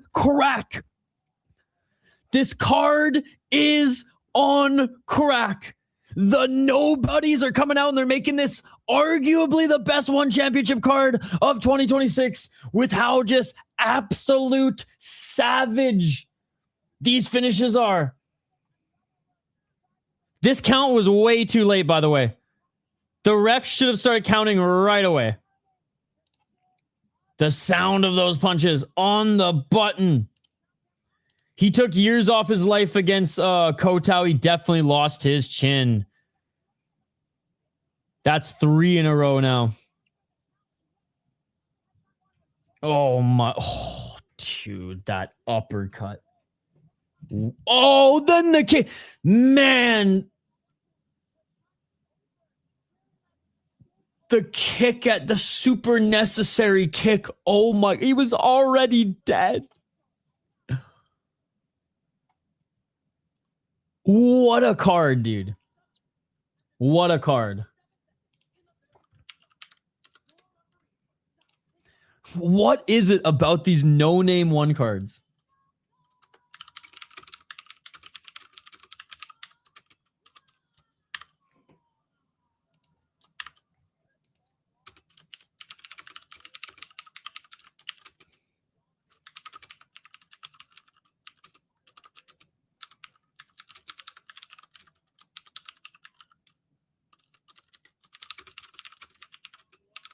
I'm just writing on Twitter. One of the most entertaining and violent ONE championship cards I've ever seen.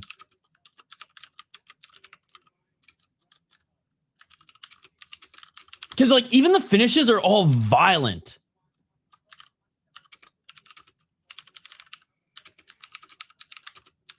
They're, like, extra violent today.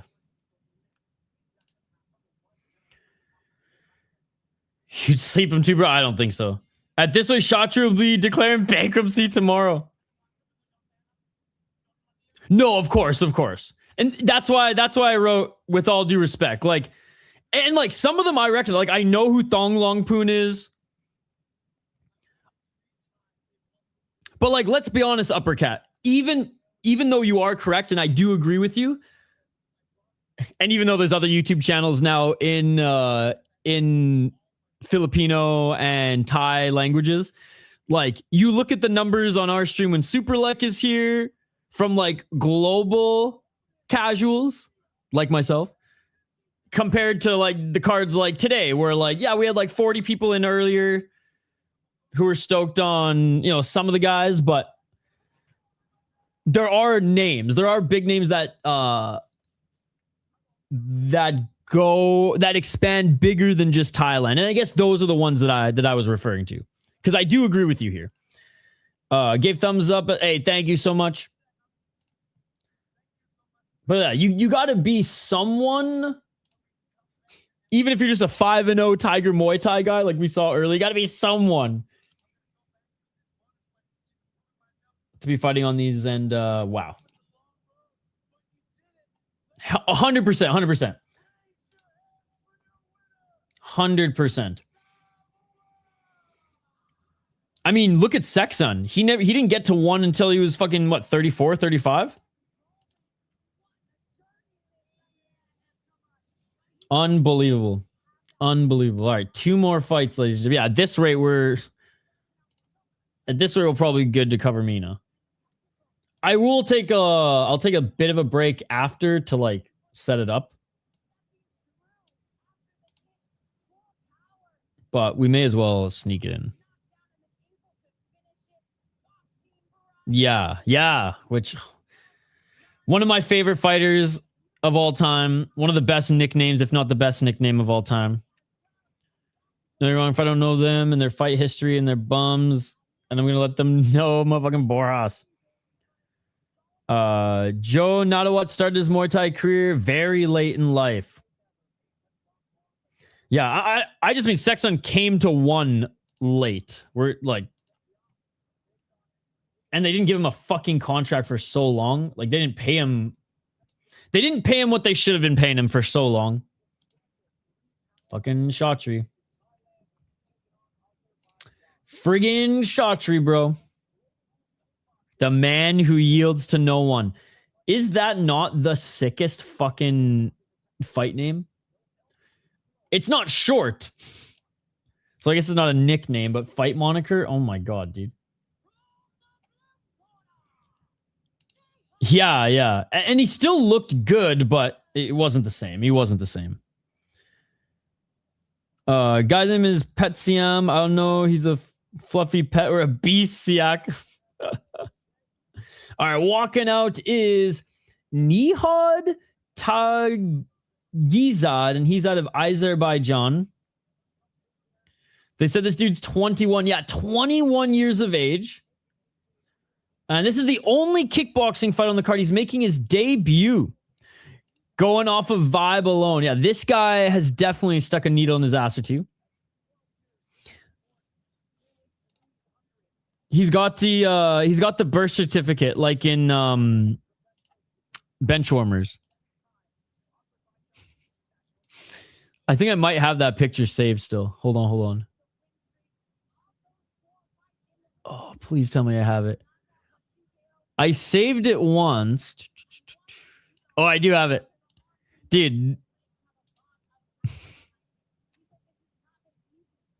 Like in the chocolate starfish. Petsiam T2A Waterubon. Love it. He beat Ryuki Matsuda.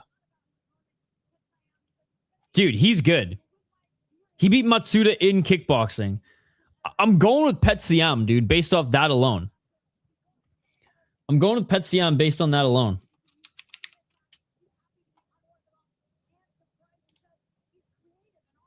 All right, we'll see what Nihad has. Oh my fucking god, dude. Should see the ceiling. As you can say, Vladdy stuck a needle. If you know what I'm saying. But does that guy on Twitter know what you're saying? I think the guy was so flabbergasted because like my comments were so just kind of out of left field. And he's like, I don't know what side you're on, but like, fuck this guy.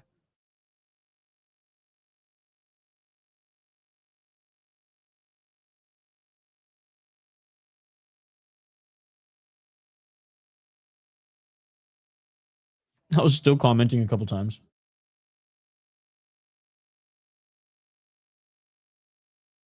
Sorry, I just don't want you guys to hear me chew, but I'm hungry.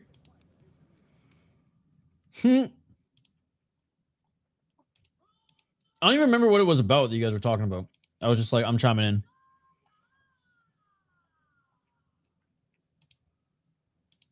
All right, making his walkout is Waterubam. I gotta go read these.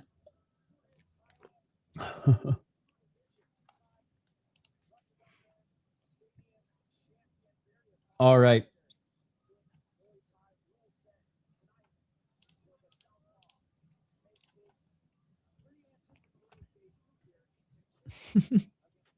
He's getting looked at by the cut men now.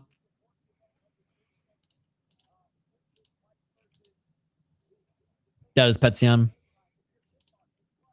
Yeah, and I'm going with Pet Siam. His last win was fucking awesome.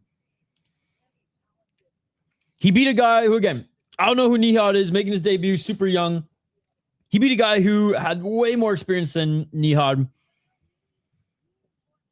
Someone who I believe was the favorite coming in. And he still beat him in kickboxing, not traditional or crack cocaine Muay Thai.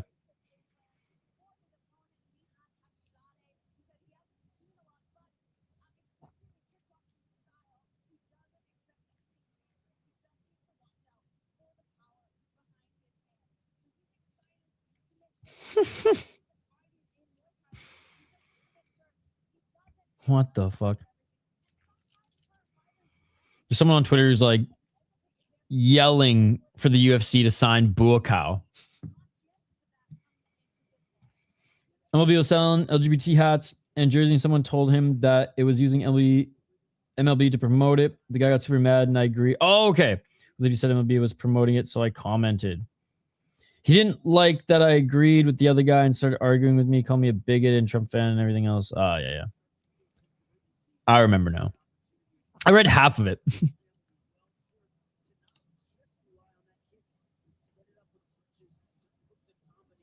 Dude, based MLB, making money off a community that, like, realistically probably don't give a shit about. You know how much them fucking Pride custom hockey jerseys are? They like start at $500, dude. If someone's gonna pay for that, then sounds like a good business model to me. Obviously not the same situation. Rod Tang will just do exhibitions fights from now on. Trust me, probably in Ryzen. What pissed me off is originally find the guy and held their purse because they wrote Bible verses on the hat because they didn't want to wear them. Okay. Yeah, they shouldn't be fining. No gay Jesus.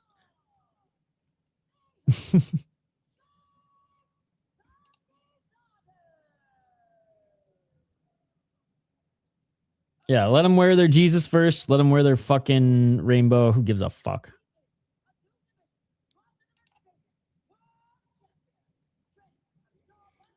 What is that tattoo, right? All right, 54-19 for Petsy. I'm sorry, I missed Nihad's. I was reading chat. I missed Nihad's record. What was his record?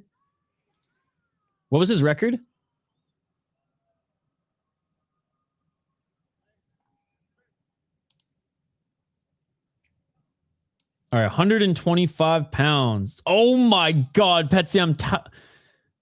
He towers over him. He tall.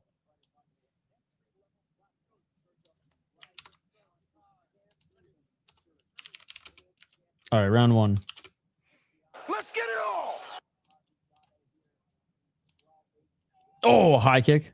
5-1. Jeez. Yeah, he should lose.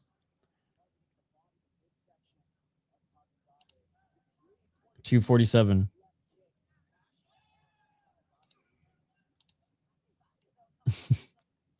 But it looks like old spider web you forgot to clean.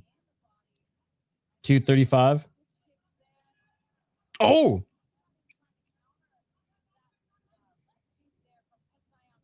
Low kick by Taghizade. Pacio with a nice low kick.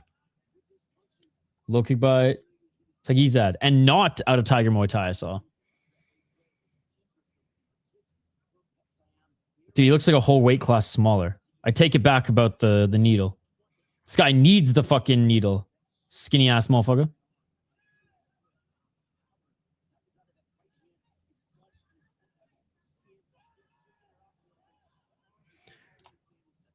Yeah, I am not a religious guy at all. Like, I try to keep that off stream because my beliefs and stuff like that. Put it this way. If I was being paid by an MLB team, I'm basically a soldier. I'll basically wear whatever they want for $20 million a season. I don't give a shit. But if you wanna troll a little bit like what they were doing, I don't see, like, I'm not gonna whine about that either. All right, nice knockdown by Pacio. Low kick, another one, a body kick in the second one. That's 2 knockdowns.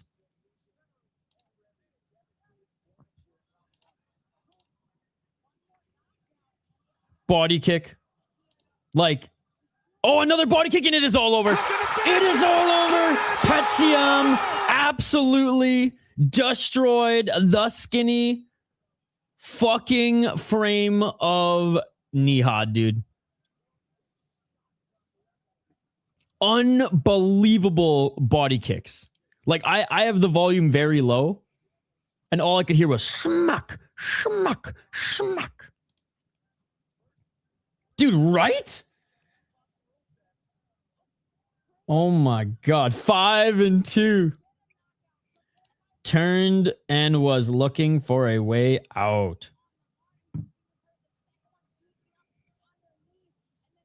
Oh, man.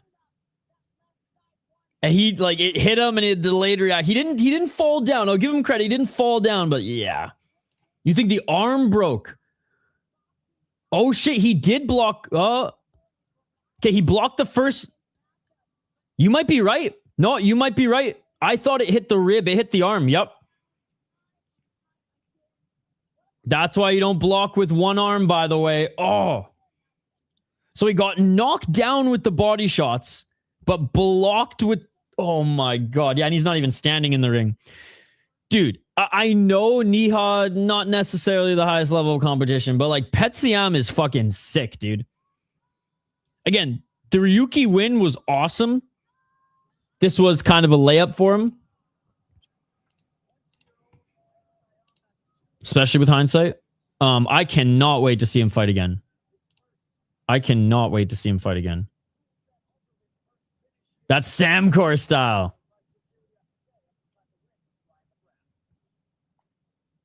Who gives a fuck, dude? 20.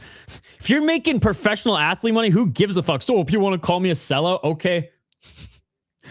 I have sold out. Like, again, I will gladly wear Jesus quotes for fucking 20 mil, baby. For fucking 1 mil, I'll wear Jesus quote on my fucking hoodie, dude. I'll fucking dress up and drag on the fucking pitch if they want to pay me 20 fucking million or 50 mil, whatever these fucking baseball players make. So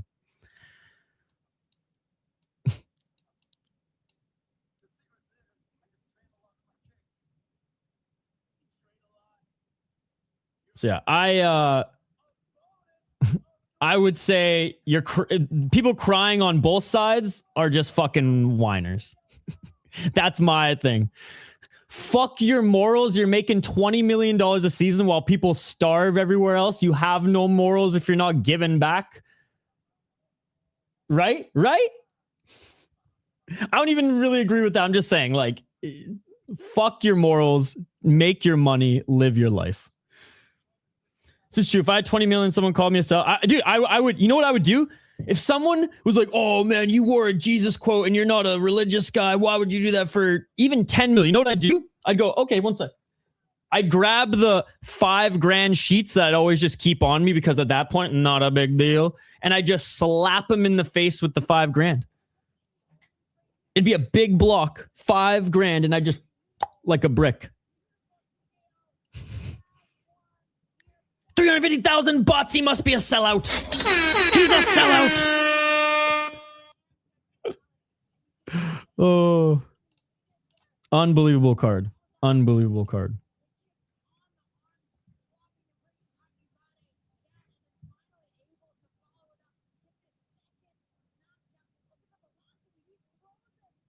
Like Chris Rock.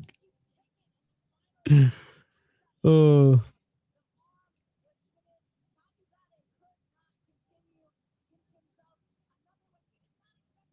So put it this way, like I am no fucking saint, but like I have not taken betting sponsors, certain betting sponsors. Now, if DraftKings came over and was like, yo, here is $50,000 to $100,000 for a year contract, I'm suddenly promoting gambling.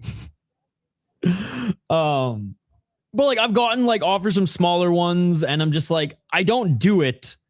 It's not worth my time to make all these commercials, actually like learn from you guys. And it was just, I was like, it's not worth it. I don't care.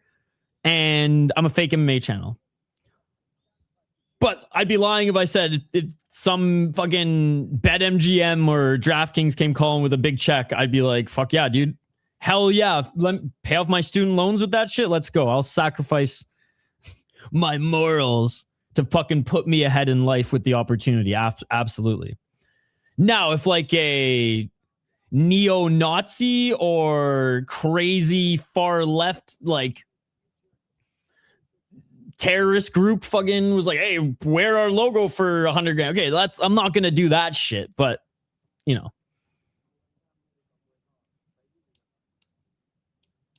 But a little, no gay Jesus. Or Rainbow for fucking 15 mil for 2 games. Psh, easy money. I definitely wouldn't take off your sponsor ever because I know how much they rob people and actually despise them. Like someone gave you 10 million, what you had to say, superior rules set and the unified rules set, and you couldn't disagree with that. You're not doing it. Ooh. Honestly, that and like pretending to love the Maple Leafs. You're right. I probably wouldn't do. I'm that stubborn. I'd rather go homeless like Hank the Tank's wet dream than yeah, you're right. Yeah. I mean, fucking my bookie still owes the Hockey Podcast Network, I think $5,000. I think it's like $3,000 or $5,000. Anyway, it might be like $3,500, but somewhere between $3,000 and $5,000. My bookie still owes the Hockey Podcast Network, who I'm no longer with, but when I co-own that company, they literally fucking just did not pay us, motherfuckers. Ran all their ads, did not pay us. I think they paid us $2,000, $2,500, which at the time we were stoked we could actually pay some of our creators some money, but fuck my bookie, dude. I could never promote one. That's why I really dislike that one Pick'em MMA guy, because he promotes that one for money. He didn't make $10 million though from them. Let's be perfectly honest. Like, I'm sorry. Like I ain't turned down 10 million. You know what I'd probably do? I'd take the money, sell the YouTube channel, and fucking split. And that's what I would do. I'd take the money, sell the YouTube channel for peanuts, and then someone else can deal with the contract. I'll pay them off. I'll pay them 30% and the channel. And I'll just take the rest of the money. I'll take 70% of the money. They can have the channel and fucking... And like 30,000. Or whatever the case. Ugh, the rest is just punishment. Oh, sorry. I rewatched that shit. 3 kicks before his arm broke. That was crazy. No, fair enough. Fair enough. Dude, that's like there's been like some small small nutrition companies that have reached out to me to like sell protein bar or like to be an affiliate or just to sponsor like protein bars and something like that. And then I look it up and it's just like it's full of sugar. It's really not that good. It's like almost like influencer level stuff where it's like it's a higher price for something that's marketed really well, but realistically, like a Cliff Bar is as healthy and Cliff Bars actually aren't healthy for you. So like I've turned them down being like, no, I wouldn't eat this. So for your $500 for the month, I'm good. But that was just like a personal decision. If they were paying me $5,000 a month, I would just tell my Discord, look, it's a glorified Cliff Bar. It's not better for you. But if you still want to buy it, thanks. What's up, Striking Ace? Yo, this has been one of the better ONE Championship. No, I shouldn't say one better, but one of the most entertaining and violent ONE Championship cards of the year. Life City Project.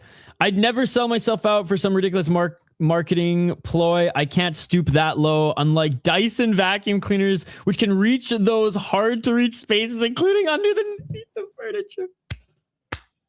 That's how you sneak a Dyson ad in to a stream. No free ads. J Horrocks. Unlucky for them, this particular one stream has been kind of a dud. Like, probably one of our smallest crowds in a long time. And again, it is what it is. I'm actually stoked that the Filipino and Thai community, there's these two channels who cover all sports, and they've started covering these like hard.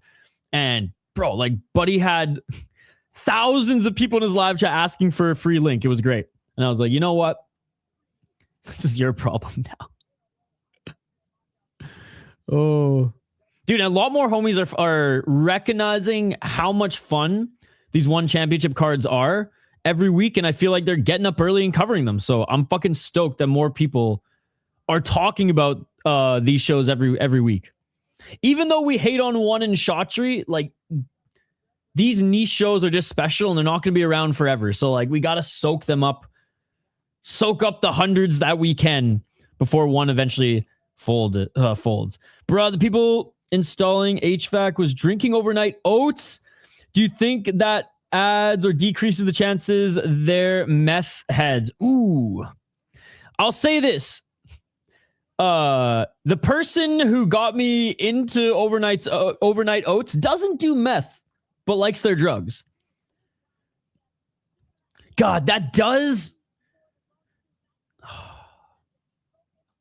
Are you sure? Like maybe one of the meth heads is just married to some meth hottie and she's like kind of health conscious and she's the one who packed him the overnight oats. It definitely decreases the chances that they're meth heads, but also overnight oats are kind of cheap and it's an easy way to get your protein and sugars in, which meth heads just need to keep going. So I don't know. I could talk myself into either or, to be perfectly honest. Other brands are available. That reminds me, when I was in prison, a guy was there because he shot someone Glock because the guy was robbing him and claiming to be an offshore bookie. Tales from Japan. To be clear, we have the org, or we hate the org but love the fighters. Yes. Hate the org, love the fighters. Exactly that. Dude, she was hot as fuck. She showed me because she got his name tatted. Oh my God. Dude, I would get overnight oats tatted on my body for a sponsorship, and I wouldn't even need money. They just need to send me a lifetime supply of overnight oats. I love that shit. All right, main event of the evening. Everybody who's not a core City Life community member has left the live chat. Probably hours ago, let's be perfectly honest.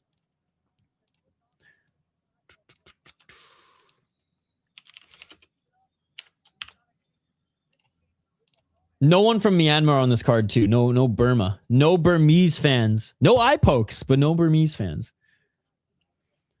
I'm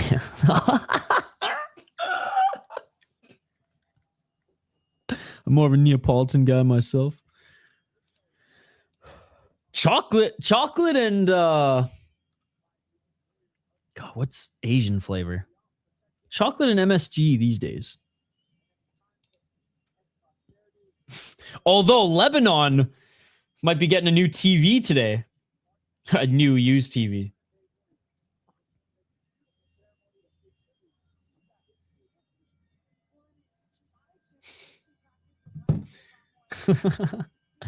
All right. Ooh, love the headdress on Othman Rhouni. He's out of Morocco. Excuse me. Out of Morocco, 25 years of age. Lost his debut to Pampayak split decision. No shame in that. Even though Pampayak is kind of washed now. Jaradchai Makjandi is his opponent. He's 18 years of age, and he's on a 3-fight win streak. He knocked out Petwangan, he knocked out Sanpet, and he knocked out Tanzin. Dude, holy fuck. Skinny Boy knocked out 3 pretty good fighters. Tall, lanky, hardly a fucking torso to hit. I'm going to go Jaradchai, even though I think Rhouni is who most people are thinking wins this one. Am I wrong, chat?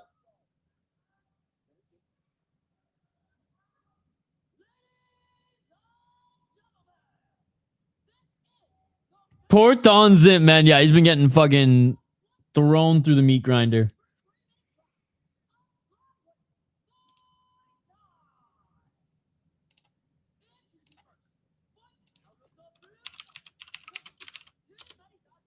All right, they are announcing Rhouni right now. That's careful was the best and worst thing to happen to him. Yep. They're not even... They didn't even show the record of Othman Rhouni. Yeah, because that's what got him all these really good fights, was because he knocked down Takeru, but then he got his ass kicked after and lost the fight, and then he's just been getting it.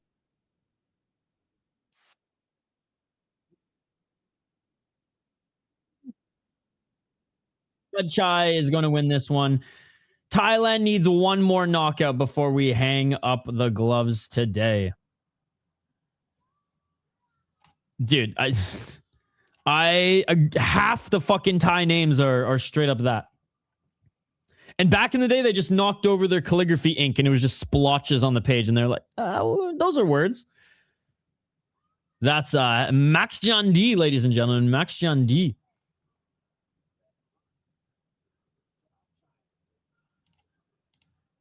All right, here we go, chat. Here we go.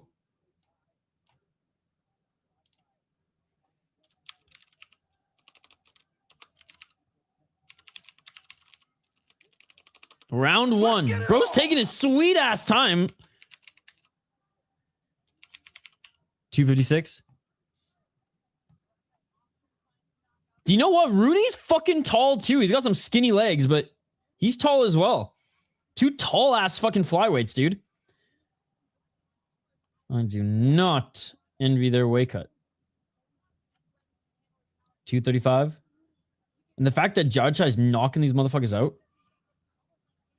So small. Low kick. Swing and miss with that left hand by Rhouni.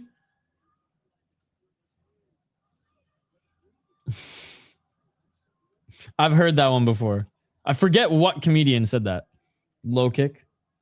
But I'm sure he stole it from someone else, or probably you. High kick by Jaradchai. Oh, nice knee by Jaradchai. Rhouni in the clinch. Rhouni with a knee. Rhouni, decent band, by the way. They got their big break by being featured in the OC. Same with Death Cab and the Killers. Oh, nice high kick by Rhouni. My uncle's band turned it down. Funny enough, full circle, because they didn't want to sell out. But then they eventually did the first 3-season composition of the podcast Serial. And that's where he made some money. And he sold some songs to Crayola, funny enough, for commercials. The Unicorns from Vancouver Island, baby. Real hipster early 2000 indie band. 124. Oh, nice straight left by Jaradchai. Jaradchai with the left elbow.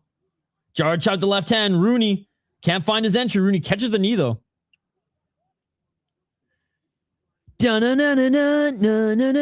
you're 30. You've watched the OC. I literally can't call a tank top anything but a wife beater, which politically incorrect, I know, but thanks to Ryan from the OC. 35 seconds. I remember my mom as a kid. I'd be like, yo, I need to go to fucking whatever, Zellers and get some more wife beats. And she's like, what the fuck did you just say? California, here we come. Dude, that song still gets me fucking rocked. Shout out to Summer. 35 seconds. Left hand by Jaradchai. Dude, season 4 sucked. But honestly, Taylor was so hot, it made up for it. And at least it ended early. Unlike One Tree Hill that they dragged into the ground. Dude, watching the OC was the pussy wagon of high school, brother. Before we could drive, if you had 4 seasons of the OC on DVD, Insta.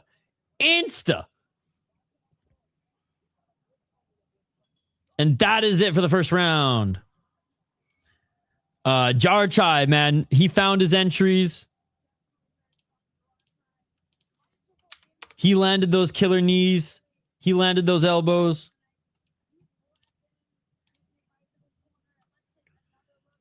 Oh, shit. Oh, god damn, bro.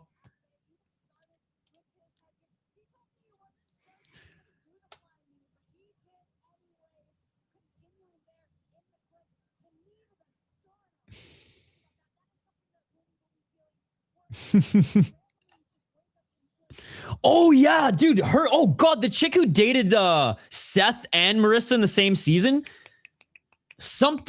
Olivia something, her name's Olivia something, right? Olivia Taylor, god, dude, I remember, yeah, dude, the OC was awesome. Fucking Sandy Cohen's eyebrows, I was just praying I never looked like that. Let's get it all. Oh, big left hand. Honestly, Marissa's mom too, man. Like, let's be honest. 251. I forget what season. Season 3 or 4. God damn. She was looking like a snack for all of Orange County. Oh, big right hand by Rhouni. Elbow by Rhouni. No way. Dude, it was like the biggest like teen drama show of like the 2000s. And my older cousins gave me the DVDs, and it was I'd still be a virgin if it wasn't for that day. Literally, the OC is the reason. It's the reason I lost my virginity at the age and grade and year and moment I did. Shout out to fucking 158. Oh, right hand by Jaradchai. Probably One Tree Hill. Yes. 139. Rhouni is going for a double leg takedown. You can't do that here. Nice left elbow by Rhouni, but Jaradchai's just in his face. Knees by Jaradchai. Left to the body by Jaradchai. I didn't watch the CW either. I had the DVDs. I lost mine listening to Lincoln's Park Hybrid Theory. Well, the first few seconds of paper cut. Knee to the face. Big left elbow by Rhouni. Right hand by Rhouni. I definitely did not have music. Rhouni just knocked down Jaradchai. The whole momentum of this fight just changed because Jaradchai won the first round, but he didn't knock down Rhouni. And he didn't knock down Rhouni yet in this fight. And Rhouni just knocked him down 53 seconds. And Rooney's looking for the finish here. Nice hook and he's down. Left elbow by Rhouni. Jaradchai's like, bitch, I'm the one who usually knocks people down. 35 seconds. Atta boy, sis. I mean, if you were under 18, then I hope she's in prison. But if you were 18, then atta boy, sis. 23 seconds. It's like fucking Anthony Kiedis. His dad let him sleep with his girlfriend when he turned 16. Oh! Big 1-2 by Rhouni. I think he rolled him a joint, gave him a beer and his girlfriend for the night. If that's not a rock star origin story, I don't know what is. And that is it for the second round. First round 10-9 Jaradchai, second round 10-8 Othman. Yeah, dude, Anthony Kiedis, I mean, he did some fucked up shit and probably could still be held liable for some really fucked up shit, but read his biography. It's straight up rock star shit. Like the rock star shit our parents told us about from the 70s. Like, yeah, it's insane. His story is fucking insane. Yeah, he smoked his first joint. He might have even been younger. Might have even been 14, but he smoked his first joint, slept with his dad's girlfriend, and had his first beer all in the same night. And I think the deal was he could never ask again. Girlfriend or dad. Yeah. Crazy shit. But yeah, read the book, Anthony Kiedis biography. It's worth it. Again, there's some fucked up shit, but it's worth reading the story. 249. Dude, yes, it was good. It was really good. Oh, high kick by Jaradchai. Jaradchai hurt him. High kick by Jaradchai. And Rhouni, he's getting the count. Rhouni's wobbling. Rhouni's wobbling. This is the Jaradchai I remember. Jaradchai running right back at him. Flying knee attempt by Jaradchai, but he misses. Jaradchai with the left. Knee by Jaradchai. Rhouni's hurt. Right elbow by Jaradchai. Rhouni's clinching for dear life. 216. Walking forward. Jaradchai throws him to the ground. 2 minutes left. Jaradchai looking for the knee. Oh, it lands. High kick by Jaradchai. Right hand by Jaradchai. Knees by Jaradchai. Rhouni's just like, get me in the clinch, bro. Get me in the clinch. 153. He's on. Oh, he's wobbling. Rhouni's still wobbling. Rhouni with a step back left, though. 145. Right hand by Jaradchai. Jaradchai with the knee to the body. Jaradchai with a body kick. Jaradchai with the right. Jaradchai just can't land a straight clean shot here, because if he did, Rhouni would be down. 132. Rhouni can barely stand. Body kick by Jaradchai. Another body kick by Jaradchai. How did Rhouni take those two shots? Rhouni blitzes with the 1-2, but that was like, it took him all the energy to like power up for that one. 114. Rhouni walking forward. No fucking way. Rhouni with the left hand. Rhouni with the right elbow. And it landed clean. How did Jaradchai eat that? 1 minute remaining. Jaradchai looks up at the clock. He's like, no fucking way. No fucking way. I was for sure this fight was about to end. Bro blew his gas tank. Oh, Rhouni with the counter right hand. Dude, if Rhouni knocks him down, Rhouni wins this fight. If Rhouni knocks him down, Rhouni wins this fight. Oh my God. High kick by Rhouni. 35 seconds. This is crazy. This is crazy. Because right now, Jaradchai is still up. 30 seconds. If Rhouni knocks him down, though, it's over. 20 seconds. Rhouni, he's trying to land that shot. Body kick by Jaradchai. Jaradchai keeps looking up at the clock. He's just like, when's this going to end, bro? When's this going to end? Body kick by Jaradchai. Rhouni caught the leg. Rhouni with the left hand. It was on the chin, too. Oh, Rhouni with the 1-2 is going to run out of time. Holy fuck, what a main event. What a card. The rope grab. There's been a few rope grabs, especially from the MMA guys today. And that is it. I wish it was 5 rounds, man. Could you imagine? Rhouni would have come back. It was 5 rounds. Tell me I'm wrong. Rhouni would have come back. It was 5 rounds. Rhouni would have come back. It was 5 rounds. Probably even get a knockdown in the 4th. Unbelievable. Only 2 fights went to decision here today. And they were unbelievable decisions. Unbelievable decisions. Unbelievable fight. And the only other fight that went to decision, it was one-sided. Where was it again? Yeah, Dechwali knocked down Tom every single round, but Tom was just such a fucking G. He could not get knocked down. Or he could not get knocked out. God, what a fucking card, dude. This is one of the most violent one cards we've seen in a while. I'm hesitant to say best because we've seen some that don't have a lot of knockouts but are still unbelievable as well. Come on, ref. This happens every week. No warning enough. Dude, this ref sucks ass. You're wrong. Not really just doing what you asked.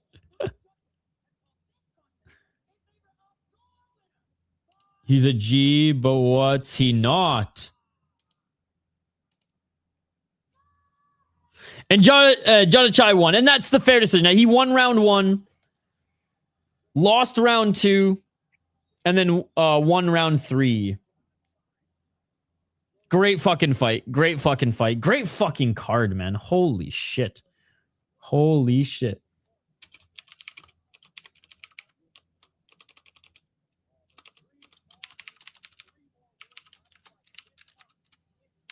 All right, so next week, DeBella versus Zhang, then Same versus Alif, then Batarku versus Ali Show. Damn. 3 straight weeks of absolute madness.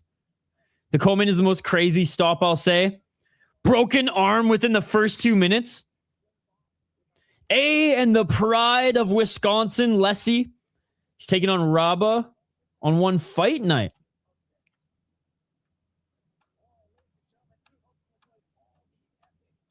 He's a G, but what's he's not? That one did go over my head. That one did go over my head. All right, guys. We're going to save the housekeeping notes because how many more fights do we have in PFL? Should we jump over? Is it worth it? It'll take me like 15 minutes to set up the stream.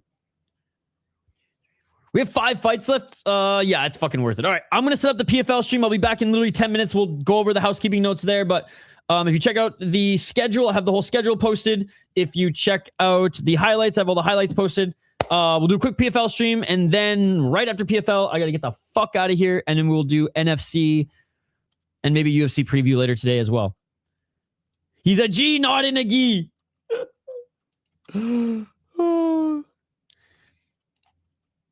Shout out to G Nagi, one of the craziest songs of all time. Nice late. Good morning, mon ami. Hey, go check out the card, man. Little penis fighting coming up. All right, guys. We'll see you in literally 5 to 10 minutes. 10 to 15 minutes, okay? I say 5 minutes. It's not going to be 5 minutes. I'm rolling one up. And making more coffee and set up the PFL stream. But thank you guys so much for joining. I appreciate you all. Back next Friday for OONE Championship. Full weekend ahead, ladies and gentlemen. And we're going to cover the last of the PFL MENA card as well. So don't go anywhere. Drain the main vein. And we'll be right back in a few minutes. Dude, it was this whole card has been awesome. The only match that wasn't good was the fucking grappling match. And I'll tell you what, no one cared if the decision was rigged because there was hardly any decisions. I don't give a fuck if the decision's rigged! God. It's so beautiful. All right, guys, we'll see you in a little bit. Bye. Yeah.